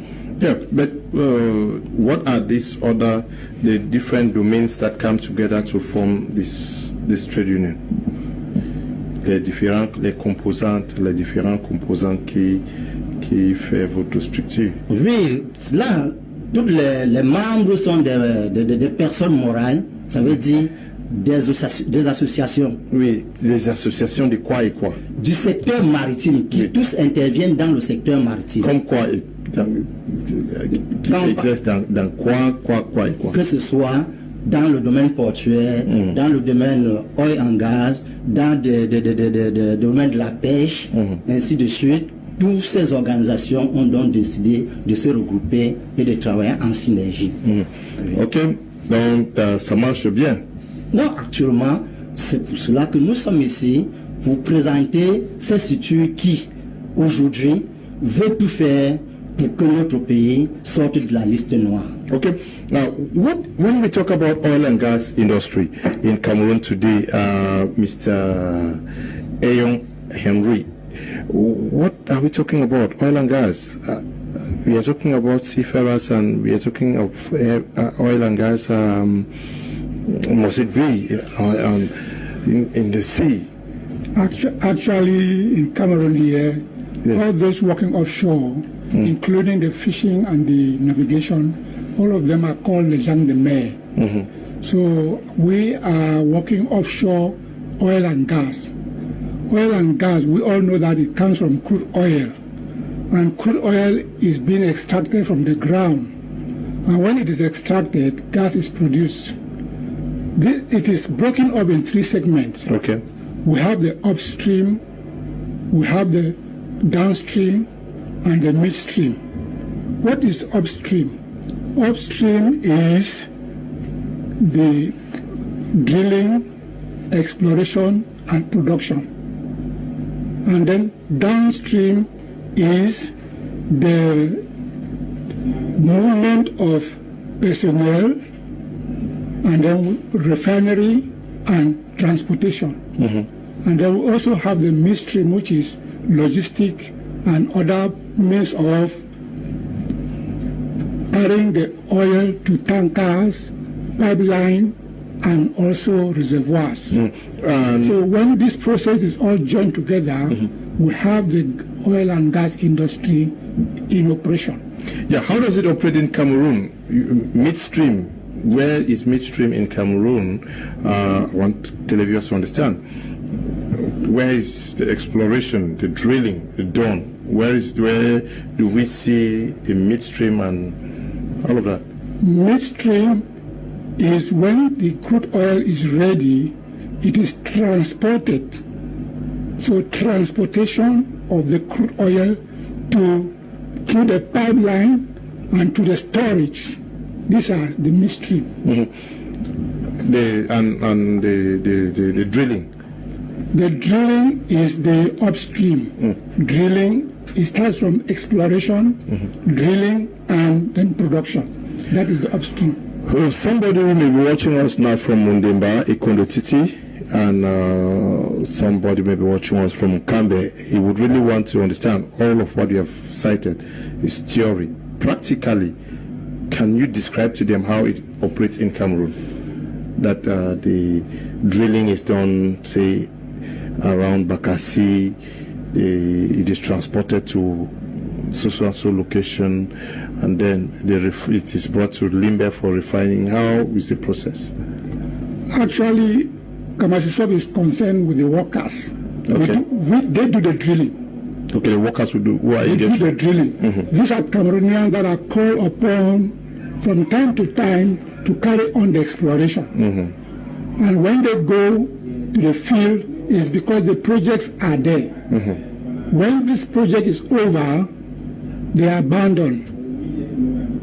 So we in Kamasisob, we do the drilling, and the drilling is before the production.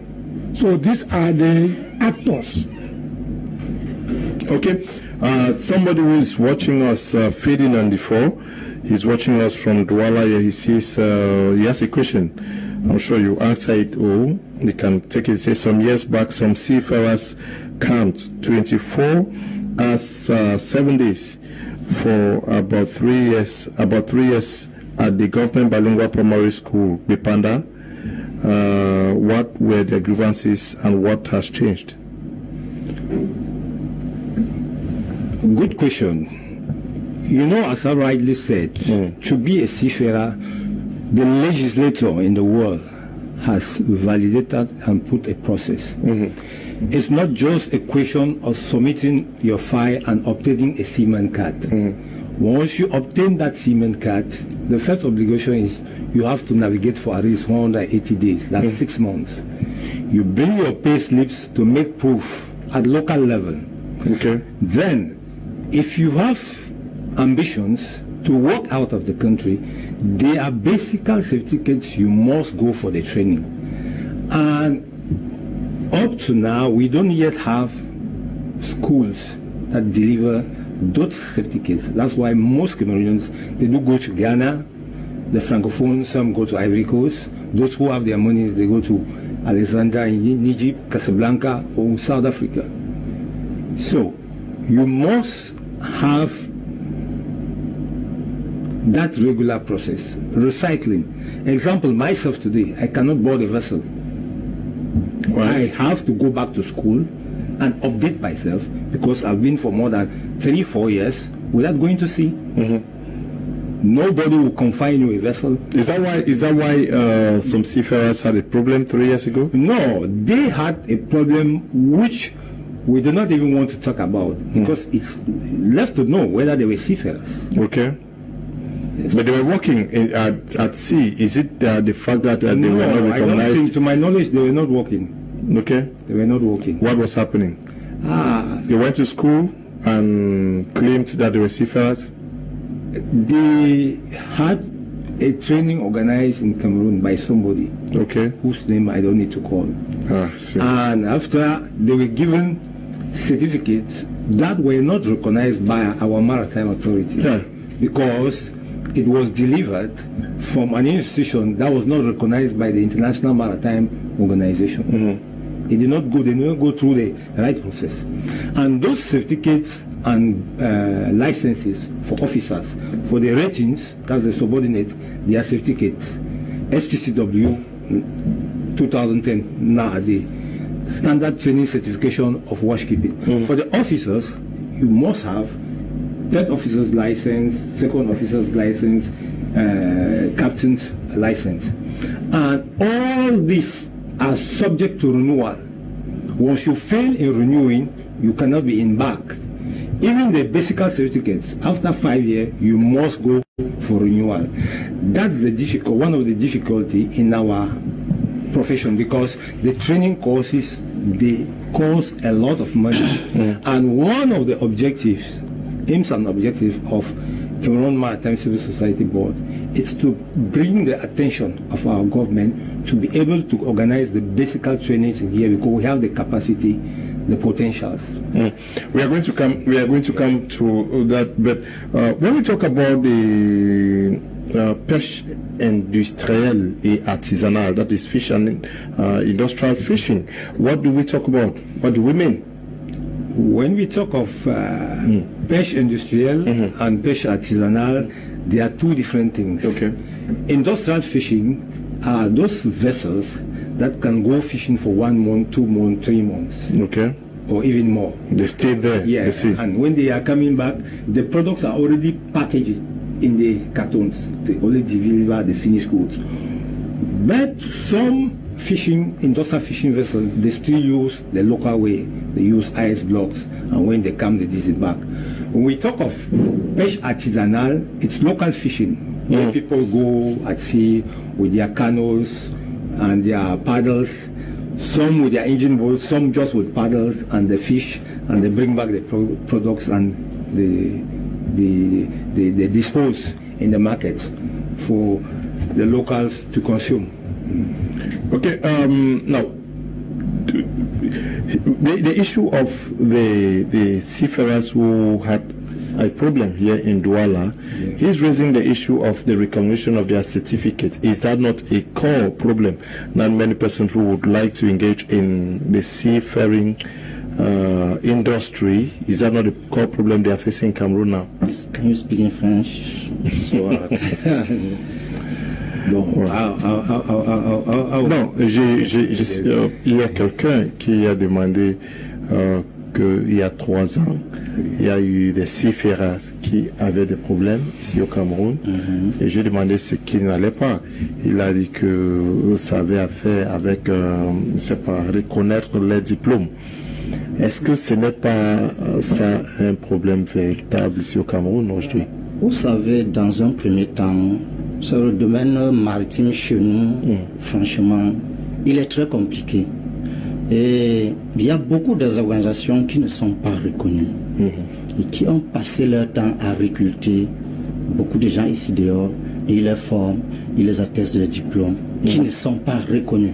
Comment vont-ils travailler avec des diplômes qui ne sont pas reconnus? Déjà, j'ai eu affaire à un ami avec qui j'ai marché. On s'est entretenu, on marchait, on a fait plus de 3 ans. Un jour, il me dit qu'il a un livret maritime. J'ai dit, mais tiens, comment depuis des années, tu es avec moi, je ne t'ai jamais entendu dire, je vais en mer, ceci, comment as-tu... Est-ce que tu as les preuves de ce que tu dis? Il me dit, oui. Je dis, donc, amène-moi ton livret que je... Alors, quand il vient avec ce livret, qu'est-ce que je constate? Il y avait autant d'anomalies. Déjà, il n'y avait pas de cachet qui certifiait qu'il a déjà été en activité en mer. Le médecin n'avait jamais signé dans son livret tout ça. Alors, il a un carnet, un livret maritime, et il se dit marin. Ça, ce n'est pas un marin. Il a juste obtenu ça comme ça, et franchement, comment ils vont travailler dans le domaine maritime avec ce genre de... Mais est-ce que ça n'est pas un problème véritable au Cameroun? Comment on fait pour avoir, je sais pas, des diplômes ou certificats qui sont reconnus et qui permettent aux gens de travailler aisément au Cameroun et ailleurs? Dans ce point, nous constatons déjà de par tous les désordres qui vivent dans ce domaine, déjà en profite. Juste, je peux dire, nous connaissons notre pays. Plus nous sommes nous-mêmes, comme ceux qui sommes ici, pendant que nous nous battons pour pouvoir pallier tous ces problèmes, il y en a d'autres qui sont toujours sur le terrain, alors que, par exemple, il y a eu des interdictions, mais actuellement, beaucoup le respectent. Mais nous ne faisons que continuer notre combat qui consiste à assainir ce milieu. Bon, toutes ces organisations qui donnent ces attestations, franchement, le combat social voit le jour dans le but de mieux réglementer ce domaine. Si nous avons toutes ces chances devant nous pour pouvoir réglementer ce milieu, ça sera une chance pour notre pays. Oui, mais qu'est-ce qu'il faut faire? Est-ce que ce n'est pas un danger que des gens, nous sommes dans un pays où des gens ne peuvent pas se former à quelque chose qu'ils veulent vraiment faire? Do we need all the time to get the country ready for this when we have persons who have been in the domain for so long? Why is it difficult for a school to exist in Cameroon that would readily prepare Cameroonians for the industry? Thank you, Mr. Leonard. Very good question. You are bringing me now to get into the main theme we had to talk about, the maritime administration. Yes. Our maritime administration, about 40 years ago, was an autonomous administration.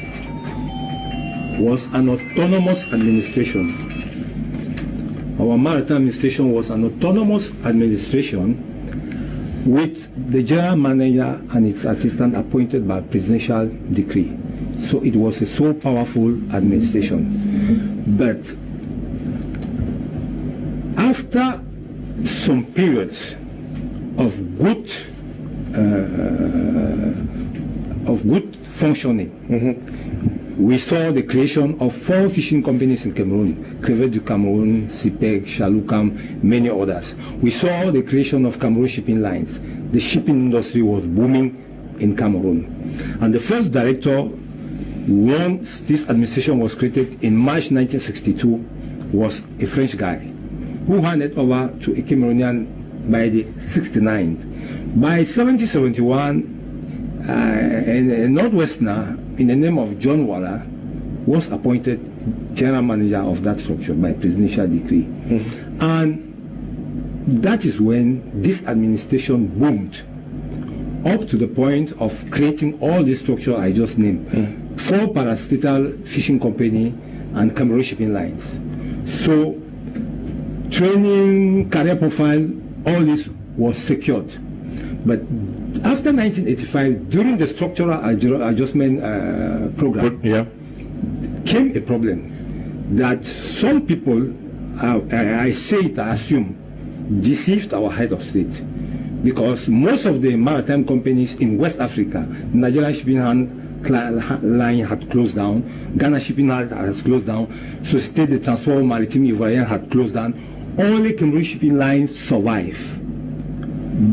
And later on, with the pressure from this structural adjustment program from the IMF, World Bank, and the Bretton Woods Institution, people deceived the head of state to allow for the privatization of Cameroon shipping lines.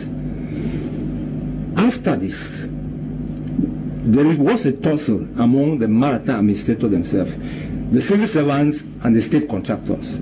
That's why the maritime administration in Cameroon has never had a statute.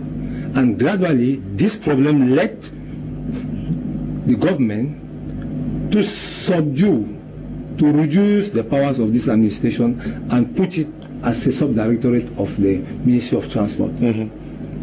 Now, all these problems you are raising, it is the role, the duty, the task, and the responsibility of. Yeah, but you say, I think I see this in the document, that the seafaring, the sector actually boomed from the 1960s to 1989. Where did they get the manpower to be able to handle this industry that was booming at the time, when the problem has to do with the training in Cameroon? They got the manpower because at the time there were scholarships. That's one of the sectors today that since 1985, if I'm not mistaken, there's no more scholarship in the maritime field. But formally, there was scholarship. The state sent people, we have many of them, we don't need to call names, that were trained by the state. Not in Cameroon? Yes, but some went to France, some went to England, some went to Egypt, some went to Morocco, some went elsewhere. But once the administration took cognizance of what was happening, Mr. John Walla brought our government to understand the importance of creating. That's one of the big realization of that general manager. He is the one, and the late John Monikengon, Minister of Transport, who convinced heads of state of the whole West Africa that there is no need spending millions to train guys in Europe. We can create our own schools here. That's where the Ivorian Maritime Training Center became a maritime academy, and Ghana too. That of Ghana was even supposed to be created in Cameroon. But somebody gave a wrong impression to our former head of state. The Ghanaians took it. Okay, the Ghanaians took it. My question to you, Mr. Eyong Henry, has to do with what are the difficulties that you guys are facing in the gas and oil industry in Cameroon today? Thank you, Mr. Leonard. Truly, there are difficulties and a lot of problems. The workers are even lamenting. You see, we have the Petroleum Code and we have the National Convention Agreement. These are documents that are being used to carry on the work smoothly. In fact, I appreciate the documents because they are well established. But you see, but they are not respected. Why? Because these workers are being handled by people who do not master the operation.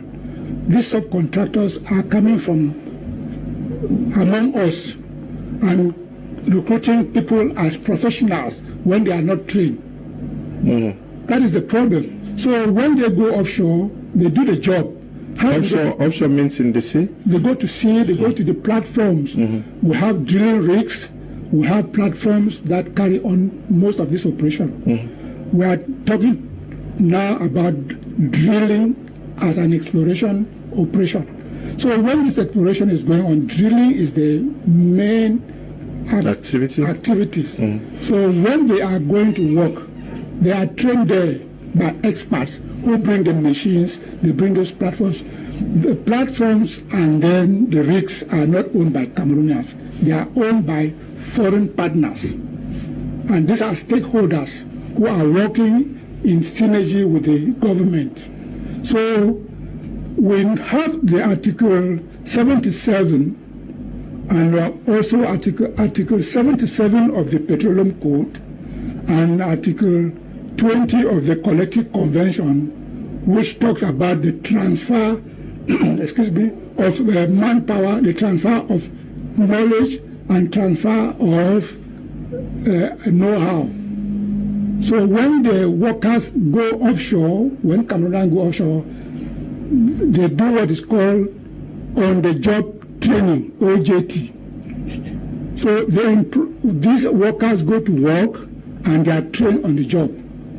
And many of them have been working for many years. From roastabout, they climb to roughnecks, and then they climb to become assistant drillers. Some become crane operators, some become roughnecks, and some do other jobs like electricians are also being employed. That is how they do the studies, and that is how they grow in the company. This is in line with the article that we are talking about, the transfer of technology. Yeah, but when you say the conditions are not too good, Mr. Eyong, practically, what are the difficulties they are facing carrying out their job? Because it is also shocking to understand that those who are working in the oil and gas industry are not well taken care of, when we know that that is what runs many governments. Actually, the difficulties that they are facing, they feel the pains because they go to the field and they are not treated well. Why are they not treated well? Their modalities of work is not stipulated in the collective agreement. You don't see their classifications in the collective agreement. So the collective agreement is a tool that we are using to carry on the operations in the national territory. And now, the people that are doing the recruitment do not master this job, and they don't have any knowledge about what is being done on the rig or on the platform. So now the same people who go there, and then the people are being regarded as workers, but they are not trained. So when they go offshore and they are being trained by these experts, it takes time for the experts now to bring out competent workers. Yeah, but why should training take place there? Is there no school where these guys should be trained in Cameroon before they're taken? We're going to come to that. There's no school actually, Mr. Leona. There is no training school. You know, drilling is a process, and they are doing it practically in Cameroon, but the school is not there. But drilling has been going on in Cameroon for decades now. Right. Why is there no school for it? Well, the government thinks that we need to come out with a school, and that is the reason why we are here. So we want to beg the government to see into this problem so that institutions can be built or created. Okay, the problem I was trying to bring to you, Mr. Leonard, is that these workers that are going offshore, inside the collective agreement, or we call it collective, national collective agreement, does not specify drilling. If you look at the document, it is well established. You have production activities on the document. And you see the functions, and you see the categories, you see the echelon, all in the collective agreement. But when you look at drilling personnel, the drilling crew, or this drilling activity, it is not spelled out in the collective agreement. And so the local contractors or local companies that recruit these Cameroonians to send them to work offshore didn't master the positions of the workers on the rig or on the platform. So you see that at the end they are lost, and they have no backing, no document to clarify how they are being paid or how they are classified. Okay. The Bipanda seafarers problem was an issue of wrongful certification not meeting up international standards.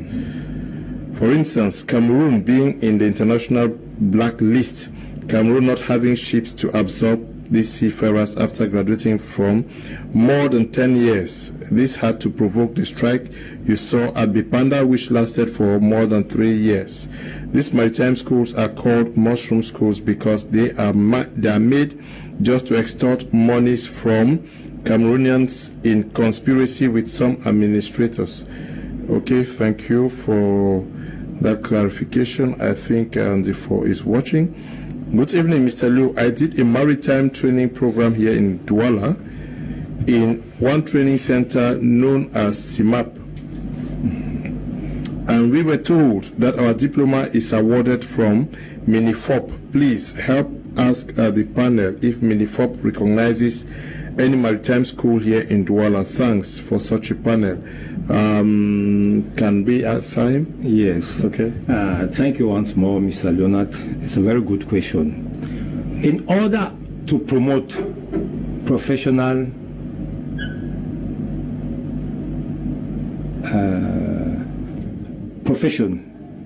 different professions in Cameroon, the Ministry of Employment and Professional Training was created. But there is a problem when this ministry was created, because later on the minister realized that he was being induced in an error. Most of these mushroom schools, they always let him to sign this certificate. Where is the problem? I'm coming back to the question that you asked, because you need a solution. Cameroon is a member and a shareholder of the Regional Maritime University, which formerly was Regional Maritime Academy in Ghana. Okay. So, in 2004, I was in the Commission of Education. We put down strategies that could facilitate and enable instructors from Ghana to come and evaluate this, our own guys. What do you benefit?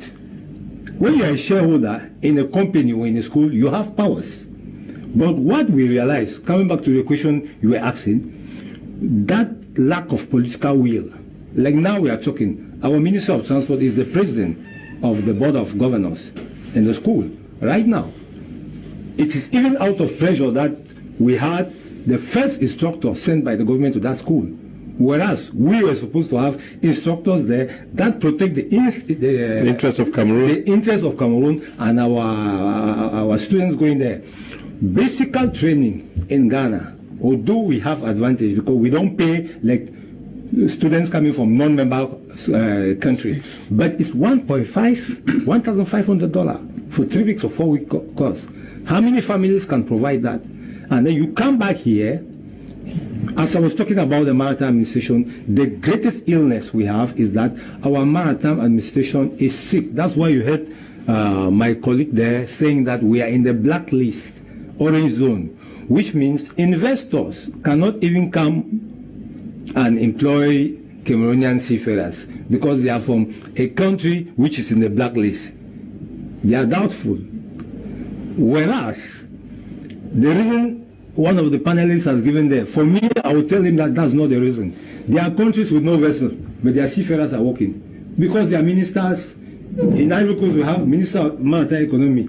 In Ghana, when you look at the Ghanaian seafarers, they are the officers on Iranian vessels. You look at all the Iranian vessels, because the minister concerned had the interest. He went to the Iranian government and negotiated, as well as our own ministers. If they go, we have partners, they go for trade fairs outside.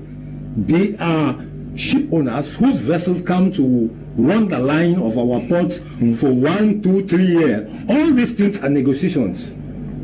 Ivorian seafarers, they are working. Some of them, they work with Danish vessels. It is negotiation, if you have the goodwill.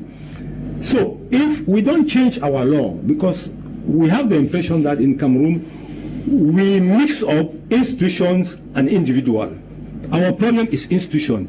Our maritime administration, if it's not made autonomous, it will never be effective, efficient, and productive.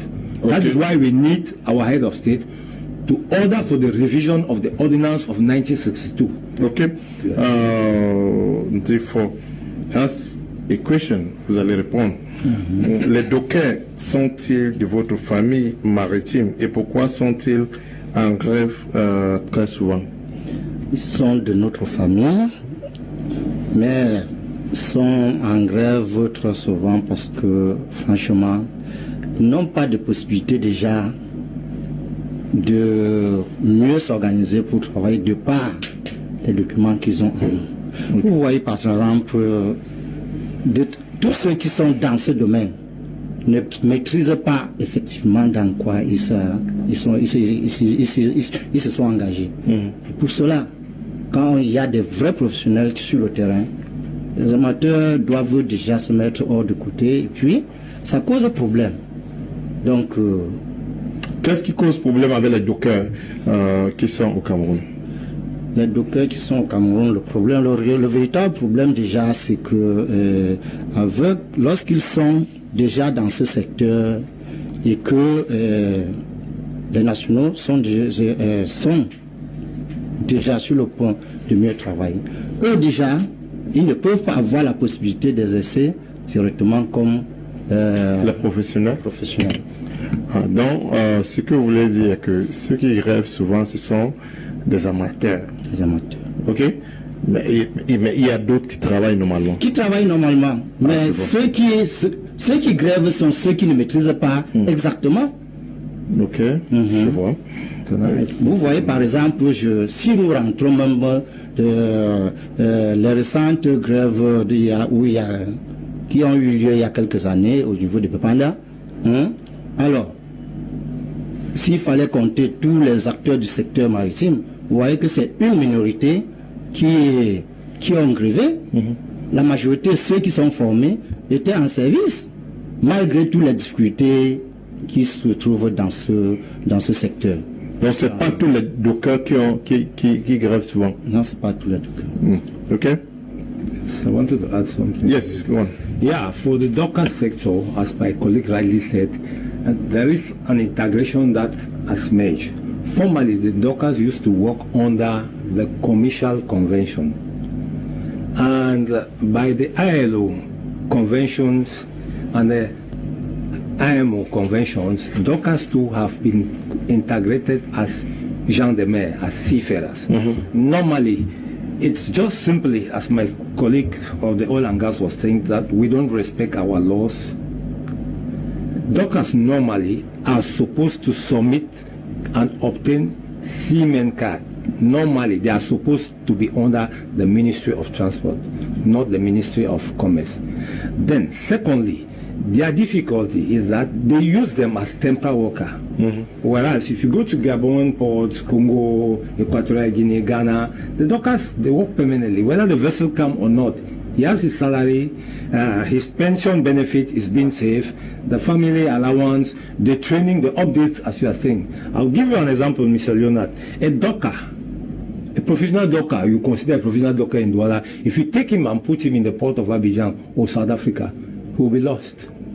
Why? Because like in a container terminal, loading is being done by a computer. So you convey with me that if the docker is not computer literate, he will not be able.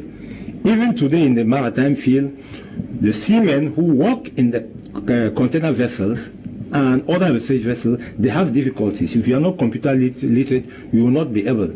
Because when the container vessel arrives in the port, unloading and loading is done through computer. You must know which are the containers going here. How do you put it? You will not classify containers that will go down from the first port in the other way, because you waste time and money in the port. So you classify the containers the way, as you are going to the port, discharge is easy. And even if there are others to load, they load easily. So the difficulty of Cameroon dockers is that they are not, their conditions of work is not decent, it's not good. And training. Mr. Ayon, I'll read what Cameroon oil and gas exploration workers concern and problems. I'll read a paragraph and you react to it. You see, all over the world, activities of oil and gas are the same, and the principles are standards everywhere. Now the question is, why is the case of Cameroon different? Cameroonians are not allowed to work in foreign lands without a work permit or work contract, while here in Cameroon, visitors come to work in and out without being checked or questioned. Is that the situation? I told you earlier, Mr. Leonard, that the laws are not being respected. We have an order by the Prime Minister that was decree number 93-371 of 13 July 1993. The Prime Minister of Cameroon mentioned in Article 2 of the order that except an expatriate staff is in possession of a contract visa or a work permit in harmony with Cameroon labor provisions or in accordance with Cameroon labor law, he or she is not permitted to hold a position of non-supervision. That is the same in other countries. So when you are a Cameroonian and you have to operate abroad, you need to have your work permit based on the national laws of where you are going or where you are going to work. At times, this we have our local recruitment agencies that recruit people without following this decree according to what the Prime Minister ordered in 1993. I quoted you the date. So here is not respected. Why? Because the recruiting agencies, they need their money, and that is all. They end there. They need a guide from the government or from the stakeholders to enable them do this work smoothly and correctly. But they are left by themselves, and so they carry on activities that they are not master. Okay, they don't master. How are you sure? How do you authenticate the fact that those who are brought in to work in Cameroon are not holders of a work permit, or that they do not meet the prescriptions as stipulated in the law, the 1993 Prime Ministerial Order? Really, we have agencies for that. The stakeholders, let me say the oil companies, they make sure that the laws are respected. Yes. And before the companies come in with their experts, they notify the local authorities first, and the process is carried on by the company that is running the operations. And you know, when they come to the airport, they are being received by the local agencies. So if they reach at the airport, you see that they have problems or they don't have problems. It's based on what is arranged. So the agency makes sure that these people come in well and they go offshore well. But at the other end, there is no control. So most of these experts, when they come in, they don't even have the permit and they don't even have any work visa. They are covered by their companies and they work for a period of time and they go. And most of them don't come back for fear of the control. Now, you say you go further to say foreigners enter the country, go to work, while Cameroonians, instead of being trained, remain at home unemployed, and yet nothing is done. This is not normal according to the International Labour Organization.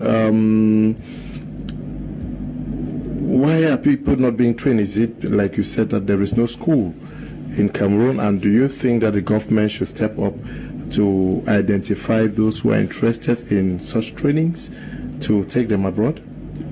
According to the collective convention, the collective agreement, Article 20 stipulates of a transfer of technology. So that is where we are based on. The transfer of technology is not done in schools, neither in universities. It's done on the job. So the companies or the operators, when they come in, they recruit the nationals and they are trained on the field. That is how Cameroonians study or do the job, and they grow there. Okay, we have another article. According to the Article 77 of the according to Article 77 of the Petroleum Code, the transfer of technology permits Cameroonians to work and study the job right up to managerial level. So if you are not, if the project is not too long, how can you become a manager? These projects are short contracts. Before you start learning a trade, the contract is finished. And we remain idle. And it takes again a lot of time for this operation. What should be done to fix that aspect? Well, Mr. Leonard, it's based on the projects. If the projects are long, it's good, but the projects are always short. Okay, Captain, people think that there is need for the creation of schools that can, away from because the long regional school that fits Cameroon now is the one that is based in Ghana. Yes. How do we get a school in Cameroon? And who would certify, give recognition to the certificates that are going to be issued in these schools in Cameroon that will permit Cameroonians to be able to work in internationally recognized vessels? Okay, I'll highlight to what Mr. Eno just said and end up with what you're asking. Yeah. When you look at their oil and gas field, there's no career profile. Okay. And according to the Labour Convention, ILO, it's normal for somebody to work on the same place for 3-4 years. And it's because of institution. If you have strong institution, in Nigeria have a lot of petroleum engineers because when they went into the oil and gas venture, their laws were firm and stern. If we lay down strong institutions. Coming to the schools, I said it, we have the capacity and potential. The Spanish Kingdom recently helped Cameroon to acquire a nice international high-tech school in Limbe. That school could be used for renewal of STCW 2010 because it has all the necessity.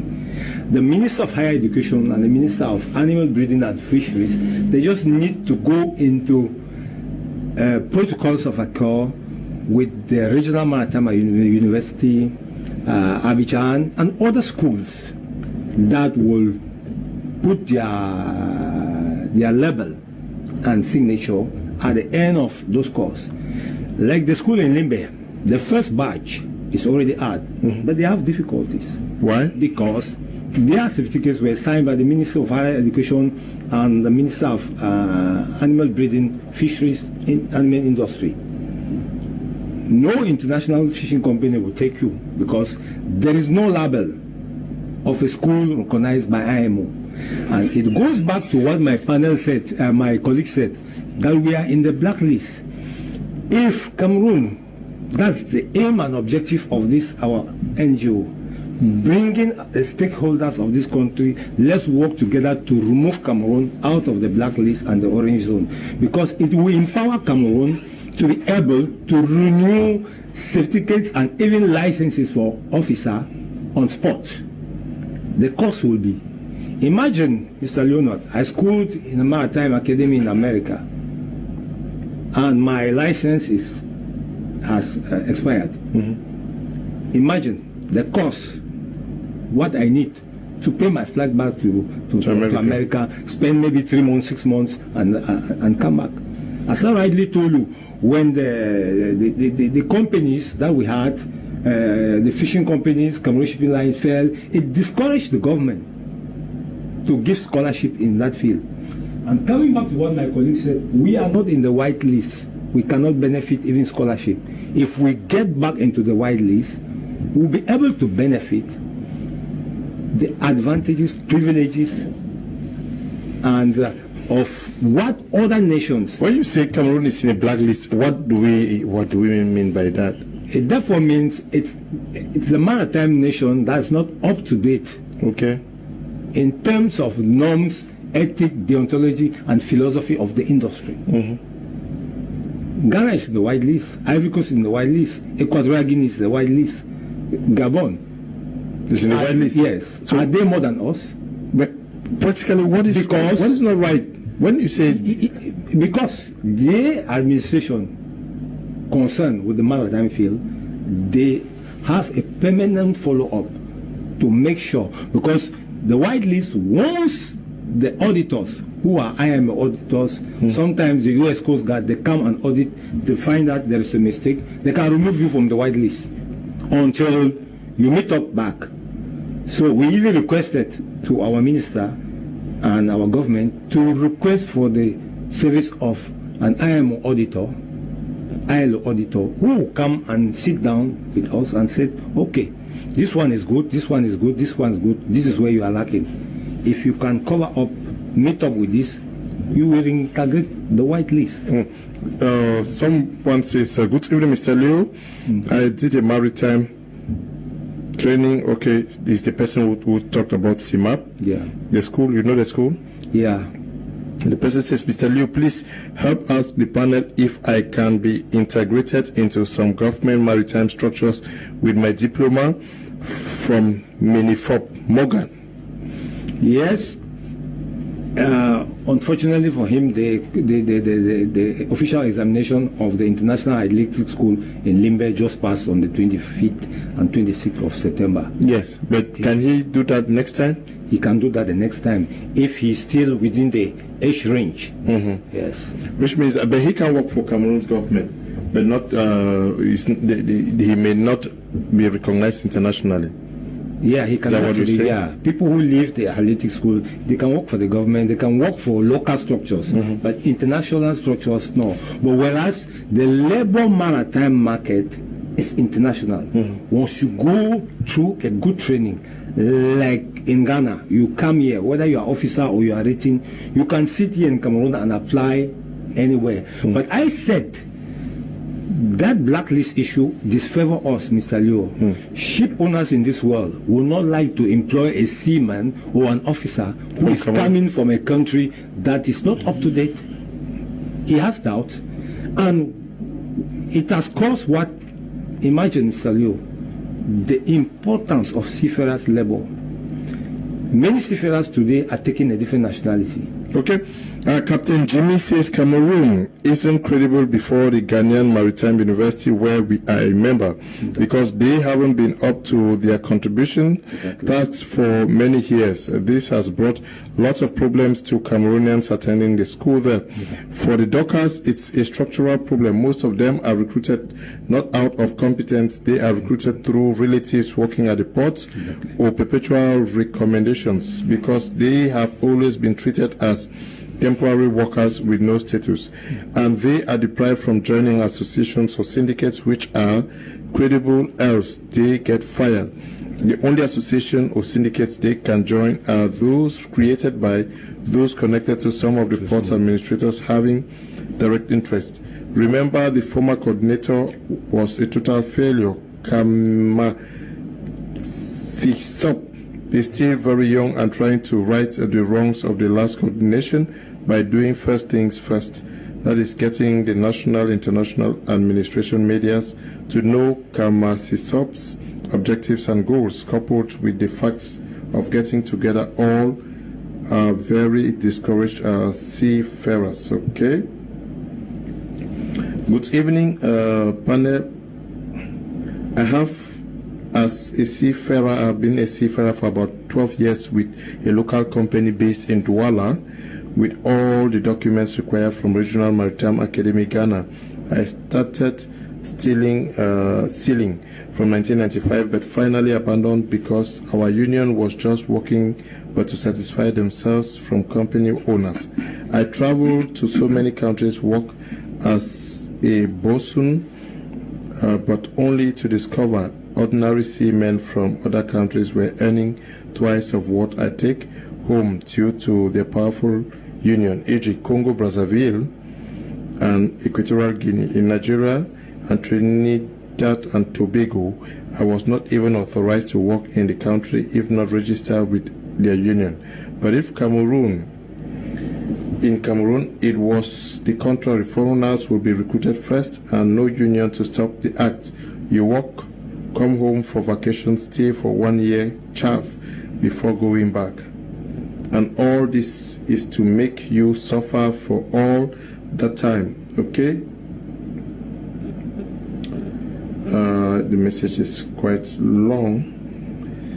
This one says, good evening, Mr. Liu. I'm Albert Ntuba. Please kindly ask for me, Mr. Eno, what happened concerning the maritime training that took place during the period 2005. The recruitment of local maritime security agents that up till now none have we, especially those that came from the southwest, have not gotten employment. Sorry, I'm writing from Kumba. Don't know whether anybody can answer him. Yes, thank you. My panelists, my colleagues said it.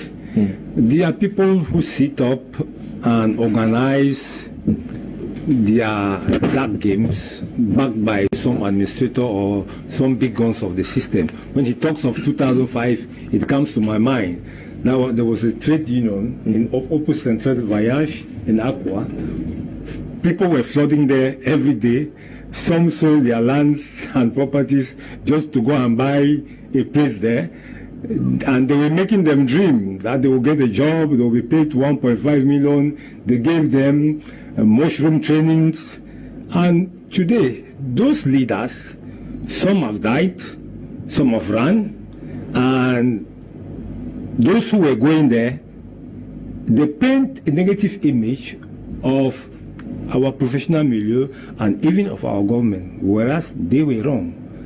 If you want to do any training in the maritime field, the best place I will advise a parent to go is at the Ministry of Transport in Yaoundé. There is a directorate for that. When you get there, depending, you want to be an officer, you want to be a rating, you will get the right orientation. Okay. Good evening, Mr. Liu. Our program is really interesting, but I think Cameroon is a bilingual country that we should be able to express ourselves in both languages. Esther is writing from Kumba. Good evening to you, Esther. Good evening, Mr. Liu. I love your program. The offshore industry is a very lucrative one, but in our country, it is the reverse. The training schools dotted all over the country can't secure any good job for those who go there because those schools are not in IMO whitelist. Once you obtain the STCW certificate, you should be able to secure a good job in other countries. The maritime administrations oversees the process and makes sure seafarers obtain the remuneration they are due with good working conditions. In Cameroon, any employer gets in and gives any meager salary to our seafarers who have spent much money to be trained. I challenge the Cameroon seafarers to get serious by having syndicates like it obtains in other countries. I think if this is done, and with the help of the government, seafarers can lobby better working conditions for themselves and will encourage other Cameroonians to join the profession. Fonge is writing from Muya. Good evening to you, Fonge. So they still good to survive. Okay, you say dockers have no status contracts, no salaries, they still good to survive. Okay, so bad. This one says, yeah, get in touch with someone who's around. Okay.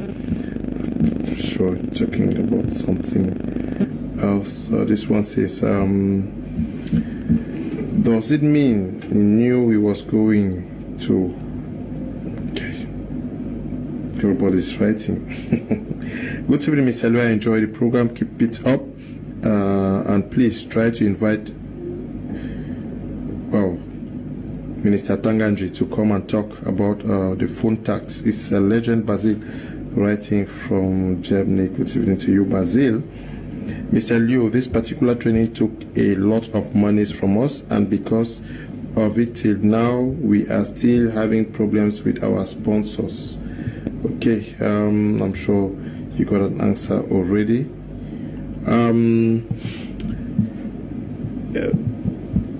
Quand on écoute tout ce qui se dit là, ça veut dire que la plupart des gens qui travaillent dans votre domaine au Cameroun ne sont pas des Camerounais? Ce n'est pas dit qu'ils ne sont pas des Camerounais. Oui. C'est la réglementation du secteur d'abord, dans un premier temps, qui fait problème. Franchement, vous allez voir à l'arrière des choses. Notre administration déjà ne comprend pas que c'est un secteur qui devrait beaucoup nous faire entrer beaucoup d'argent, mais la non-réglementation de certains dans ce domaine, ça nous fait énormément perdre. Vous comprenez?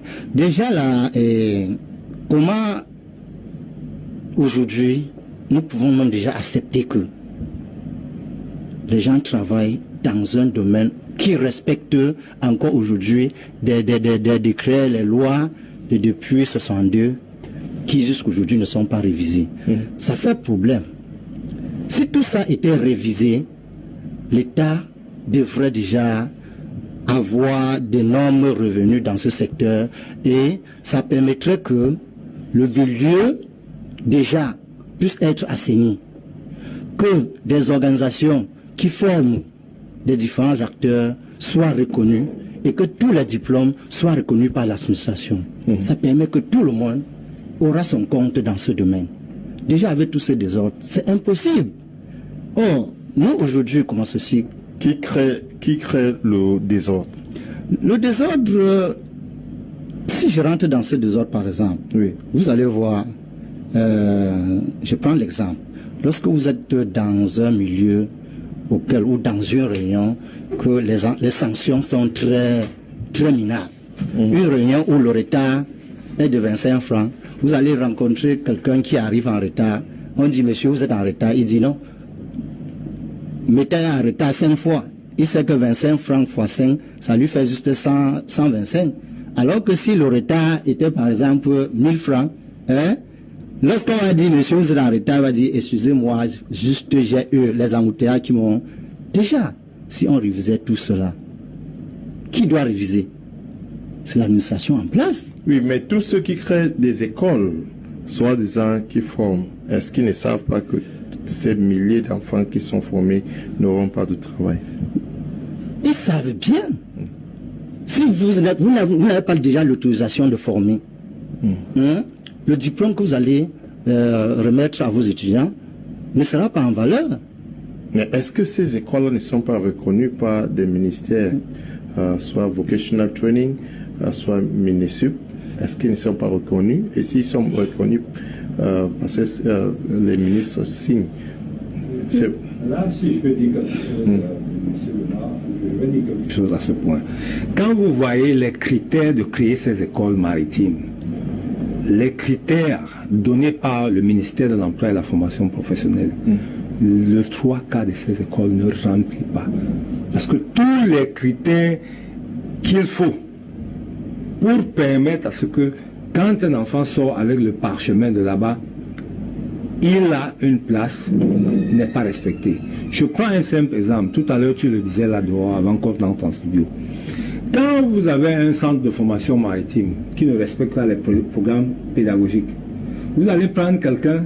Pourquoi moi je n'enseigne pas?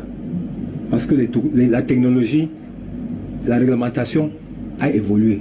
Si je ne me mets pas à jour, je ne peux pas aller prétendre entrer dans une salle de classe, enseigner ceux qui sont appelés à naviguer après cela. So that's where the problem is. C'est là où il y a des erreurs. Okay. Bon, parfois, vous voyez nos collègues de la Marine nationale, quelqu'un va prendre des enseignants là-bas. Mais je veux le préciser ici. La marine militaire et marchande, c'est deux mondes différents. Les marins marchands, ils sont permanemment en mer. Or, le marin militaire, peut-être pour les patrouilles ou peut-être pour une mission particulière.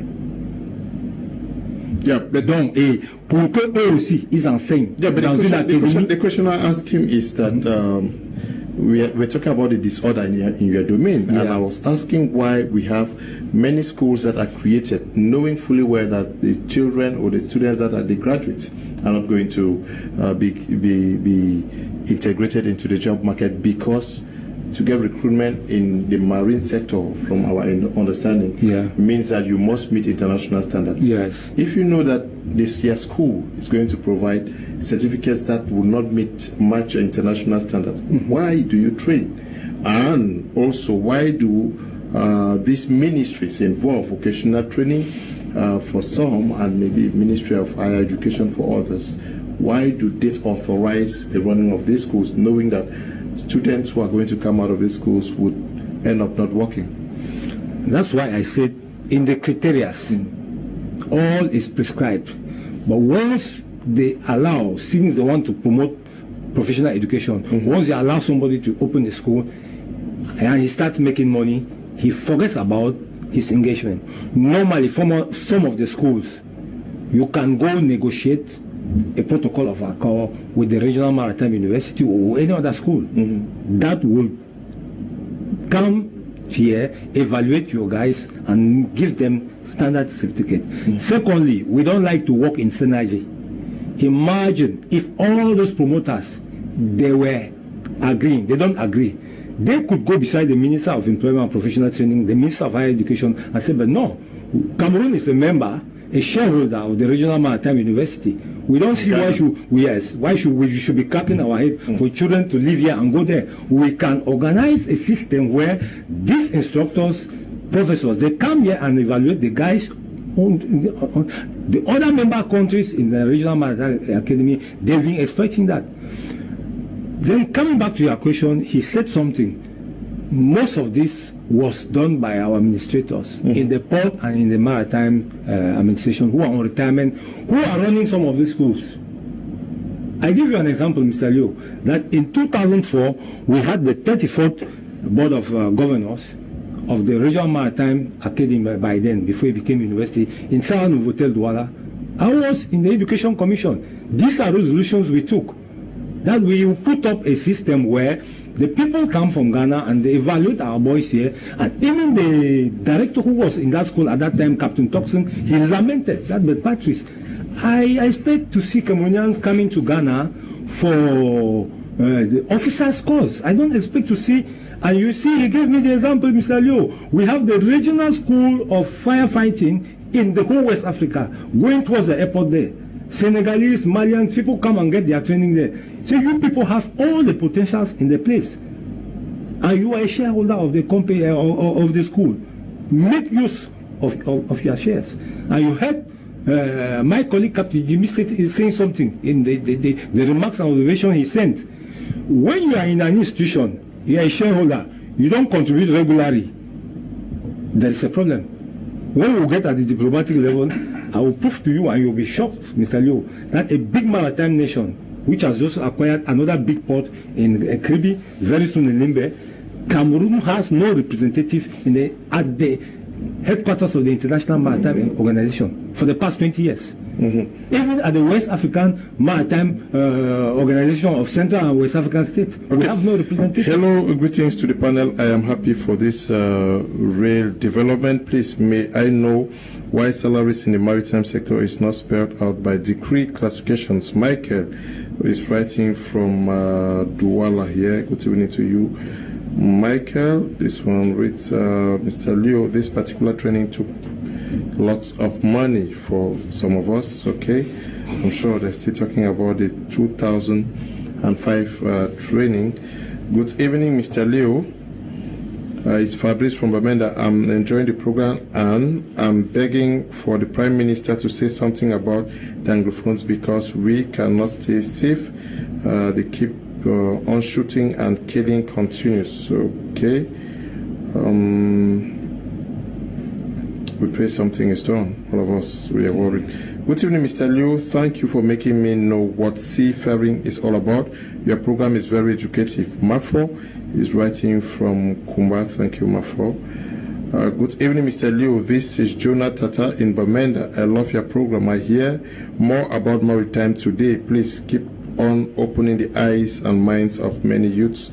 Thank you very much. Good evening to everyone on the panel. It's a great program, but I wish to ask this question to Captain. What is the quality of the Cameroon maritime industry and how does that benefit young Cameroonians who are interested in the domain? Good evening. I am Asunganye George, marine engineer. We should talk of foreigners coming to work offshore in Cameroon while we have qualified personnel in Cameroon. Okay, greetings to you. You guys in the studio, let Mr. Ayong explain to us very well the exploration and drilling stages because it's rather unfortunate that Cameroon does not have the equipment to extract the crude oil and come out with the various petroleum products. When drilling is done, the sample is carried to the research center in Douala, which only extracts the water from there and the rest is taken out of the country to determine the exact crude available.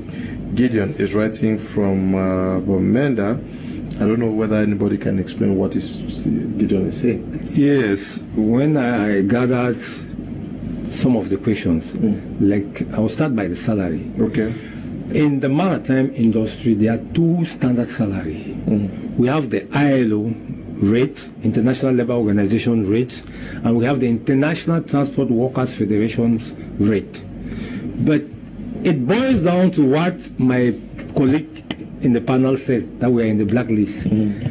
We have another major problem, the ratification of conventions in the maritime field. Nations that have not ratified certain conventions, like the MLC 2006, Maritime Labour Convention of 2006, that was amended in April 2018. We have been struggling since 5 years for our government to ratify it. But it has not yet been done. Because if we don't ratify it, you know if you don't ratify a convention, you don't have the obligation to apply it. And even, I want to seize the opportunity to tell my fellow citizens that even when you ratify a convention, you apply it according to your realities. There are two standard grades of payment in the seafarer's career, just as in the oil and gas field. But as we rightly put it, I put it early, so long as our administration will not become autonomous to have that power, because for now it has been reduced to a skeleton. Okay, it has been reduced to a skeleton. Yeah. What is your union? What is it doing to fix the problems, challenges that your members find themselves in? Qu'est-ce que vous faites pour les membres, pour, je sais pas, tourner leur situation? Déjà, pour les multiples conflits, le COMOSASIC déjà prévoit déjà l'assainissement du milieu dans un premier temps. Et en second, cherche à être un organe consultatif au niveau national, régional, sous-régional et international. Dans un troisième point, nous voulons valoriser le secteur maritime et nos objectifs majeurs déjà, c'est de faire sortir notre pays de la liste noire, orange et être dans la liste blanche de l'OMI, ITF, ainsi de suite, pour pouvoir en bénéficier autant d'avantages à tous les niveaux. Déjà, aujourd'hui, nous prions même déjà toutes les organisations, toutes les sociétés, tous les acteurs maritimes qui n'ont pas encore intégré cette organisation de bien vouloir nous rejoindre pour qu'ensemble nous formons une force qui va vraiment faire bénéficier notre pays dans tous les secteurs. Parce qu'aujourd'hui, dans tous les pays, le secteur maritime, c'est un secteur énormément riche. Et notre pays perd énormément dans ce domaine. Vous voyez, quand on parle même déjà des écoles, des centres de formation qui ne sont pas créés dans notre pays, si ce secteur était bien organisé et que l'État, voyant déjà le bénéfice qu'il a par an dans ce domaine, il fera bien de créer des écoles. Mais je ne peux pas me permettre déjà de mettre à créer des écoles sur un domaine où je ne vois pas tellement d'avantages, mais ça bénéficie à beaucoup d'administrateurs, à beaucoup de gens mieux placés de ce pays. Mais pourquoi? Si on demande aujourd'hui de mieux organiser, il faut beaucoup d'efforts, parce que franchement, c'est un secteur où il y a autant de méfaits et beaucoup tirent leur couverture plus de leur côté. Ils ne veulent pas. Or, aujourd'hui, le commence aussi déjà dans l'esprit de mieux organiser ce secteur, voudrait bien que, d'après la Convention 163 et les amendements, les recommandations 173, prie toute organisation de bien vouloir, que ce soit physique, une aide physique, morale, de bien vouloir nous soutenir pour cette lutte qui va vraiment nous aider à sortir notre pays de cette liste.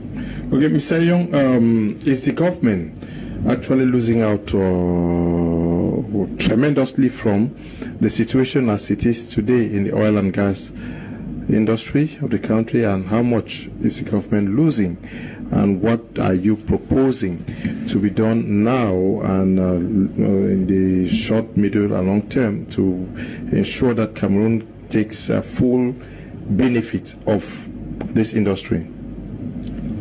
Yeah, actually we don't have the records. Okay. But we know that Cameroon loses a lot of millions because most of these companies, mostly that stakeholders that are working directly with the government, most of them are fictitious. Okay. And they don't make their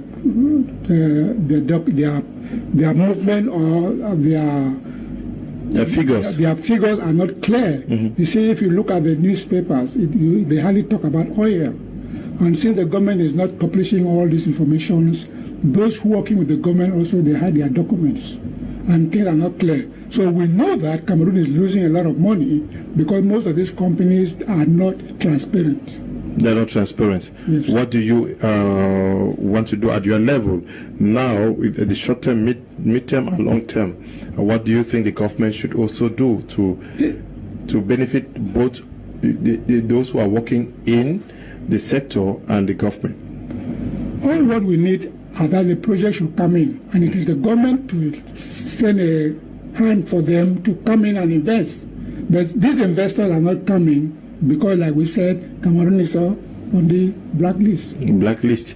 Cameroon is on the blacklist, but do we have the qualified and ready potential should things turn around? Why not? Are you not also hoping that the government should create competent schools, internationally recognized schools? We need investors, We need Cameroonians to invest in that field. We need Cameroonians to come up and say, hey, look, let's work together.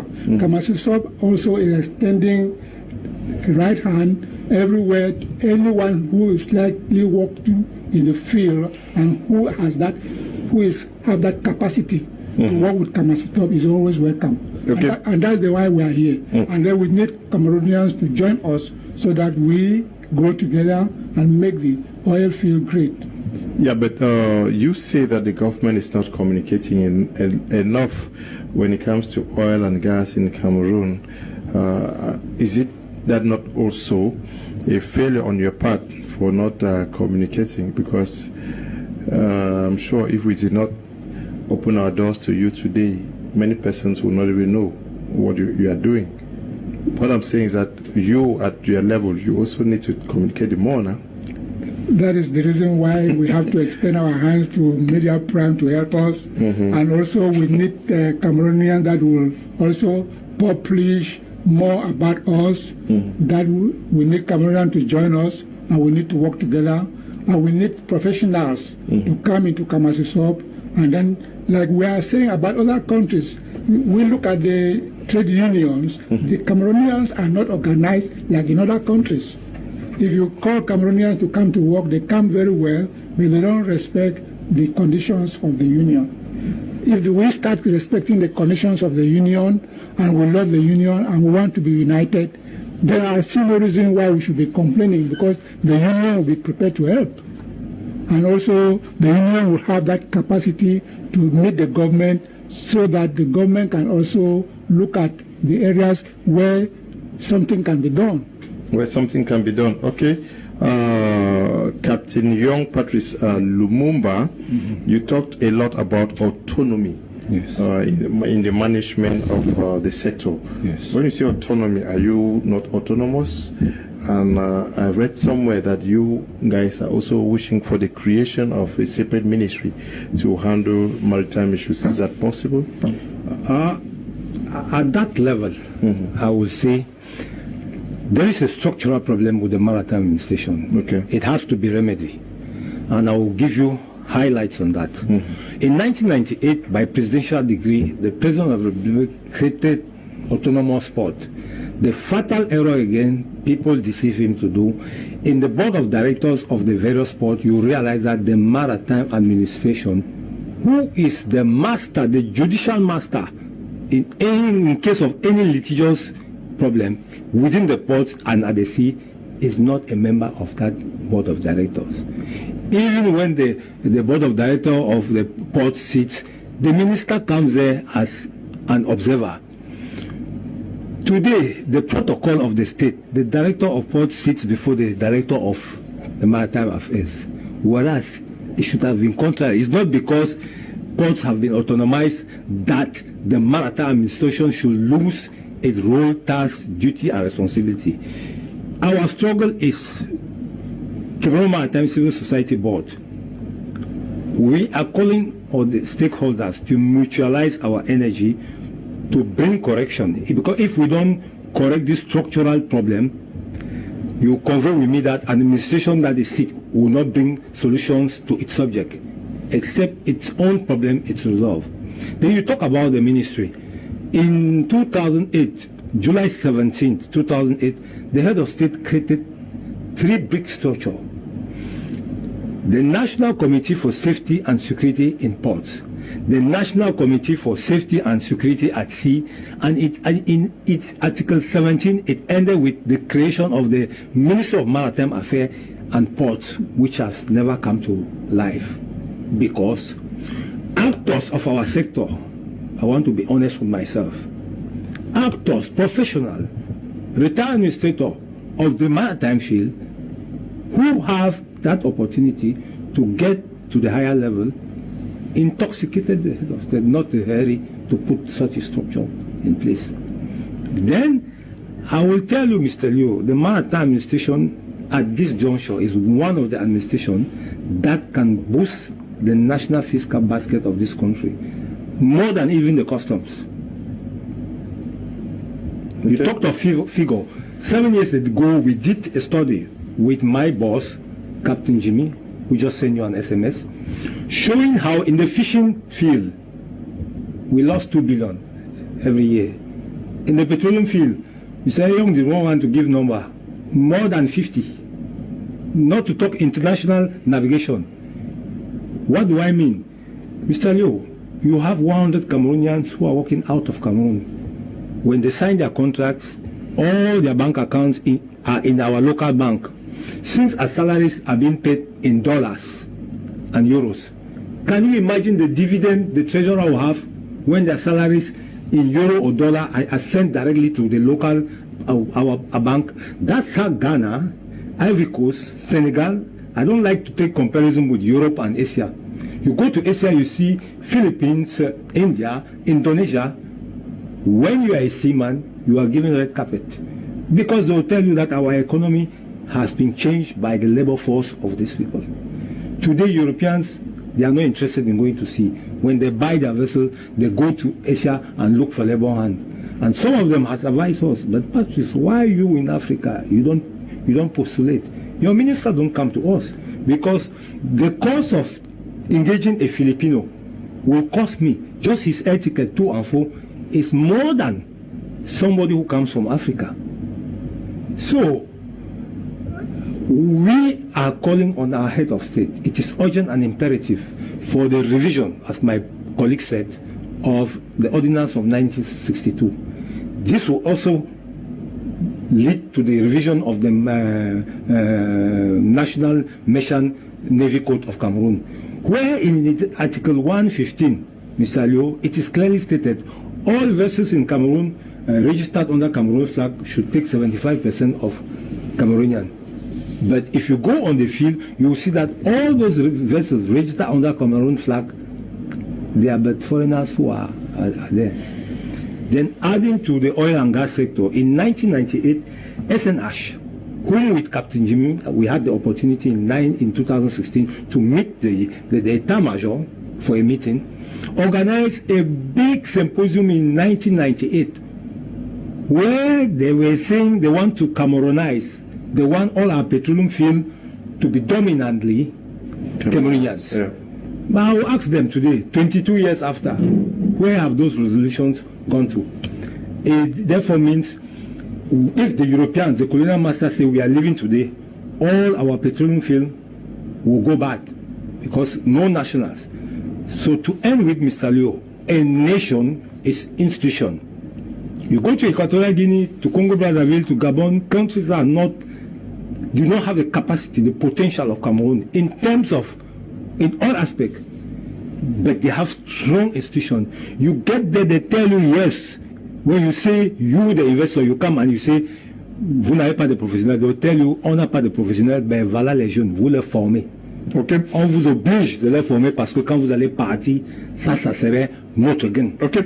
You're going to realize that all ministries concerned are involved except a seafarer's representative like CISOP involved. That's exactly where the game of poor salaries comes in, coupled with poor working conditions. SNH is a problem when it comes to gas and oil in Cameroon. Please, Mr. Liu, get to invite all those who are involved in this sector, that is SNH, Ministry of Transport, Mines, Employment, Fishing, etc., to answer these questions before Cameroonians, because there is a conflict of interest in maritime activities at the detriment of seafarers. Okay, good evening.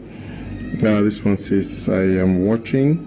Thank you very much. This one says, we need that the government involve CISOP in ship and rigs inspection. Okay. Question to Captain Paddy. How much of an impact does ship funnels that produces black smoke or soot affect climate change in the maritime industry? Bruce is writing from Germany. Yes, that's a problem. Mm-hmm. Since we are trying to protect the ozone from climatic degradation. Mm-hmm. And you realize that in Cameroon already, in most of our region, we are already facing it. Mm-hmm. We need to train and to reinforce our state agents, specialists who are in the Ministry of Environment. That ministry has a lot of work to do in terms of that struggle. And from his question, we need specialists in the maritime field for the checks. Like in Europe, the MAPOL service don't come on board. They just come with their boats, they are loitering around. Anything they see in the sea, they are able just to come and prove to you that this is coming from your vessel. And they give you the fine. So once more again, we have the advantage and opportunity to prepare and avoid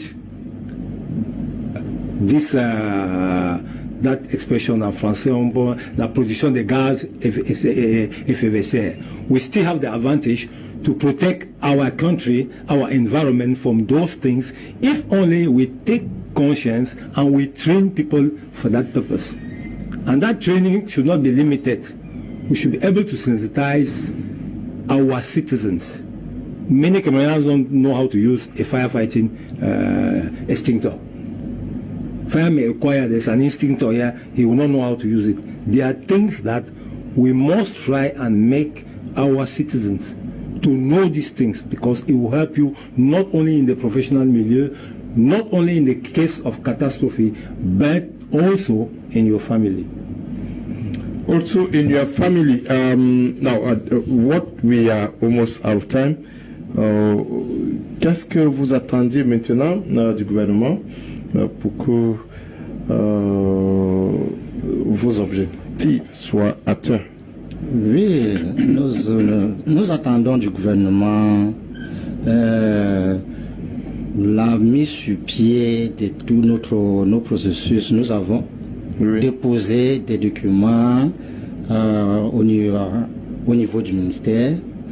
Or, avec tout ce que nous avons pu inscrire dans ces documents, nous attendons juste la validation et nous allons leur démontrer que tout ce qui est inscrit dans ces documents, nous sommes à mesure de mettre tout cela sur pied et que les bénéfices, le Cameroun verra plus les caisses de l'État dans le secteur maritime évoluer à plus de 80% aujourd'hui.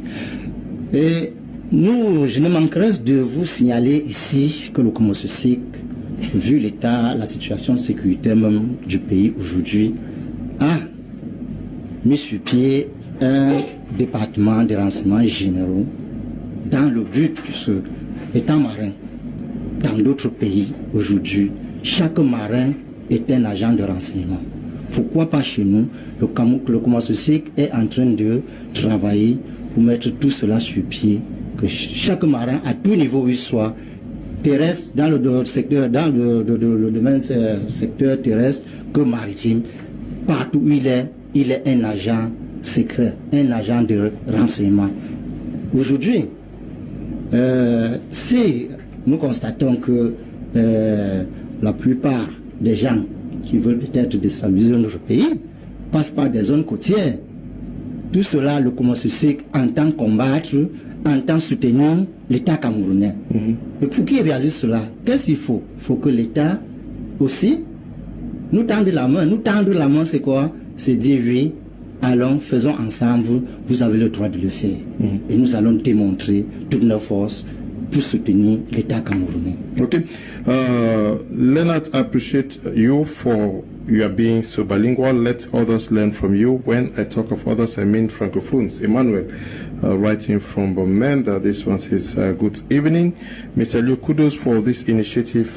Cameroon government is building seaports, whereas we don't have a single ship. What do you expect government to do in your domain so that we can get reap full benefits, and what do you expect from the seafarers themselves? But above all, what is the advice you are telling Cameroonian parents who think that their children should venture into this industry? Well, we need to come out from the blacklist. All Cameroonians are hammering for that. And we see that CAMASISOB is ready to work with every Cameroonian of good faith. So when Cameroonians themselves invest in their own country, in this sector, in the maritime activities and in the section of oil and gas, all of us will grow together. And then it will help us to also turn around and then take care of our families. So we are asking Cameroonians to join us so that we work together with the government to make Cameroon forward. Okay, but what about the parents? The parents who was... The only problem that the parents have is that there is a lot of unemployment. And so we at Kamasisob, we want to create employment. And we need the government to join us so that we work together. We are sure to do the job, and we are going to put Cameroon in a good position. Okay, Captain Patrice Lumumba, if you have a child today who says, Daddy, I want to work in the maritime industry in Cameroon, what would you do to that child? You send them to one of the schools around? The first thing is, if I have a child, my first son is doing master's, but I wanted him to be in, he said, no, Daddy, I don't want to see. If I have a child, a nephew or a grandson who wants to take over my profession, I will send him to the best school. That's what I can do. To the best school. I will not send him to a mushroom school.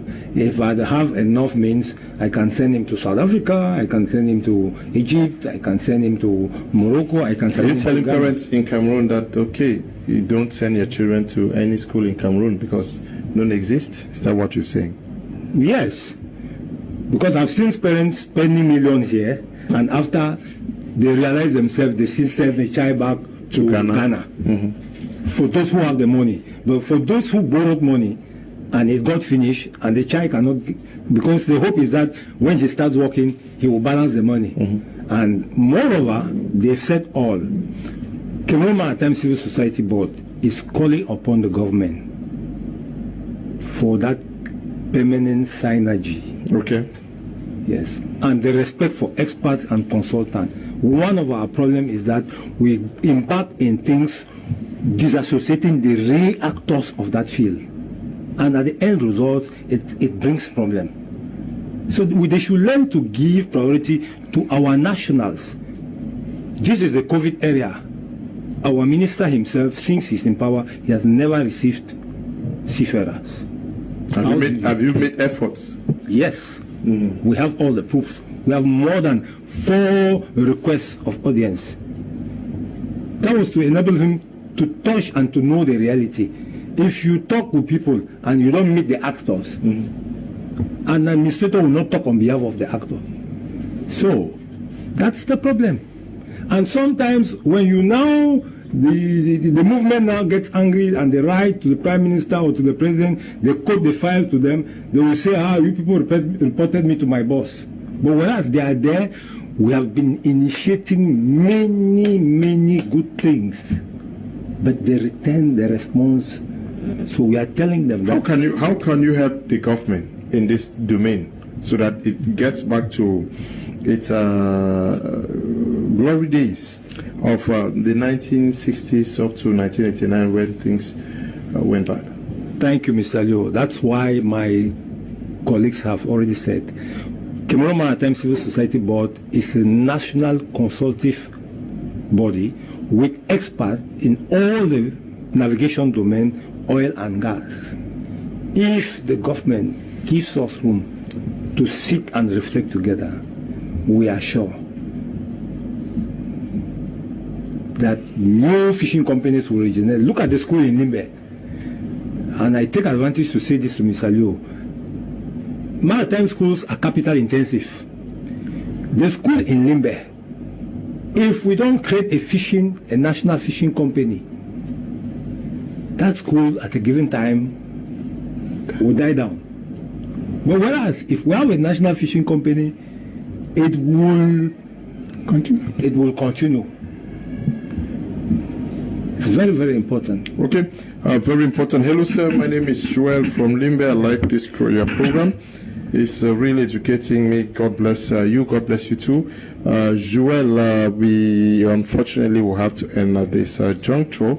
And I want to say thank you to you. Captain Patrice Young Lubumba for coming. We are the ones thanking your CEO yourself for having made it possible. We will be here anytime you need us, for us to keep on exchanging. And we hope that what we have exchanged this evening have not gone into deaf ears. Our parliamentarians, our senators, our ministers, and stakeholders. There are young Cameroonians who are inspired. Some of them are already buying ships. So we need to promote them. Okay. We need to promote them. Okay. And also to you, Mr. Ayong Henry. Le Cameroun, comme d'autres pays, pourrait aussi faire un fichier numérique pour tous les marins auquel on pourra informatiser toutes les cartes. Cela va permettre que ceux qui ont les documents qui ne sont pas valables de se voir écartés du domaine. Franchement, que chaque marin qui est professionnel puisse être identifié, avoir une carte informatisée dans ce fichier, ça résoudra beaucoup de problèmes dans notre secteur. Franchement, je vous remercie déjà. Okay, so we want to thank the production team, to you, Eli, and to you, Desmond, Paul, and the rest of those working at the broadcasting. We also want to thank you all who took time off to watch the program, and especially those who sent text messages. Not forgetting you guys watching us from Nyasoso, and to you, Ernest, stay blessed. Bye-bye.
Forging a successful career path begins from your foundation, a foundation of quality and professional education. It is a weapon of transformation and a passport to the future. HIPMAC's credibility and years of training thousands of professionals in HND, BTech, BSc, an MBA in the schools of business and management sciences, engineering and education, with remarkable mentorship from the University of Bamenda for the BTech and MBA, and the University of Boya for the BSc program is second to none.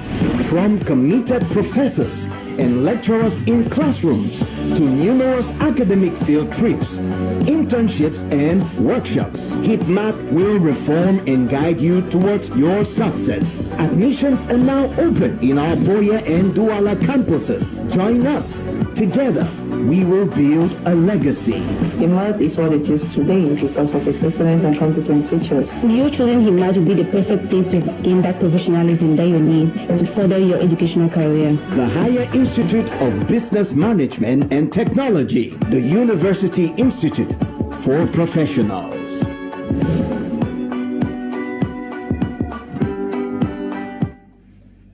Good evening, televiewers. We are very sorry for the late start of this edition of Prime Hour on My Media Prime. We, this day, like promised yesterday, are going to be looking into the Mutengeneland saga. Where does the truth actually reside? We're going to be discussing with those concerned with the land issue. We have received them twice here already, 2 weeks and 3 weeks ago they were here, and we promised to do one last edition to bring clarity as far as the land issue is concerned in Mutengene, in Buinga. Some people say it is Buinga 1, some people say it's Buinga 2, others say it is Isuke. Meanwhile, some persons say it is Bunganjo village. We are going to throw more light on it. The two factions concerned with the land issue are going to be telling us what is actually happening. Some persons are in the studio. Meanwhile, others are going to talk from Mutengene. We are going to give opportunity for everybody to hear and make their own observations and conclusions on what is actually happening out there. In the studio with us is Chief Williams Elive Ngange, the chief of Lower Wonganjo, that's Bonganjo village in Boya subdivision. We are glad to have you with us, Your Majesty. Thank you very much. Is the village doing? No, village is moving very well. Okay, they call it Wonganjo. They call it Lower Wonganjo village.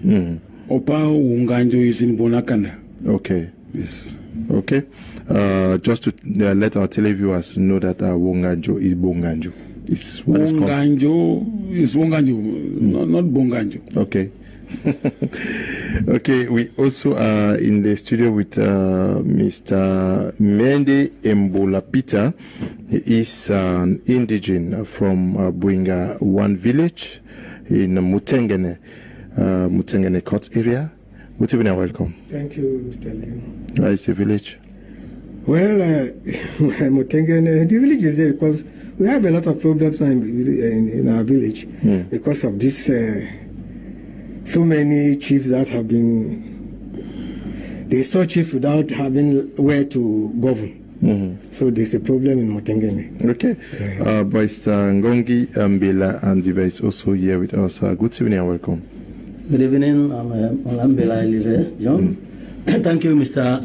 Moderator, for giving me this opportunity once more again to throw light on really this Mutengene land saga. Okay. Also accompanying us is Tamai Chavis. Good evening and welcome. Good evening, Leonard. Good evening, Cameroon. Good evening to the President of the Republic and, of course, the Prime Minister. Okay, just to note that we are going to be listening in the course of the program from Mr. Lifafe, who has decided to contribute from Mutengene, and also the Paramount Chief of Mutengene. I don't know whether Mutengene has a paramount chief, but I hear there's a paramount chief there who is also going to be participating from Mutengene in the course of the program. We're going to listen to them, but we'll start with you. Mulambela, what is at stake as we speak? Things are seemingly not still okay with the land situation in Mutengene. Yes, Mr. Leo. As a matter of fact, things are not really stable as far as that land saga in Mutengene is concerned. Yeah. Because the whole of this thing started, from the administration.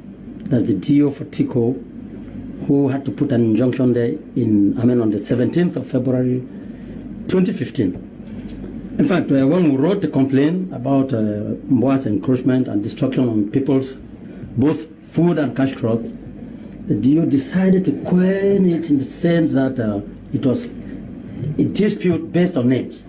Yeah, but did the problem not start from the commencement of the village? No. Is that not where the problem? No, not at all. Not at all, because all of this started in 2015. We've been there for years. We inherited lands from some of our parents and grandparents. Such a problem never occurred. Not until 2015. In fact, I am a signatory. I wrote the complaint. Yes, to the DO, and at the end, the DO put.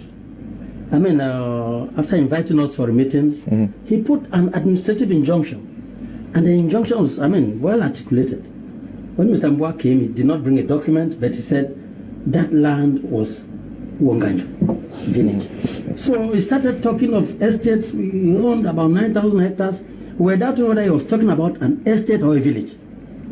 So, in fact, the irony in the whole thing there is that in 2017 and 2015, when this injunction was placed on this land, in 2017, the DO published names, applications for land certificates, procession, that's for people to process land certificates in 2017. And can you imagine that in that publication, all of those names which were published, they were all carrying Bonganjo village.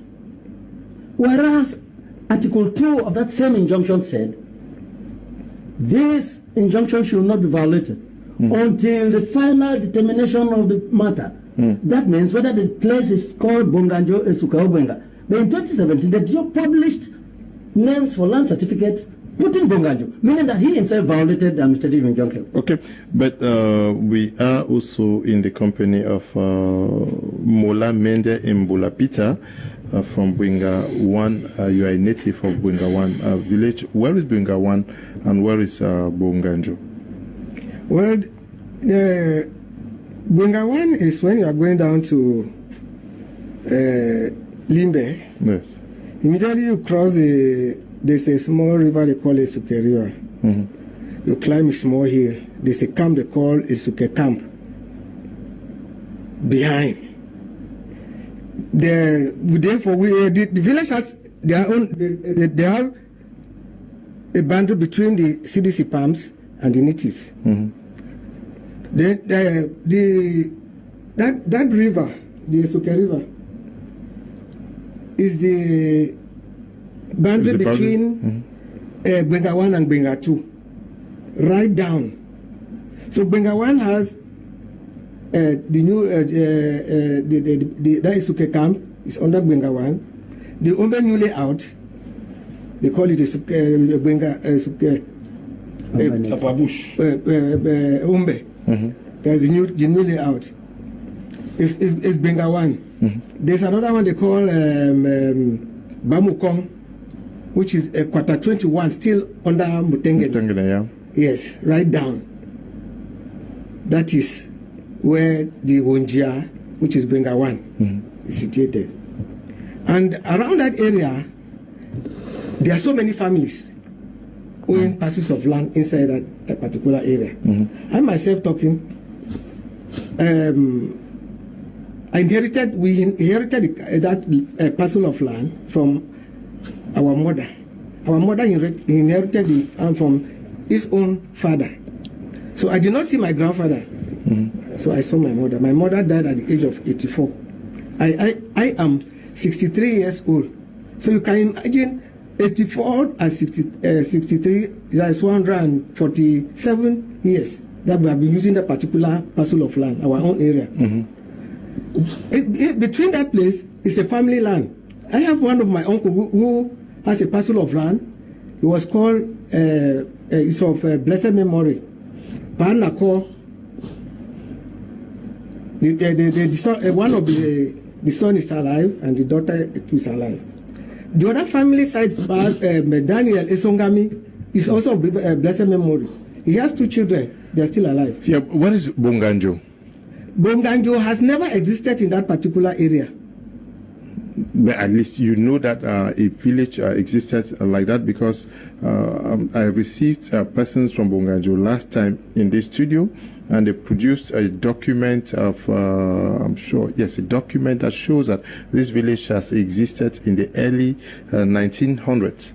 Okay, if the village was existing in that 1900, not that particular place. Okay, they may be talking somewhere else, not there. Because since I was a child until that number of years, that place has never been called Bonganjo. That place has not been called Bonganjo. Now, where there is dispute, where it is claimed to be Bonganjo, you are saying that it's Bwinga 1, is that what you are saying? Yes. Okay, but there is Bonganjo. There is a traditional ruler amongst us, Your Highness Chief Williams Elive Ngange. You are the chief of Lower Wonganjo in Boya subdivision, and you said there is an upper Wonganjo in Boya, still in Boya subdivision. Yes. How do you understand what is happening? Mr. Moderator, briefly, I will bring you right to the point. Okay. At my age, I am 62, 4 months. Okay. I've been in this throne for 22 years. Okay. We have Lua Unganjo, I come from, Opa Unganjo, who is the son from my village, in Bonakanda. The Bunganjo Dan Mutengene, I'll brief you. There is no Bunganjo. My two families left in the 18th during the Telambata from Wunganjo village. They passed through the forest to Benga. They came here. Okay, the Bingawanda is talking about. Bengawan. Okay. They came here as a family, not as a village. Two families who took men, Njia, Nganja, from my village. We come in and Urule. They came down here. One never married. The other one married and had 2 children. Ngunganjia and Komajutu. They settled here from the 18th right up to when the traditional, the tribal war broke. They ran and came to Unganjo. There has been no village like Unganjo or Bunganjo in Bengawan or Bungamutengane. The present chief, we call himself, is called Mboitaki. He's a man from the Kumbi. I know his father's grave and his house. The Sinambara is the chief of Ukuka. The Sinambara is the chief of Ukuka village. Chief Njumbe? No, Okoka. Okay, not Okaka. Okay. Okoka village is behind Ututu. Okay. Chingale. This young man, boy, that came met me on the 14th of April 2004 in my palace. By now, I've been chief for about 6 or 7 years, or 8 years. He said, let's go and take land in Benga. I said, which land? Maybe 40. I said, no, I cannot go and grab land in Benga. I don't know, because this is my village. You come from the Congo, I know it very well. He said, Molago. 5 years later, he made his brother to be chief of Okoka. Okoka village, no Okaka. Yes, yes. After Ututu, who made the brother the chief? This Mwalitake. He made the brother the chief. Yes, Zantua was the SDO. He mingled. I don't know how he did. They installed his children as the chief of Okoka in empty land. He has built a palace there that he doesn't stay. He lives in my farm. He met me several times and I said, no. The chief of Mutengene, who does not have a ministerial order. Twist, I don't know how he managed and convinced the administration. They enthroned him in his house. Before then, he had never had a ministerial order till date. I called the camp, small man camp. This thing you are doing like this will take us to nowhere.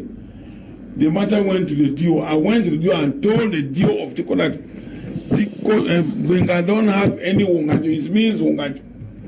That's the court. I defend in the court. This people won the case in court. That man showed where they burned his house. Today has come to destroy people's crops and property. The administration, I was in the SDO's office. The SDO never even picked my hand. I want to say something as I'm saying here today. I believe that villages are not created under villages. Villages are revamped through existence. You cannot come to another village and create a village because of this landholder or money. No. That's what Jacques is doing. He is a man from the Gombe. He should go to the Gombe and fight for the Gombe chiefdom. Okay. Even if his mother came from, I don't even know that the mother came from those my family that came from Uganda. No, not be that. Okay. Yes. It's a land grabber, just like the brother of grabbed land in Okupa. Now, when you look at what is happening Do you see in it a drive to want to restore a village, like many villages that went extinct, like we were told a year ago? It is driven by the need to grab land and sell. It is the answer is clear. It is to grab land and sell, because as His Majesty put it, if you look at what gives a village, what gives a village, it starts by the ancestral lineage of that particular area. There must be first an existent, which is backed by a lineage. Now we understand that if you look at the period of 1800 or during the pre-colonial period of Cameroon, there was that mass movement from one area to another due to the colonial period when we had the German Cameroon. I remember that there was equally a war between the Bakwe resistance with Kuva Lekinye, and that Chabla war caused a lot of migration where people moved from where these wars were actually fought to where these wars were not fought, and those who could not brave the odds. So families had to relocate, but relocating in an area doesn't give you the lineage ownership of that area that you are, because there were people who had land in that area, who had it as a village. And now when we look at the period when the Bakwe resistance ended, people moved back and some had already settled and formed their family and mingled with others around that area. So if you want to call that site not a village, it doesn't make sense. It just gives us a connotation that you looking for land to sell. How do you explain that you have a blood brother of a different chief in a different village, and you're a senior brother of a chief in a different village, then you yourself are claiming a chief in a different village? Now, if you put these mathematics together, there is something missing here. Either you people are not of one womb, or you are like separate cousins and you call yourself brothers. And if we had to go by the legal biological norms, it therefore means that you are not a chief in this area, or both of you are illegitimate. That is a story for another day. My problem now comes with the administrators. I have a very big problem with administrators. I think, and equally the elite in this area, because if we are talking about the land surrender should be given to communities who own this land, not to people who impose themselves on land. We've had this situation in Leula Malale some time ago in where you are going to Ekona, and we keep having these issues, and the administrative authorities keep playing the same role over and over again. I'm happy you have listened to the notable, you have listened to his let me cut it talk. Let me cut it short. In 2016, February 11, the Minister of State Property and Land Tenure and Surveys signed a communique to all the SDO of Southwest, particularly Faku, instructing them by saying that any village that citizen never took land from them should not be given land surrender. Today is any local village, even from the Paco Mountain, have land surrender. Back to you. Okay, no, not back to not back to him. I want us to listen to the traditional ruler of Chief Ngeka of Mutengene to tell us what is actually happening there, and I'm sure we could. Yeah, let's have a listen to Chief Ngeka. I've been watching over the Prime Media platform how some unscrupulous members of our community have gone on air and trying to bring disorder in our community. Let me just give you a brief history about Mutengene. Mutengene is a court area that comprises 5 villages. That's Bengawan, Bengatu, Bokwai, Fue, and Obanjo. It's not us that created these villages, but when the Europeans came through the scramble of Africa, they made those villages where they are today. Some of those villages become extinct, meaning that some of those villagers that occupied those villages went to the urban areas. So now these people have decided to come back to the areas where they can commune with the ancestors. So we have reorganized all those 5 villages and have their chiefs. So if anybody have a problem, should meet the chiefs so that they can handle the situation. Every chief has been put in place, and the branches will be given to them so that they have their jurisdiction. So I don't know all those people who are going over the air and making silly statements. I don't know where the sum came from where. And since the crisis started, we of the Mutengene court area, we have to take this peaceful situation here. They have tried all in their power to try to bring this court here. But at least the people of Mutengene have observed them quietly, and this is our time for us to react. But I want to make you understand, those people don't belong to our court area. The people from outside are trying to use the situation, because for the past 10 years, we hadn't a chief in Mutengene, the paramount chief where I am today, but the administration over the past time have tried to consult the powers that the ancestors and the kingmakers they have put in place the chief, the paramount chief of Mutengene. Since then, these same troubleshooters have been going around trying to spread hate speech. But all along we have tried to put our best to see that the Mutengene court area has been organized, and today we have all the various chiefdoms in place. What is peaceful and cordial relationship to see the chief able to meet this morning to report that people are coming. So I have to take the time to see that I answer my call. So we have a very peaceful relationship. We have our meetings in the court area every Saturday to see how we can discuss governmental issues in our court area. Boundary issues, have you, between the various villages of the Mutengene court area, have you people resolved it? Yeah, let me just give you a brief history again. This area was called Benga Court area. We had about 8 villages that constituted the Benga Court area. When the administrative unit was carved out in 1971, when Tiko subdivision was carved out in 1971, some of those villages went to Limbe and other to Tiko. So we are left with these 5 villages that I have named. So we have had they know their boundaries, we know our boundaries. So, and we are trying to see, although we cannot ascertain 100%, but we know where those villages were. Yes, we know where those villages were, and we are on the road to see that all the boundary limits have been put in place, and every chief takes control over his population. Thank you. Okay, that was Chief Ngika Aaron, the paramount chief of Mutengene. Seemingly everything is okay in Mutengene except for troubleshooters. I don't know, Mola Mende and Bola Peter, why are you bringing problems into Mutengene? The chief says that everything is in order. Who is the troubleshooter here? It's you, Mola? Well, maybe, you see, Mr. Leo. Yes. When Chief Aaron says they are trying to demarcate their boundaries, Mutengene, all along, in 1971, which he is talking about, we have documents when Philip Ellard, the then DO of Tiko, the first DO of Tiko subdivision, I have documents where all of these places where, they had the family heads, not chiefs. If you ask him who was the chief of Bonganjo, till date he will never tell you.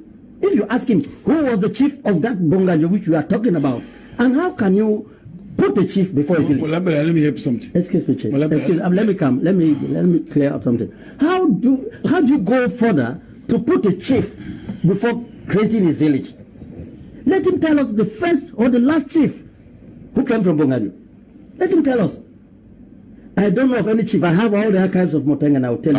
Are you saying that Chief Litake Mboa does not have a right to the throne of Bonganjo? In Mutengene? No, he has no right at all. I want to tell you what the chief said. I myself, personally, I was not coming to challenge even his chieftaincy. What has created this problem is the administration, whom around 17th of February, put an injunction in 2015. In 2017, they published land certificates. In 2018, let me come, sir. In 2018, they published another names for land certificates. Not so.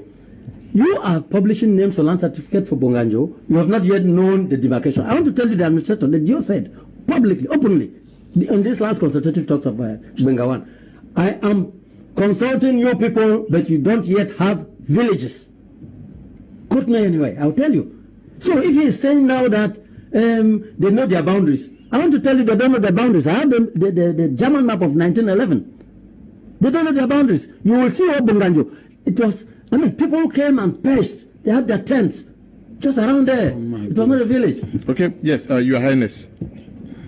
Yeah, I want to correct the so-called paramount chief of Mutengene. Okay. I want to correct him where come from Buya subdivision. The girl is on a young man 2 weeks ago. So if he says he has boundary way, can he point way here? He cannot. We come from Buya subdivision, bounded with me. Point 2, as he has put himself the paramount chief of Mutengene, it is 0,000 because we as I'm a very Ocean Faku. Everybody knows me. We have not eaten his pig. Before we could eat your pig, it means that as the class chief, the minister must have signed his ministerial order saying to the SDO. The SDO will copy all the neighboring chiefdoms. Me, I'm bounded up here by Antonia School with Benga Motingene. I've not got that. I don't dispute that he's not a chief, but he should not call himself Paramount Chief of Mutengene. Mbonetake stood in court and said his boundary is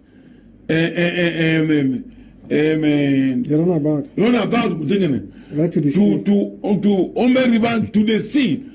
Meaning that even Chief Nango of Tiko is under him. How can he call himself the paramount chief? While Itake is the most paramount.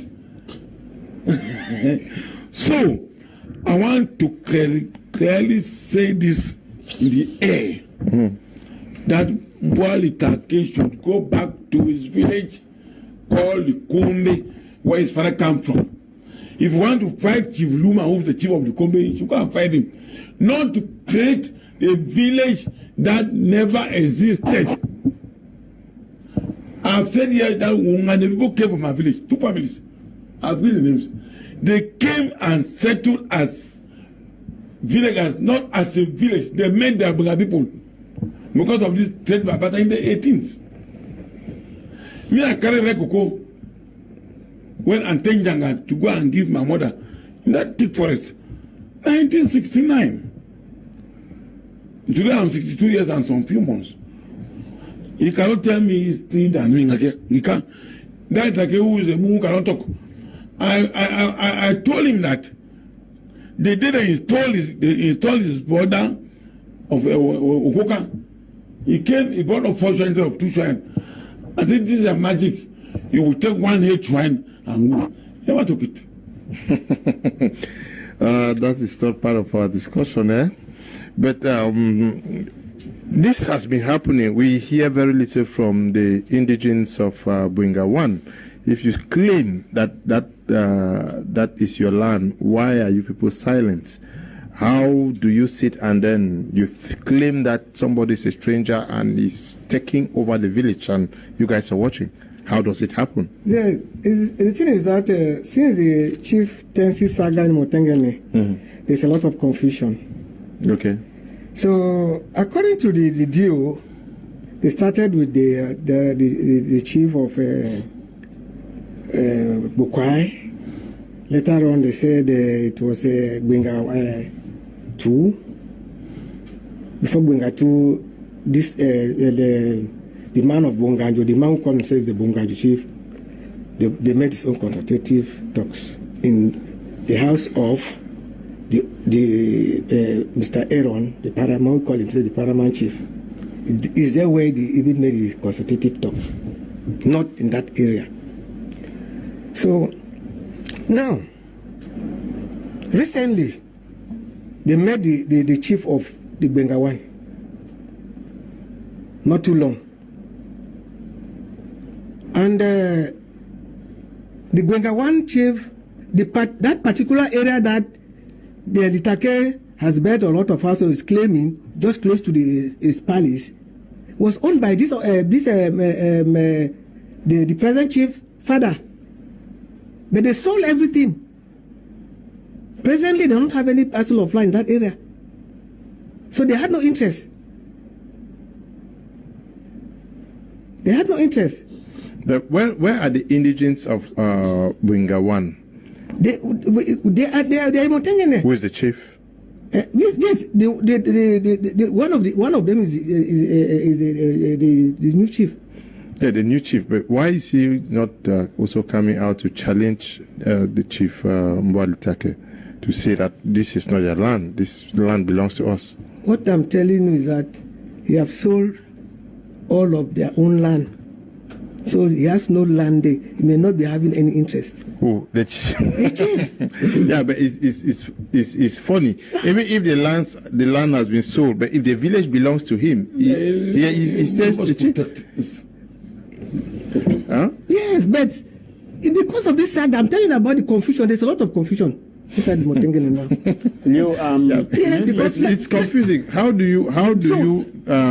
you a chief of a village just because you don't have a piece of land in that village? It means that they sold their own land? They sold their land.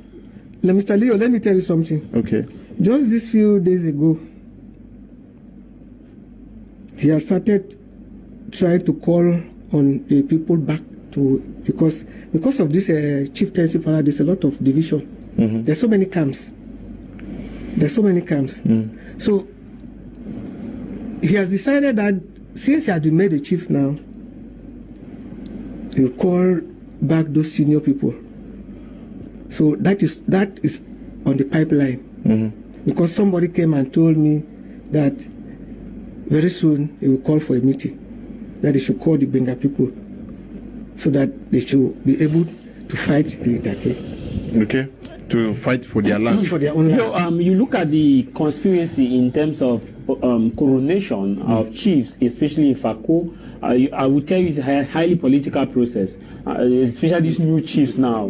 For the old chiefs, they followed the customs and traditions, and they were duly chiefs. And you could see the chiefs, you could see their heritage, you could see their family, their various family homes and generations. But if you look at the new generations now, sometimes it's difficult to get the chief. But again, I want to go to this case very well that we're talking about. If you look at what His Majesty pointed out about Bunganjo, I pointed out that last time that the people from Bunganjo came from Boya, and the paramount chief, as he called himself, I don't know, His Majesty has said he's not a paramount chief, and he said there are 5 villages. I want to believe that he's more intelligent than Cameroon's Minister of Territorial Administration.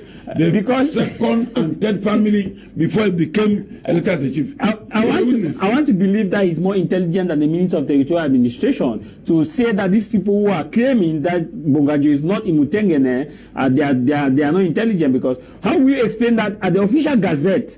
That same village is not located in Mutengene. Official gazette simply means that this is a document by the state, and the state must have done. But last time I received them here, they proved beyond reasonable doubt that the Bunganjo in Tiko is found in Tiko. It's not in the official gazette. The official gazette, which I don't have it here. I would have loved to the official take gazette the document they presented here so that I can challenge what they're saying. The official gazette from the Ministry of Territorial Administration simply put Bunganjo in Boya, not Mutengene. It does not refuse the fact that there is no Bunganjo. It accepts the fact that there is Bunganjo, but it states that it is not in Mutengene, Tiko subdivision. It is in Boya. So if they are saying, and secondly, I watched the program, they said the village existed in 1900.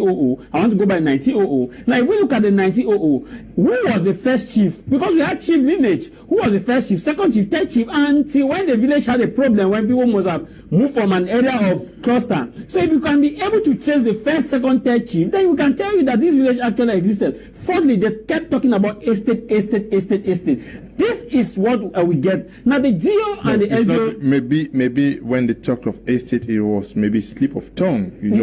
Cannot... at times when you talk before the cameras also... It cannot be a slip of tongue.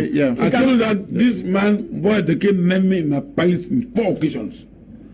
In 4 occasions. If he knew that when there was an existing in Mutengene, he wouldn't have made me.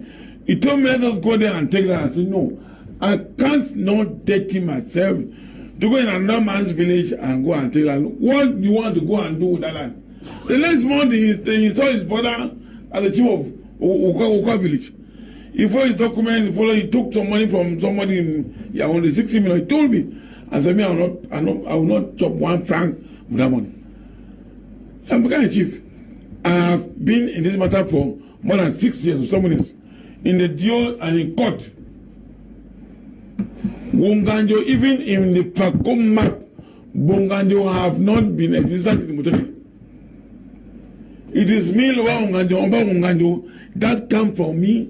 Those people who ran the Tabawa went to Munakanda. This one is just a formulated village. I stand on my words. To take land, I have written a letter to the Prime Minister. I'm not going to reply.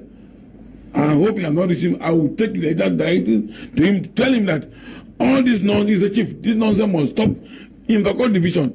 You create village in another man's village. Ngeka was present when Itake was saying his boundary is run about and Ombe right to the sea. He's still quiet. Today he says he's the paramount chief. Meaning that Itake is under him. It's not nonsense. Okay, we are going to take another listen to a member of Bonganjo or village who says that he was misled, Mr. Lifafe. He says he was misled by you and Mr. Collins, and that he regained his consciousness and went to ask for pardon from the chief. Let's take a listen. My name is Joseph Lifafe. I live in Boya.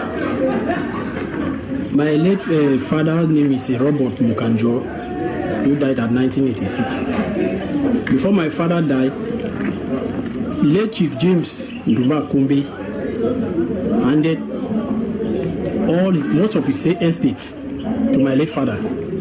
So my late father was a caretaker of that estate.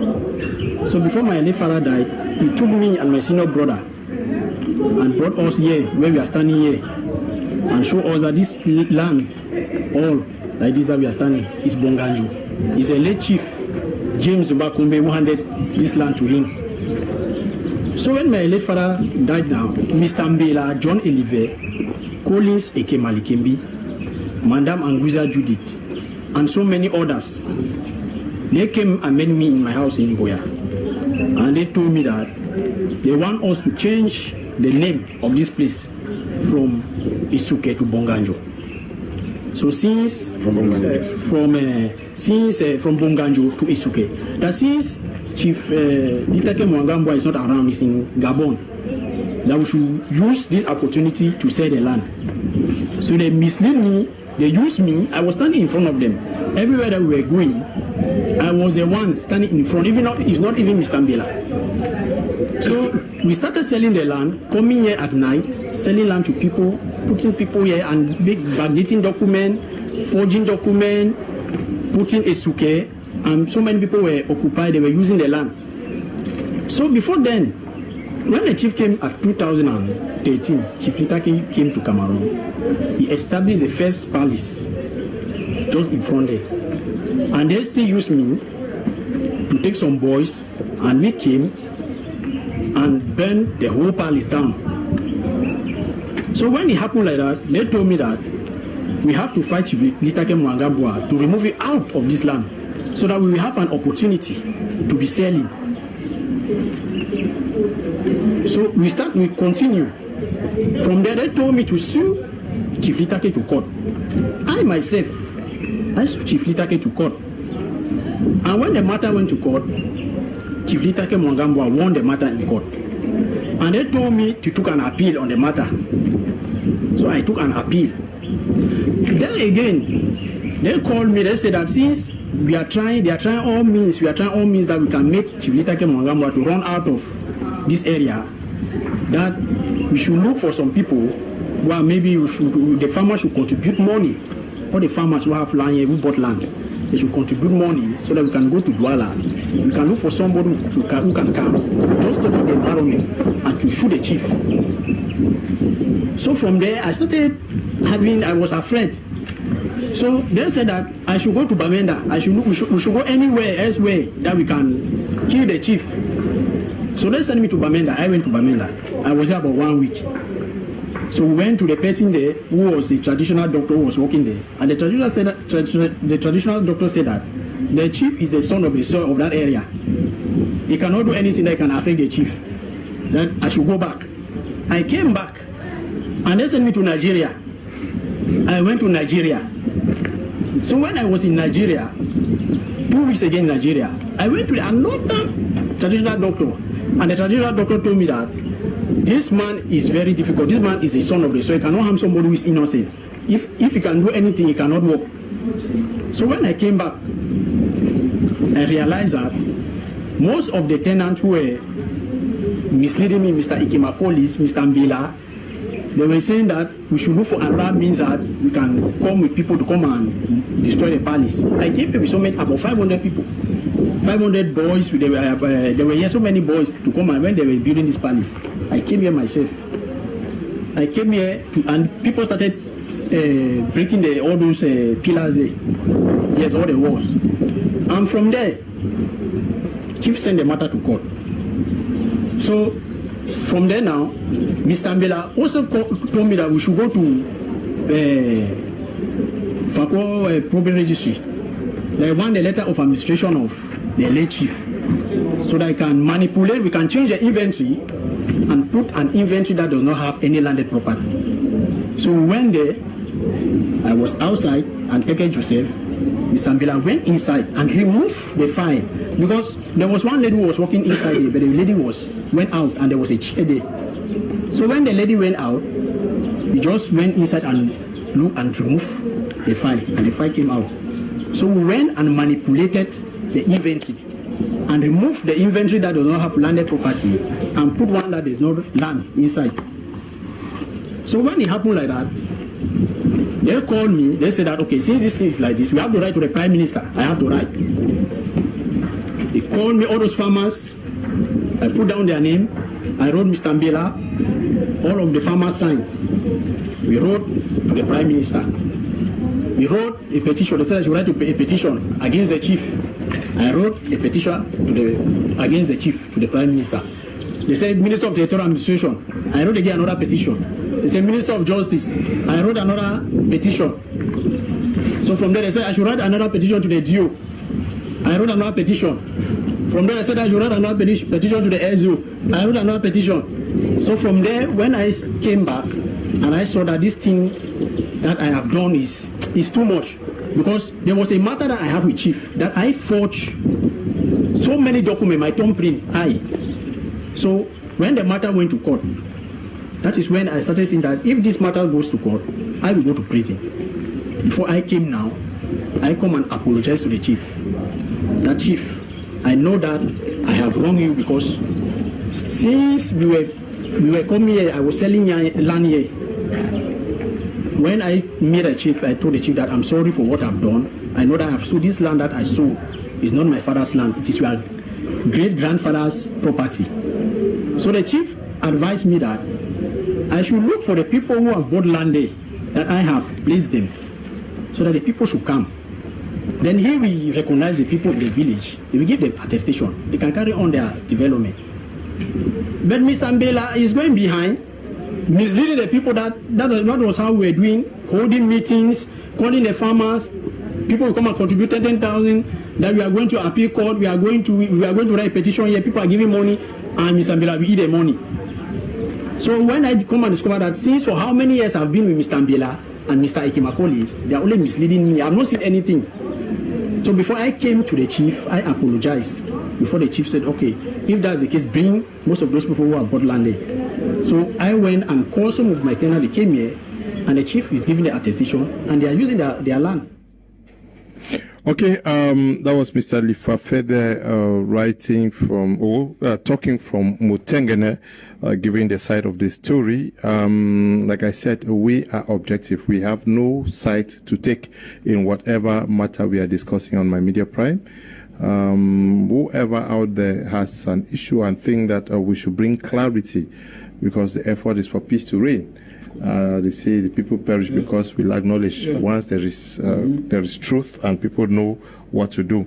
But when we listen to Mr. Lifafede there, he says that the chief went back to the chief, and the chief is open to receiving people. He gives a different impression of the picture that is painted about the chief. He says the chief says whoever has an issue with land, the person should come and see him, and is open to discuss with them. Yes, Mr. Leo, I want to say that no true Christian will stay quiet to listen to a devil quote in the Bible. That is certain. When Mr. Lifafe is talking what he's talking, the point there is that let it not be that it's been manipulated by some other people. Okay. Yeah, because at the end of it, I'm still talking about the administrative injunction, which was reinforced in 2017, 2019, and in 2020. Meanwhile, in 2019, Mr. Litake was given an prefectorial order as a chief. And the administrative injunction is still there, in force. So if he's talking about what he's talking about, so the DO and the SDO, they were putting this administrative injunction because they wanted to take people's land and destroy. We have documents where they have been selling, Litake has sold. And as I'm telling you today, that administrative injunction is still there. And they are there destroying people's food, building houses on people's land. So they are talking, what he's talking there, I mean, it is irrelevant. What he's talking there is he has just been brought up to come and make noise on TV. As a matter of fact, that administrative injunction is still in force. Okay, yes. I want us to make some clarifications here. I have a document here, Southwest Provincial Archives in Boya, sure dated 1914. The provincial, Southwest Provincial Archives, Boya, 1914 or 1938 here. I'm sure it has to do with the chiefdoms. See, list of, it's not too clear. Minutes or instructions, maybe you read it to me. I have a problem, but I see in them, the list I find, one of the listed villages is Bonganjo. That is, yes, Bonganjo is amongst them. This is a document that carries 1938. Let me talk something about the archives. Yes, yeah, I don't know. Let me talk something about the archives. Archives are printed. Archives. If you go and meet an officer in the archives, say, Bodumini, say, will do you and backdate. There is no Bonganjo in Fako division. It is Lower Bonganjo, Oba Bonganjo in Fako division. Which one? The Gazette came out in 2015. I have the storm map of 1902 with me in the palace. Even the parliament of Mutegene called himself, he doesn't know how the name of Mutegene came. He does not even know. You can tell him as a senior brothers. You can, it's not like you want to photocopy something, you can scan and change. That's it happened in the archives. Okay, Mr. Leo. Is it to call somebody show over somebody show? The problem is not that where other Bonganjo existed or Bonganjo did not exist to me. Okay. Is the location? Yes. Is the location? Okay. Okay. It might have existed, but where it is now is not. Is Bringa? You say it's Bringa? Yes. This is a land certificate I have here. Okay. I have a parcel of land there. The quarter 20. The quarter 20 is on about 70% of quarter 20 is inside our own land. That is the land certificate. Provincial Service of Lands, yes. Look at the name there. Inside there, where they write, look at the name. But that name, and that document was made 1997. 2 hectares, 70, Esuke Umbe village. 1997 by my mother. Esuke Umbe village. Yeah, the place. Yeah, but maybe it's because like they say, it's certain Mama Lydia who died. Is it not because the people left, maybe fleeing a conflict that maybe you came in and Mama Lydia? No, let me tell you, Mr. Leo. Yes. My mother did not.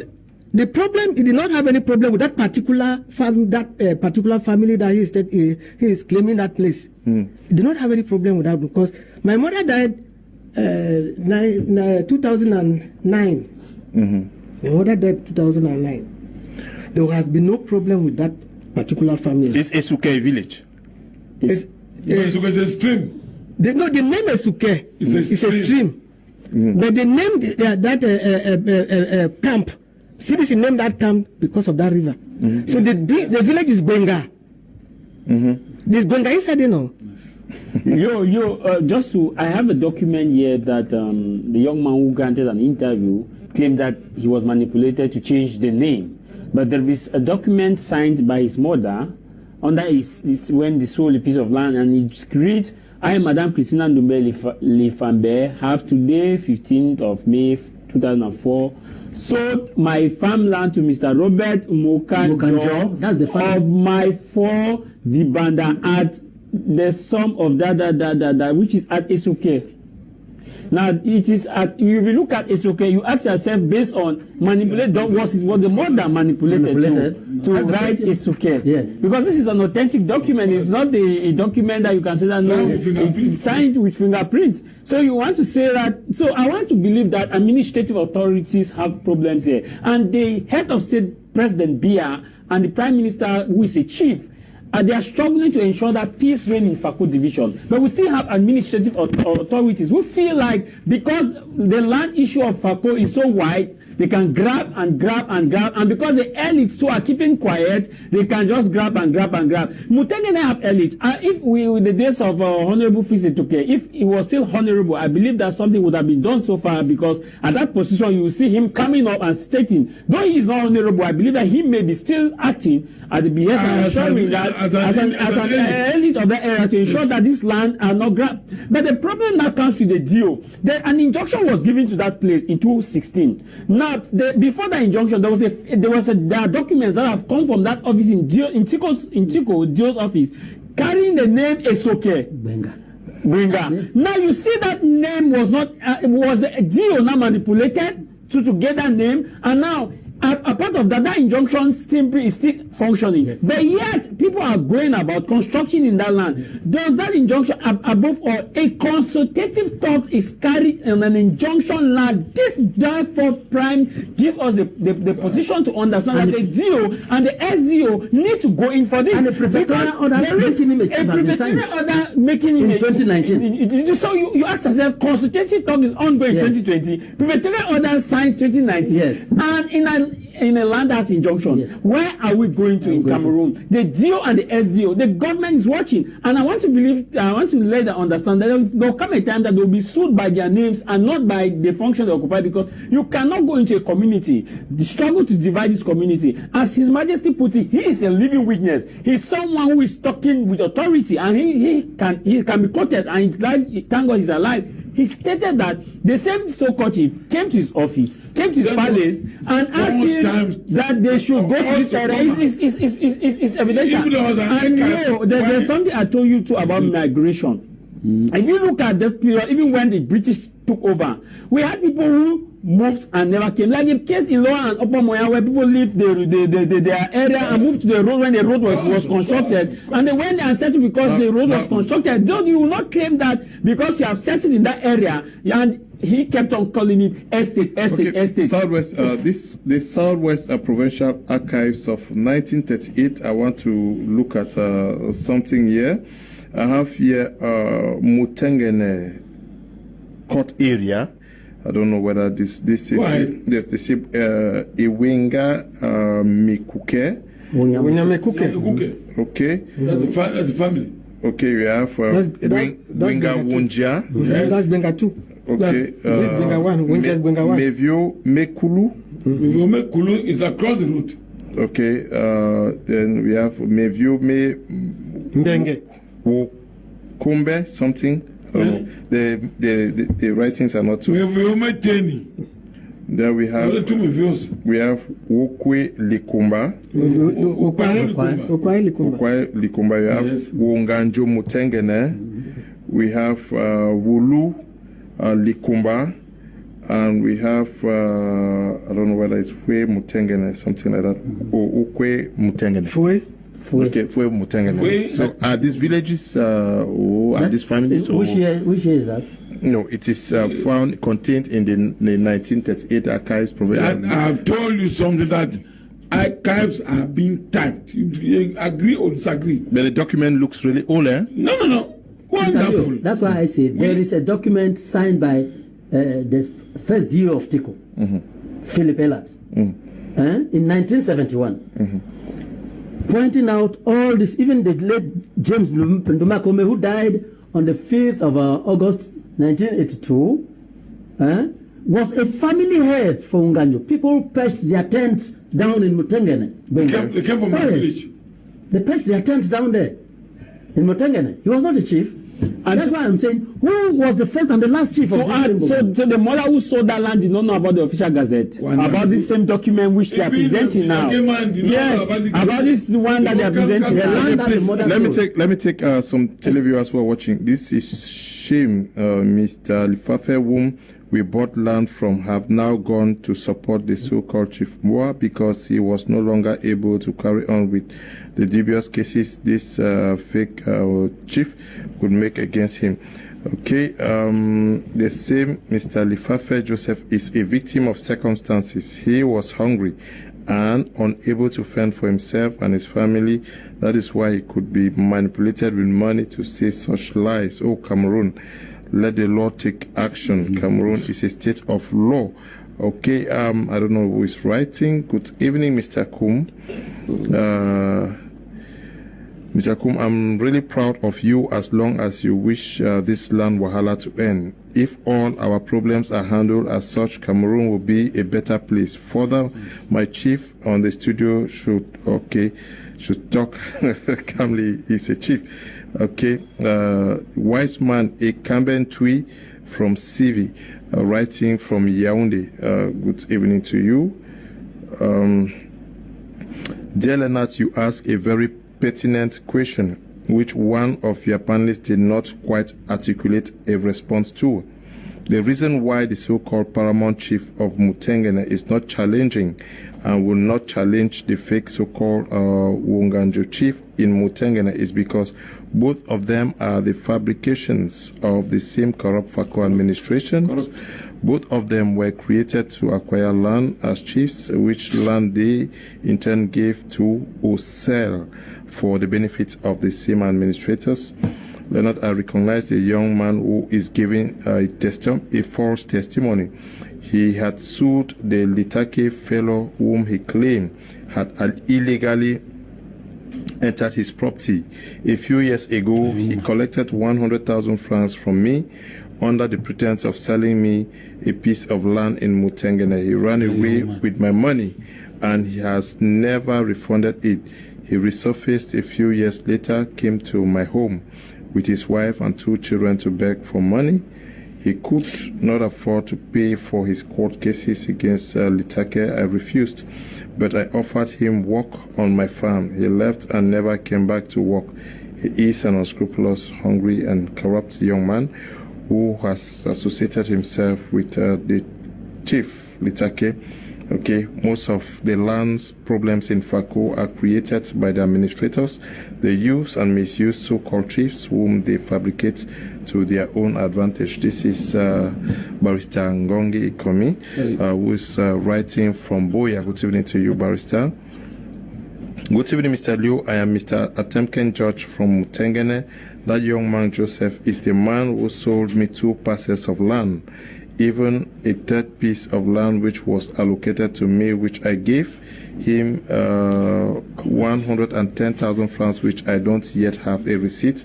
My land is directly beside the house of the called Chief Mboa. Ask Joseph whether he doesn't know me as a tenant in that land. The young man is a liar. Each time he went to court, he was the one who had documents concerning that land. My land is next time Belawu is there. I was in the studio. Mr. George Atemken. Good evening to you, Atemken George. Hello, bro. I'm very happy for this program. I pray you put maybe twice a week this program that talks on land and chieftaincy matters in FACO. They are very numerous. Which can we start talking of Modika chieftaincy matter, Bongala chieftaincy matter, wrong chief in Mutengene, wrong chief in the Koki, wrong chief in Miselele, wrong chief in Mate is too much. Let me start with the deal of Tiko. a young man but very old in corruption. Most of the administrators came to create problems than solve them. Thanks. Good evening. Good evening to you too. This one says, Lifafe is a living prisoner. Good evening. Is Helmetin from Mutengene. Mbwa did not come as a chief. He came as a land grabber. If Chief Aaron is claiming that there is peace in Mutengene, is not saying the truth, because he was in Limbe when the SDO called us. Okay.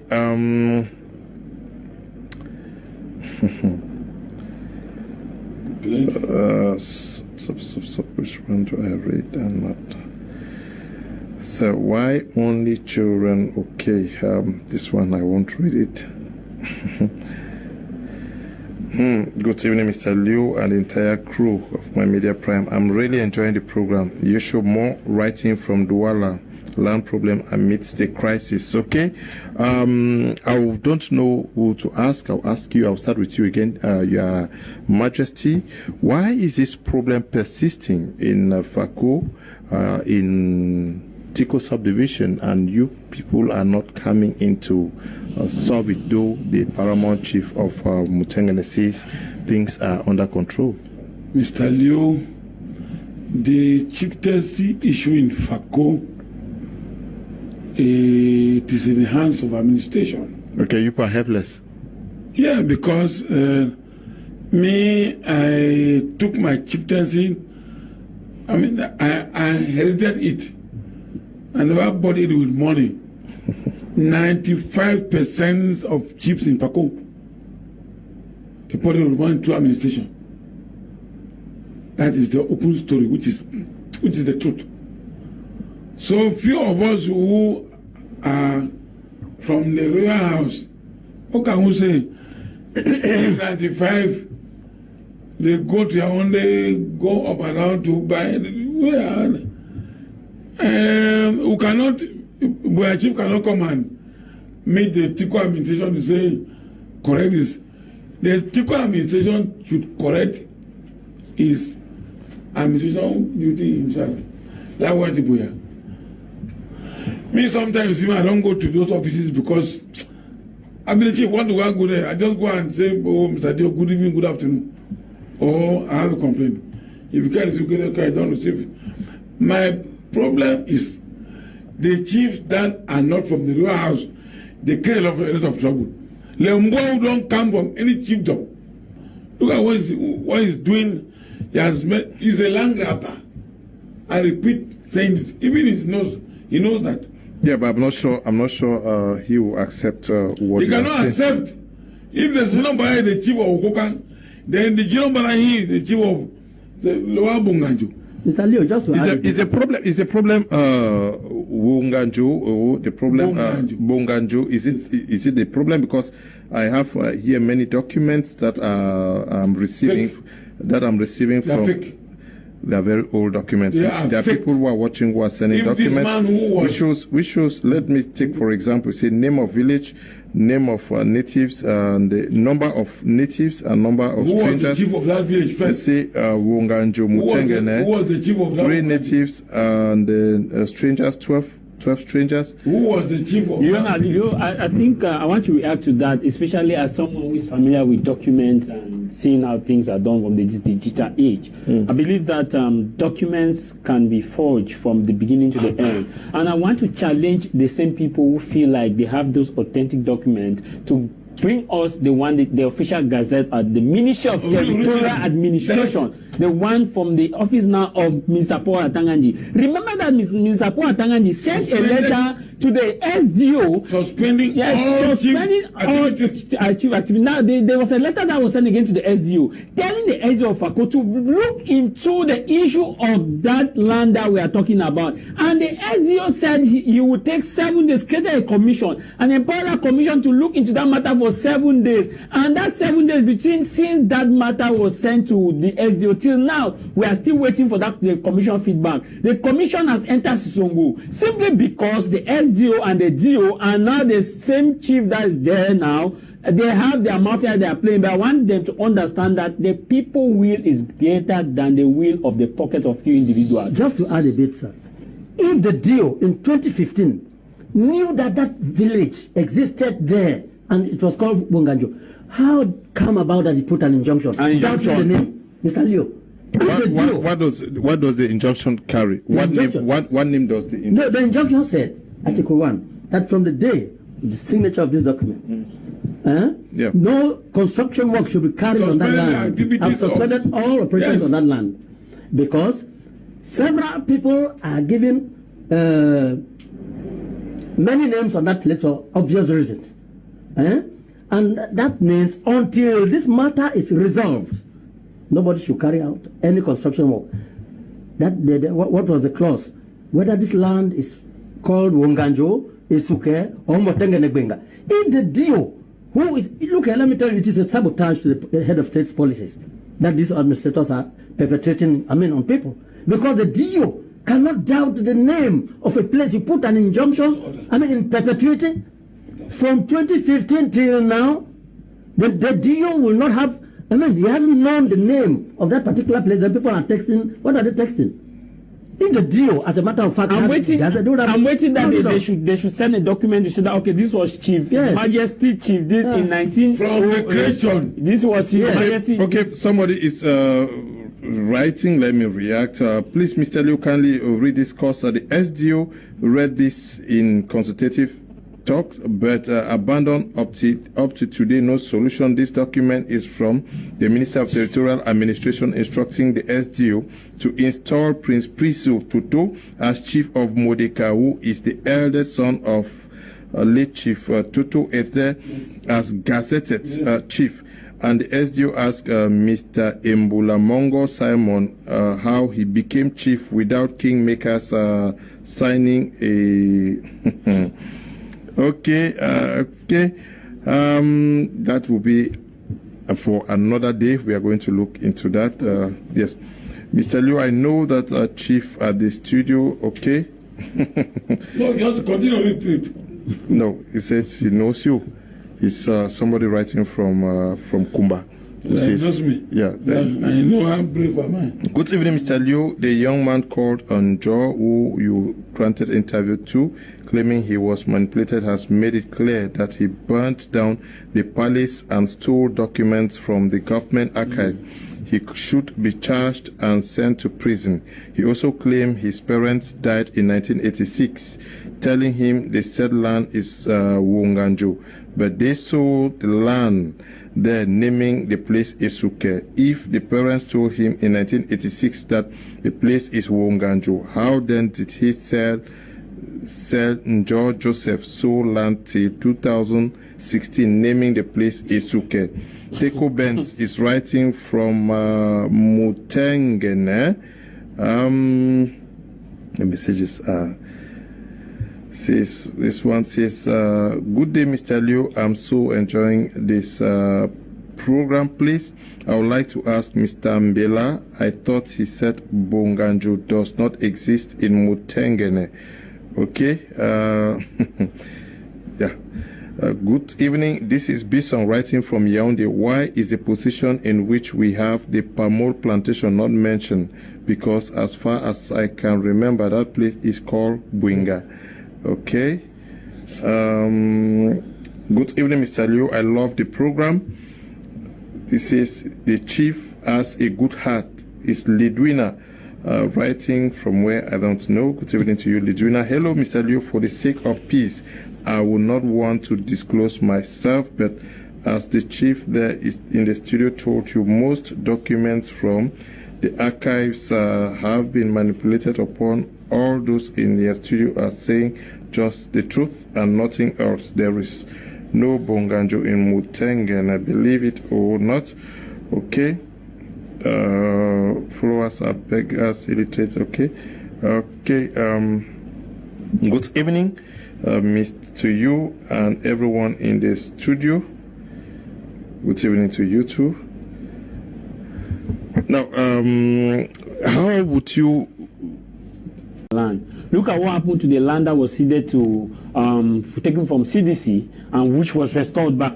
because elites stood up and spoke, and this land were restored, and the administration, the administrators were called to order. Sometimes we need to talk about the corruption of these administrators, so that they should understand that Yaoundé is not for this. Not what Yaoundé sent them to do. Yaoundé sent them to come and be like the eye of Yaoundé to see how the chiefs and the administrative authorities within this area are functioning. But sadly, they have come now, they have seen this land, and they have instead taking it upon themselves to sell the land and to corrupt the chiefs. You see a young man and tell this young man, I will give you a hectare of land and I will install you a chief in such a way that you give me certain and so hectare of land. Logging head, how do you explain the fact that an area that you call a village does not have a chief that has been first, second, third, fourth, fifth, sixth, and from creation? In where I am coming from, I am not an indigenous of Moya, but I was born in Moya. I can tell you that we have them. We have the youngest of this, that.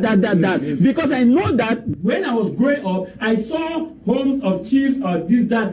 Now, when you claim that you had a village, I want the viewers to understand that we are not disputing that there is no Bonganjo.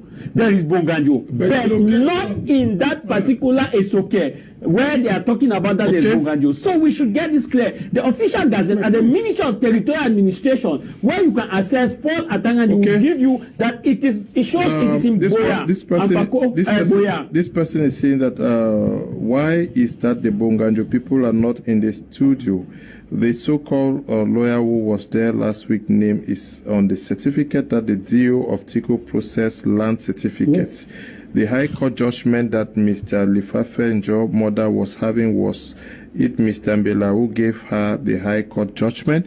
But there is a judgment that they won in court. They have won cases in court now. Yes. Yes, it's yes. Yeah, but how Mr. Leo, let me tell you, like the lawyer came here and was talking that they've won cases in Tico. Yes, but did they know when the cases? Yes. He is a lawyer. Excuse me, Chief. If I were him, I wouldn't have come to the studio here to make noise. His name is the number 29th in the 2017 publication of land certificate. He is a lawyer. You are holding an administrative injunction on your hands, and you take it to court. Somebody has violated it. So what are you telling the world? That you are carrying illegalities to court? Your name is published, number 29. Apply for a land certificate on a land that has an administrative injunction. Tomorrow you come proudly, you say you won a case in court. If I were him, I wouldn't have appeared here on the media to mention anything. He would have waited for court. But did they win the case? No, you never won any case. The cases are, look, let me tell you, when we talk about destruction, the matters of destruction, we are not talking because even if, as I made it mention the other time, Victoria was changed to Limbe and the properties of people, they are still there. So if he's talking of winning a case, the administrative injunction is still in place. And has not been revoked. Which case has he won? Mr. Leo, let me answer you. Case? You asked a question to this young man. We the chiefs or we the villagers go and meet administrators to convince them to say something which is not correct. It means people are blaming administrators when you, the chiefs, are the ones. The people go and meet them. They don't come for you. Because like the case of the Bonganjo man, he has corrupted the whole system because he met them. They never called for them. He is selling land 9 million. The receipts are there. Yeah. And I want to tell you, he has given even allocation letters to people. They come and make their money and go. Is that a layout? It's not a layout. He's building houses there now in the form of a camp. We'll blame them because they don't put the things correct. Okay. Good evening. The problems in Faku are caused by the administrators. Why is Honorable Etoke not fighting for us, the peasants? He used the administrative court to reclaim his land that was sold by the fake chief Aaron, the DO of Tico, and the senior divisional officer of Faku. Mr. Honorable, we voted for you, and since you cannot fight for us, we are waiting for you during the next election. Mr. Honorable Etoke, we want you and your colleagues to fight for us now, okay? John Woleta, writing there from where we don't know.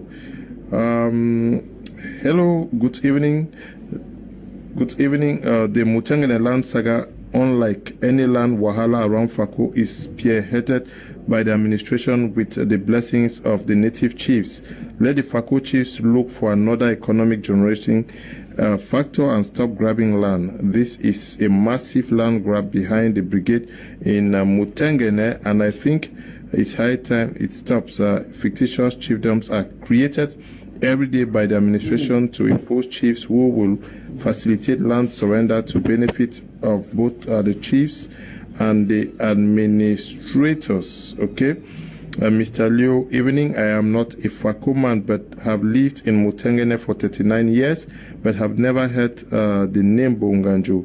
That Mr. Lifafe, who claimed was misled, looks okay hungry. Gerard is writing from Mutengene. Good evening.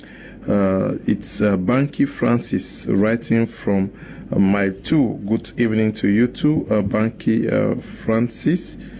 This one, Mr. Liu.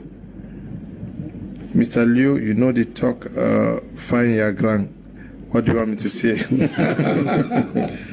What do you want me to say? I'm not also a member of land now. Of course. Good evening, Mr. Liu. The chiefs in the southwest and particularly Fako keep on letting their rights to be manipulated by the administrators. Chieftaincy is purely traditional. It's time all the chiefs in Fako sit up and put the deals to respect traditions of the land. Okay, please, Mr. Kum. Why not read my message? Let me read your message. Nja Augustine writing from Bolifamba. Good evening, Mr. Kum Leonard and members of the Mutengene Land Saga. It's a big shame to the divisional officer of Tico. Please let the natives of the villages meet as some mature people and resolve it without foreign policy by the divisional officer. Okay, this one says, good evening, Mr. Liu. The documents of the various chiefs. Mr. Mbela, are we talking about administrative injunction? Order Obonganjo village, why is he not existing? He should not answer the question. Okay. Good evening, Mr. Liu. Everything in Cameroon is confusing, just like the Cameroon government. Blessing is writing from Bamenda. Now, I want us to listen again to the chief of the paramount chief of you are addressing him like that. Just go ahead. Yes. Can we have the chief again? Because many persons joined the program late. Let's listen to the chief of Mutengene.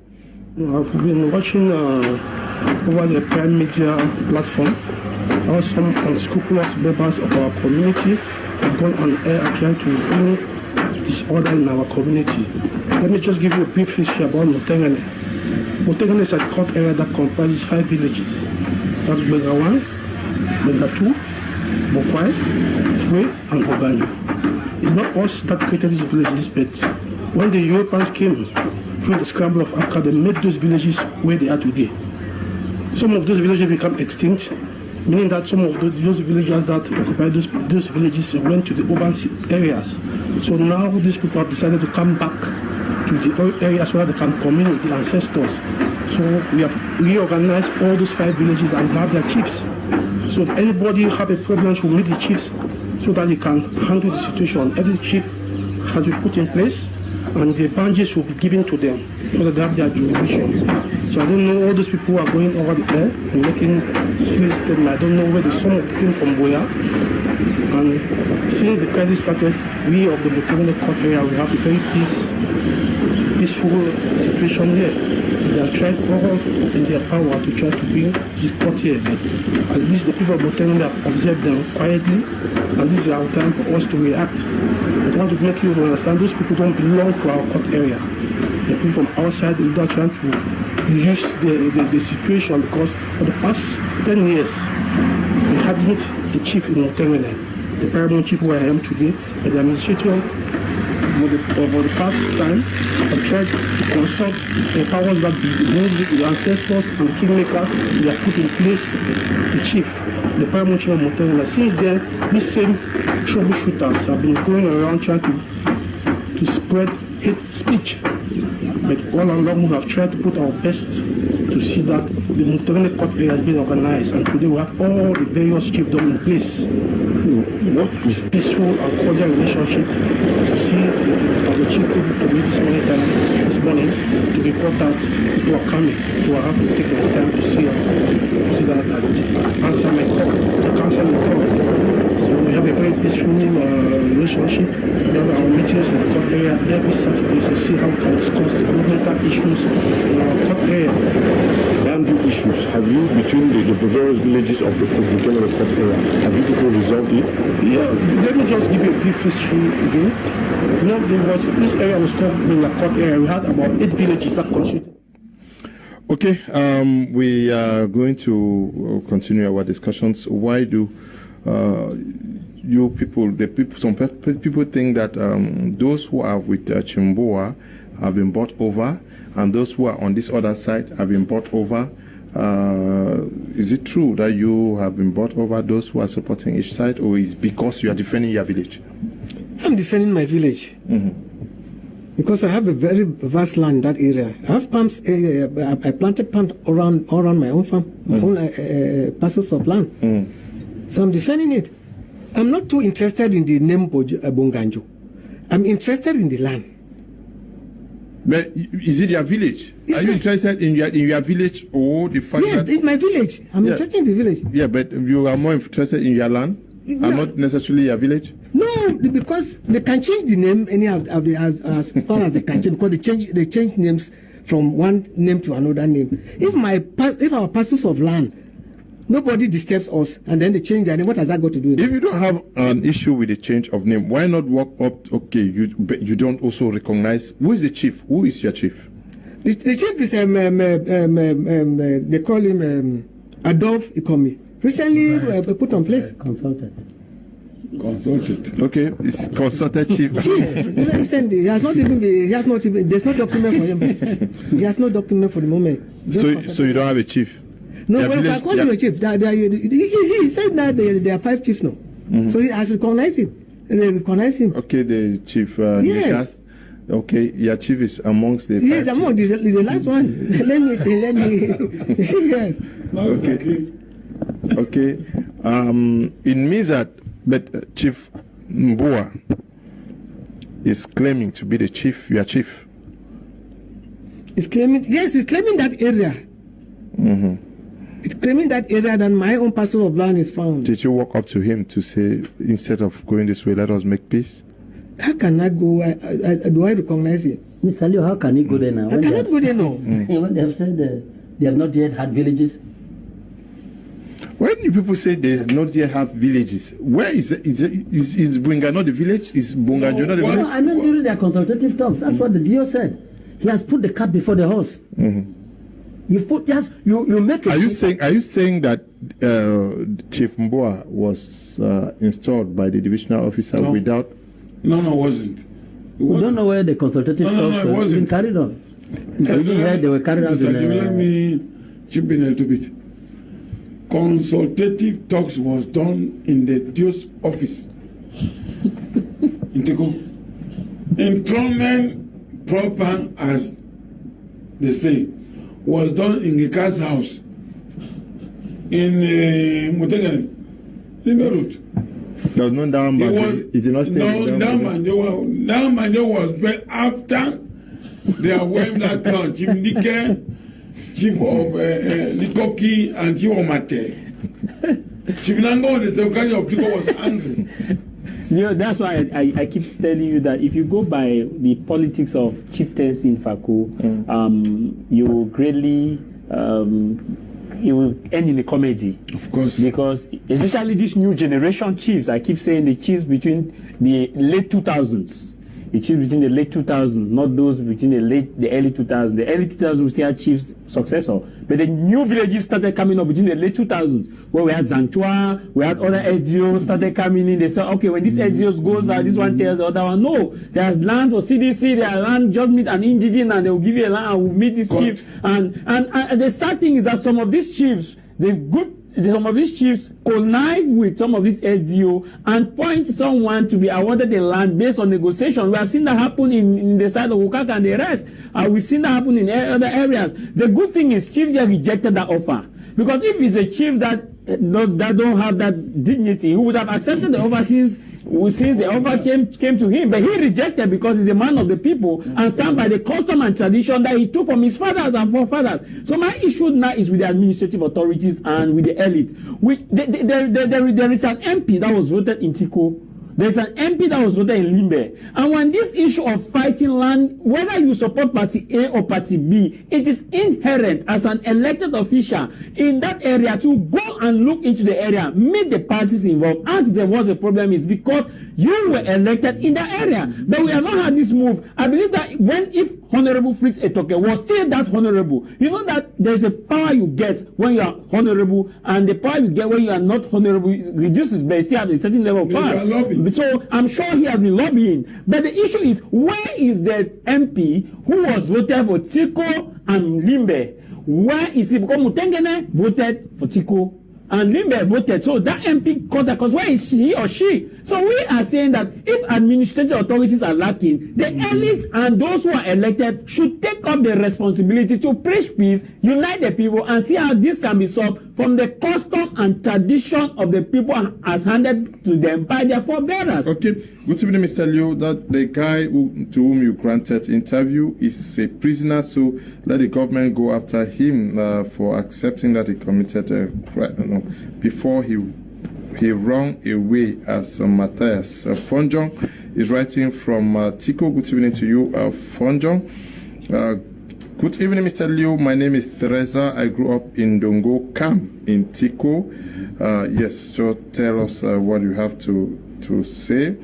Good evening, Mr. Liu. I appreciate your program. Some Fako lawyers are part of these illegal sales of land in Fako. They go ahead to draw deeds of conveyance for the clients without investigating the seller's documents. Some, the lawyers own lands in these villages just by drawing deeds, like the case of Opa Muya land. Yes. Nango, man for ground, is writing from Opa Muya. Good evening to you, Nango. Good evening, Mr. Liu. Tell the man, okay, that they should not be talking about injunction and talk about the problem at hand, okay? I'm sure they're talking, they say we should not talk injunction. We should talk about the problem that is. Mr. Liu, you are a great journalist who masters the issues, okay? Mr. Liu, you're a great journalist who masters the issue, okay? Mr. Lyonga is writing from Muya. Good evening to you. Okay, 95% of chiefs are fake true. How can they stand against the administrator? Good evening, Mr. Leo. I'm from Mapanja. Okay, Mr. Mbila talking there is not a man from Bonganjo. He's a man from Mapanja. He should go and talk land matters in Mapanja and not Bonganjo. Frida is writing from Mapanja. Good evening, Mr. Leo. Do you know that both the DO and the SDO have 48 hectares in that disputed land? And that's the reason they signed. I don't know what they signed. Okay, this one says fake chief work for him and he does not pay. Shame, he is supporting his fellow fake chief, Litake. Okay, Babylon is writing from Mutengen.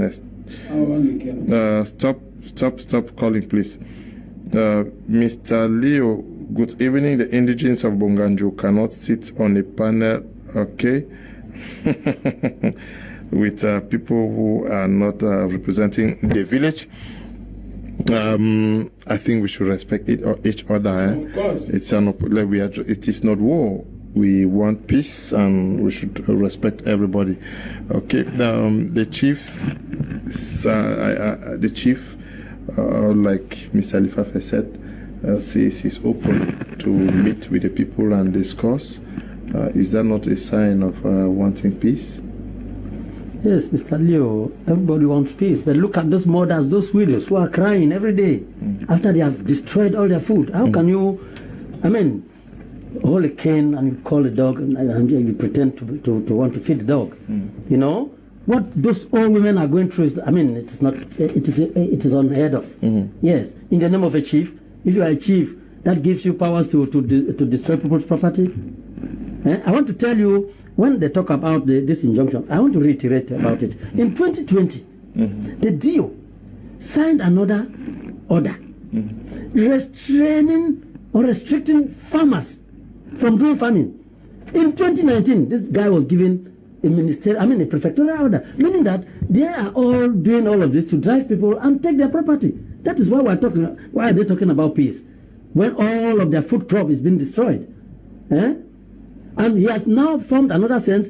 He's going out to the judicial police in Boya. I have more than 50 convocations from the judicial police. Immediately you come, anything you do to him, he signs and he writes your name. You are convocated to Boya and locked up, and you are forced to sign documents. That's what is happening.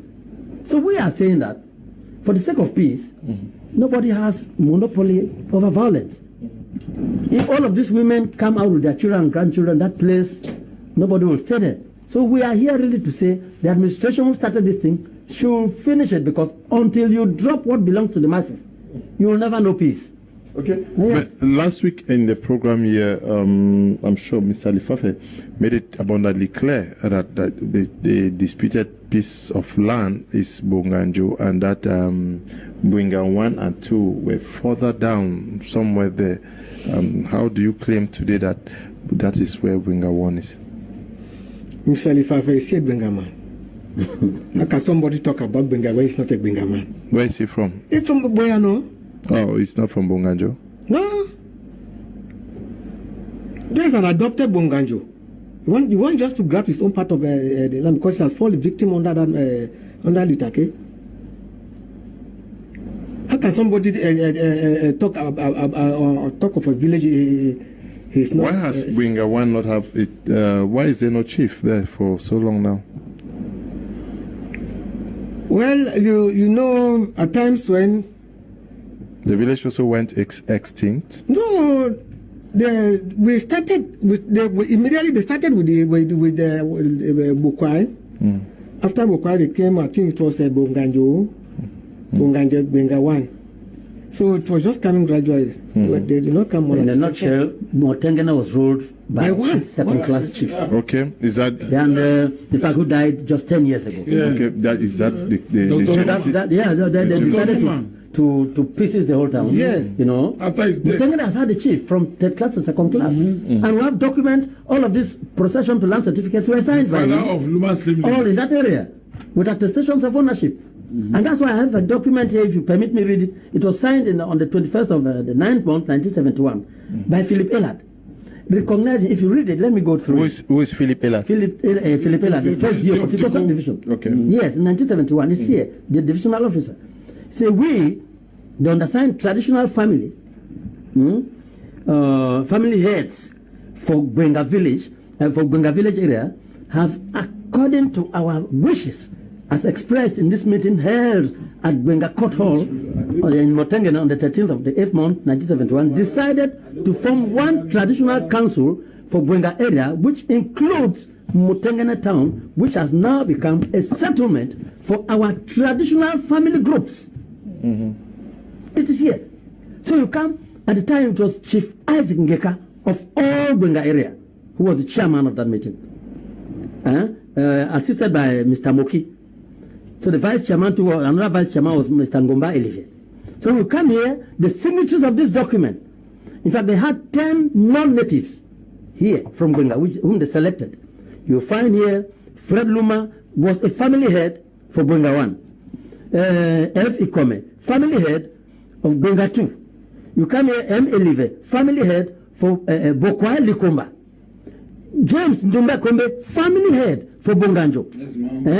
A.M. Moki, family head for Fue.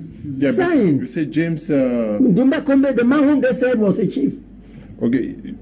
This is the man whom Litake said he came to inherit his chiefdom. He hasn't got the royal blood in him. He came from my village. James Ndumba Kombe, he signed here. These other family heads, do they now, are they ruling over villages there in Mutengana? Not at all. It is now that I think they want to create what they want to create. But I want to tell you, as at this time, the two ruling families came from Bwinga 1 and 2. That is it. So Bonganjo was a family head. This is it. James Numba Kombe, family head Bonganjo. Came from that village. Okay. They came down from. They came and settled in Benga as a family since in the 18th. So it's supposed to be family head, not a village, not a village head, family head. Now, what do you expect? All of you guys who are in conflict in Mutengene today, what do you expect you people to do, including Chief Mboa himself, including the administration? What should be done to sort yourselves out? Well, I want that the administration to take its responsibility. Let them say the truth. Because we have documents backing those things. I'm still repeating that we are not too much interested if that man is a chief. That is not. But the land where it's situated is not where it's supposed to be. That is Benga. That is Benga 1. But you people have been sleeping. The natives of Benga 1, if that is your village and then another person occupies it, it means you guys have been sleeping. It's because of the confusion. Oh, confused how? It's because of the confusion. Because why were you not confused? Let me tell you. Let me answer you something. You take my table, come sleep. Let me answer that question. This my brother, my junior brother, the Chief Aaron, who were in one. He was inside our the council of elders. So from the time that he was elected elected chief, because they bought a ballot box. Not even that. So, but wait, chief, wait. From that time, we pleaded. It's from that time that the confusion came. Because the Take was one of his kingmakers. So from that time now, bring a kingmaker from his village to be a kingmaker. So from that time, the greater part of the confusion there's been confusion in the village. Yes, Your Highness. How do we solve this issue? No, to me, to solve that, it is not even the administration. If the villagers stand and say this is what we want, the administration will succumb to them. You don't go and beg the administration to ask them what to do in your village. Wonganjo is not a village in Bangladesh, not at all. But we want peace, and what should be the way out? Let the villagers come together and come once again. But go back to the Kome, that's where you come from. If you want to be a villager here, we'll sell you land. Or you have already paid house. The price because you have bed in another man's land. Peace will reign. Because what he has started is war. He has destroyed more than 70, 80 farmers' crops. Do you think those farmers can come and meet him say make peace? No, it is the villagers. I mean the indigents. Because there was a saying, they were talking on television in my phone that when I be graphic, when I be land for here, when I go. How many Bakuras are in Tifako? Even in my village, how many Bakuras in my village? We're not up to 50. All the rest are settlers who respect me. So if we want to drive them out, you will remain alone. Let me go back to the Kome and come and buy or compensate something on that place. I'm just advising the Bega people.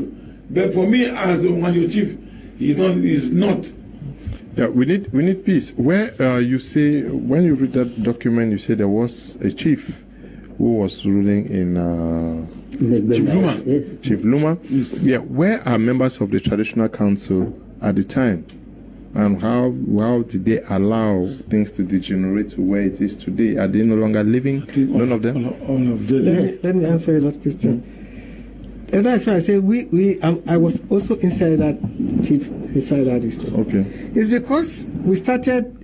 There was some they wanted that they should change that family. The ruling house. The ruling house should leave that to the other ruling house, to the other ruling house, because there have been two ruling houses. That's why And then the person who was like the chairman of the Council of Elders had his own way of doing this. He had his own person that his own choice that he was thinking to put. You see. So when we went into that house, as I told you, that was vote, people came out who are not even members of inside that who voted. That's why the confusion came. Okay, that's why things degenerated. Yes. Yeah. How do we find lasting peace? Because farmers are not happy, the villagers are not happy. Each camp is accused of always moving with dogs to attack each other. We need peace now in Cameroon, especially with the ongoing Anglophone crisis. Yes, Mr. Leo, the fact is that, as I'm telling you now, I have, allocation letters which Mbua has given to people on land that does not belong to him. So how do you talk about peace when, like presently, what I'm telling you, he's there building houses as a camp. I wrote to the mayor, how can somebody be building houses without approved building permits? So there's something really seriously going on. How do you know they're not building permits? I have been the chairman for land and town planning. This matter started here in Tico. So I'm telling you, as a man on the ground. Yes. So there is no approval, and they cannot even give him because the council was copied of this injunction order. Okay. And that it is based on that injunction order, the clause that he violated administrative injunction and he was building without a building permit. That is how the SDO visa for demolition of that house. So now, we don't know what has happened. The SDO has again signed him a prefectorial order as a chief when there is still, an injunction order. So if we're talking about peace, where are we going to start? Is the DO or the SDO going to withdraw or uplift that injunction first and call the people that place, let us sit? The first thing you should do is to uplift that injunction order. Okay. Because it is hindering people. Okay, yeah. I think peace can come from acknowledging the fault that we are all seeing, because everybody, whether we like it or not, one point or another may have thought that. I think the DO first need to tender an official apology to the Commission of Bilingualism and Multiculturalism of violating or going tribalistic against peace-loving Cameroonians, who by virtue of the fact that their Cameroonians have the right to settle in any area, by calling them Grafi Kamnogu, those are things that we don't tolerate. So you tender an apology to these people that you all are my children. We may have faltered in one way or the other. Let's come together and see how we can resolve it. The second thing is that is the elected official who is in Tiku, if at all the person was elected, need to come now and meet Honorable Flix and the others, elites, and see that, okay, there is this pending problem in Mutengene. Based on this, how do we think we can sit and put the sons and daughters together of this community and see how we can originally look at this problem from its root causes? The root cause of that problem meaning that you go from the culture and tradition. If there is a chief, if that village existed, yes. If it did not exist, yes. And we know from the official gazette of the Ministry of Territorial Administration that a village is not existing in that particular area. We know that it's a quarter under Mutengene, under a particular different village. So by default, they need to go back and say that, okay, because of the fact that you have already established in this area, we pardon you of your sin, of that the fact that you have sold those now, we pardon you, and we will now say, okay, we will not even, don't buy the land you have built, just take it and let peace reign. Their compensation be given to them, to the mothers whose crops have been chopped off. Remember that the injunction that was given to that land states that farming activities can continue in the land. They gave injunction against building in that land. They said, but those who have their agricultural product, they should continue.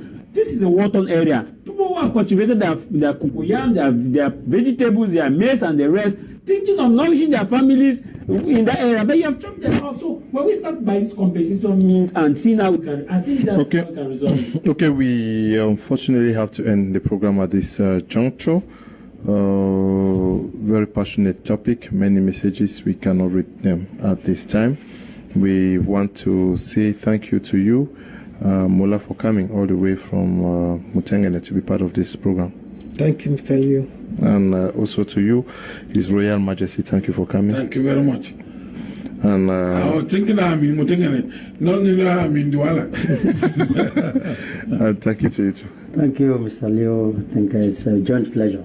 Okay, and also to you, Tamai Jarvis, thank you for coming. Thank you very much, and to the peace-loving people of Moya, I want to say good evening to them, and of course, good evening to Honorable Fix Itoke and President Paul Biya, Prime Minister, Chief Dr. Joseph Dongute, and Cameroon. Okay, we are going to use this opportunity to extend our greetings to you, Ekima Collins, who should be in Mutengene watching the program this evening, and to you, Mboa.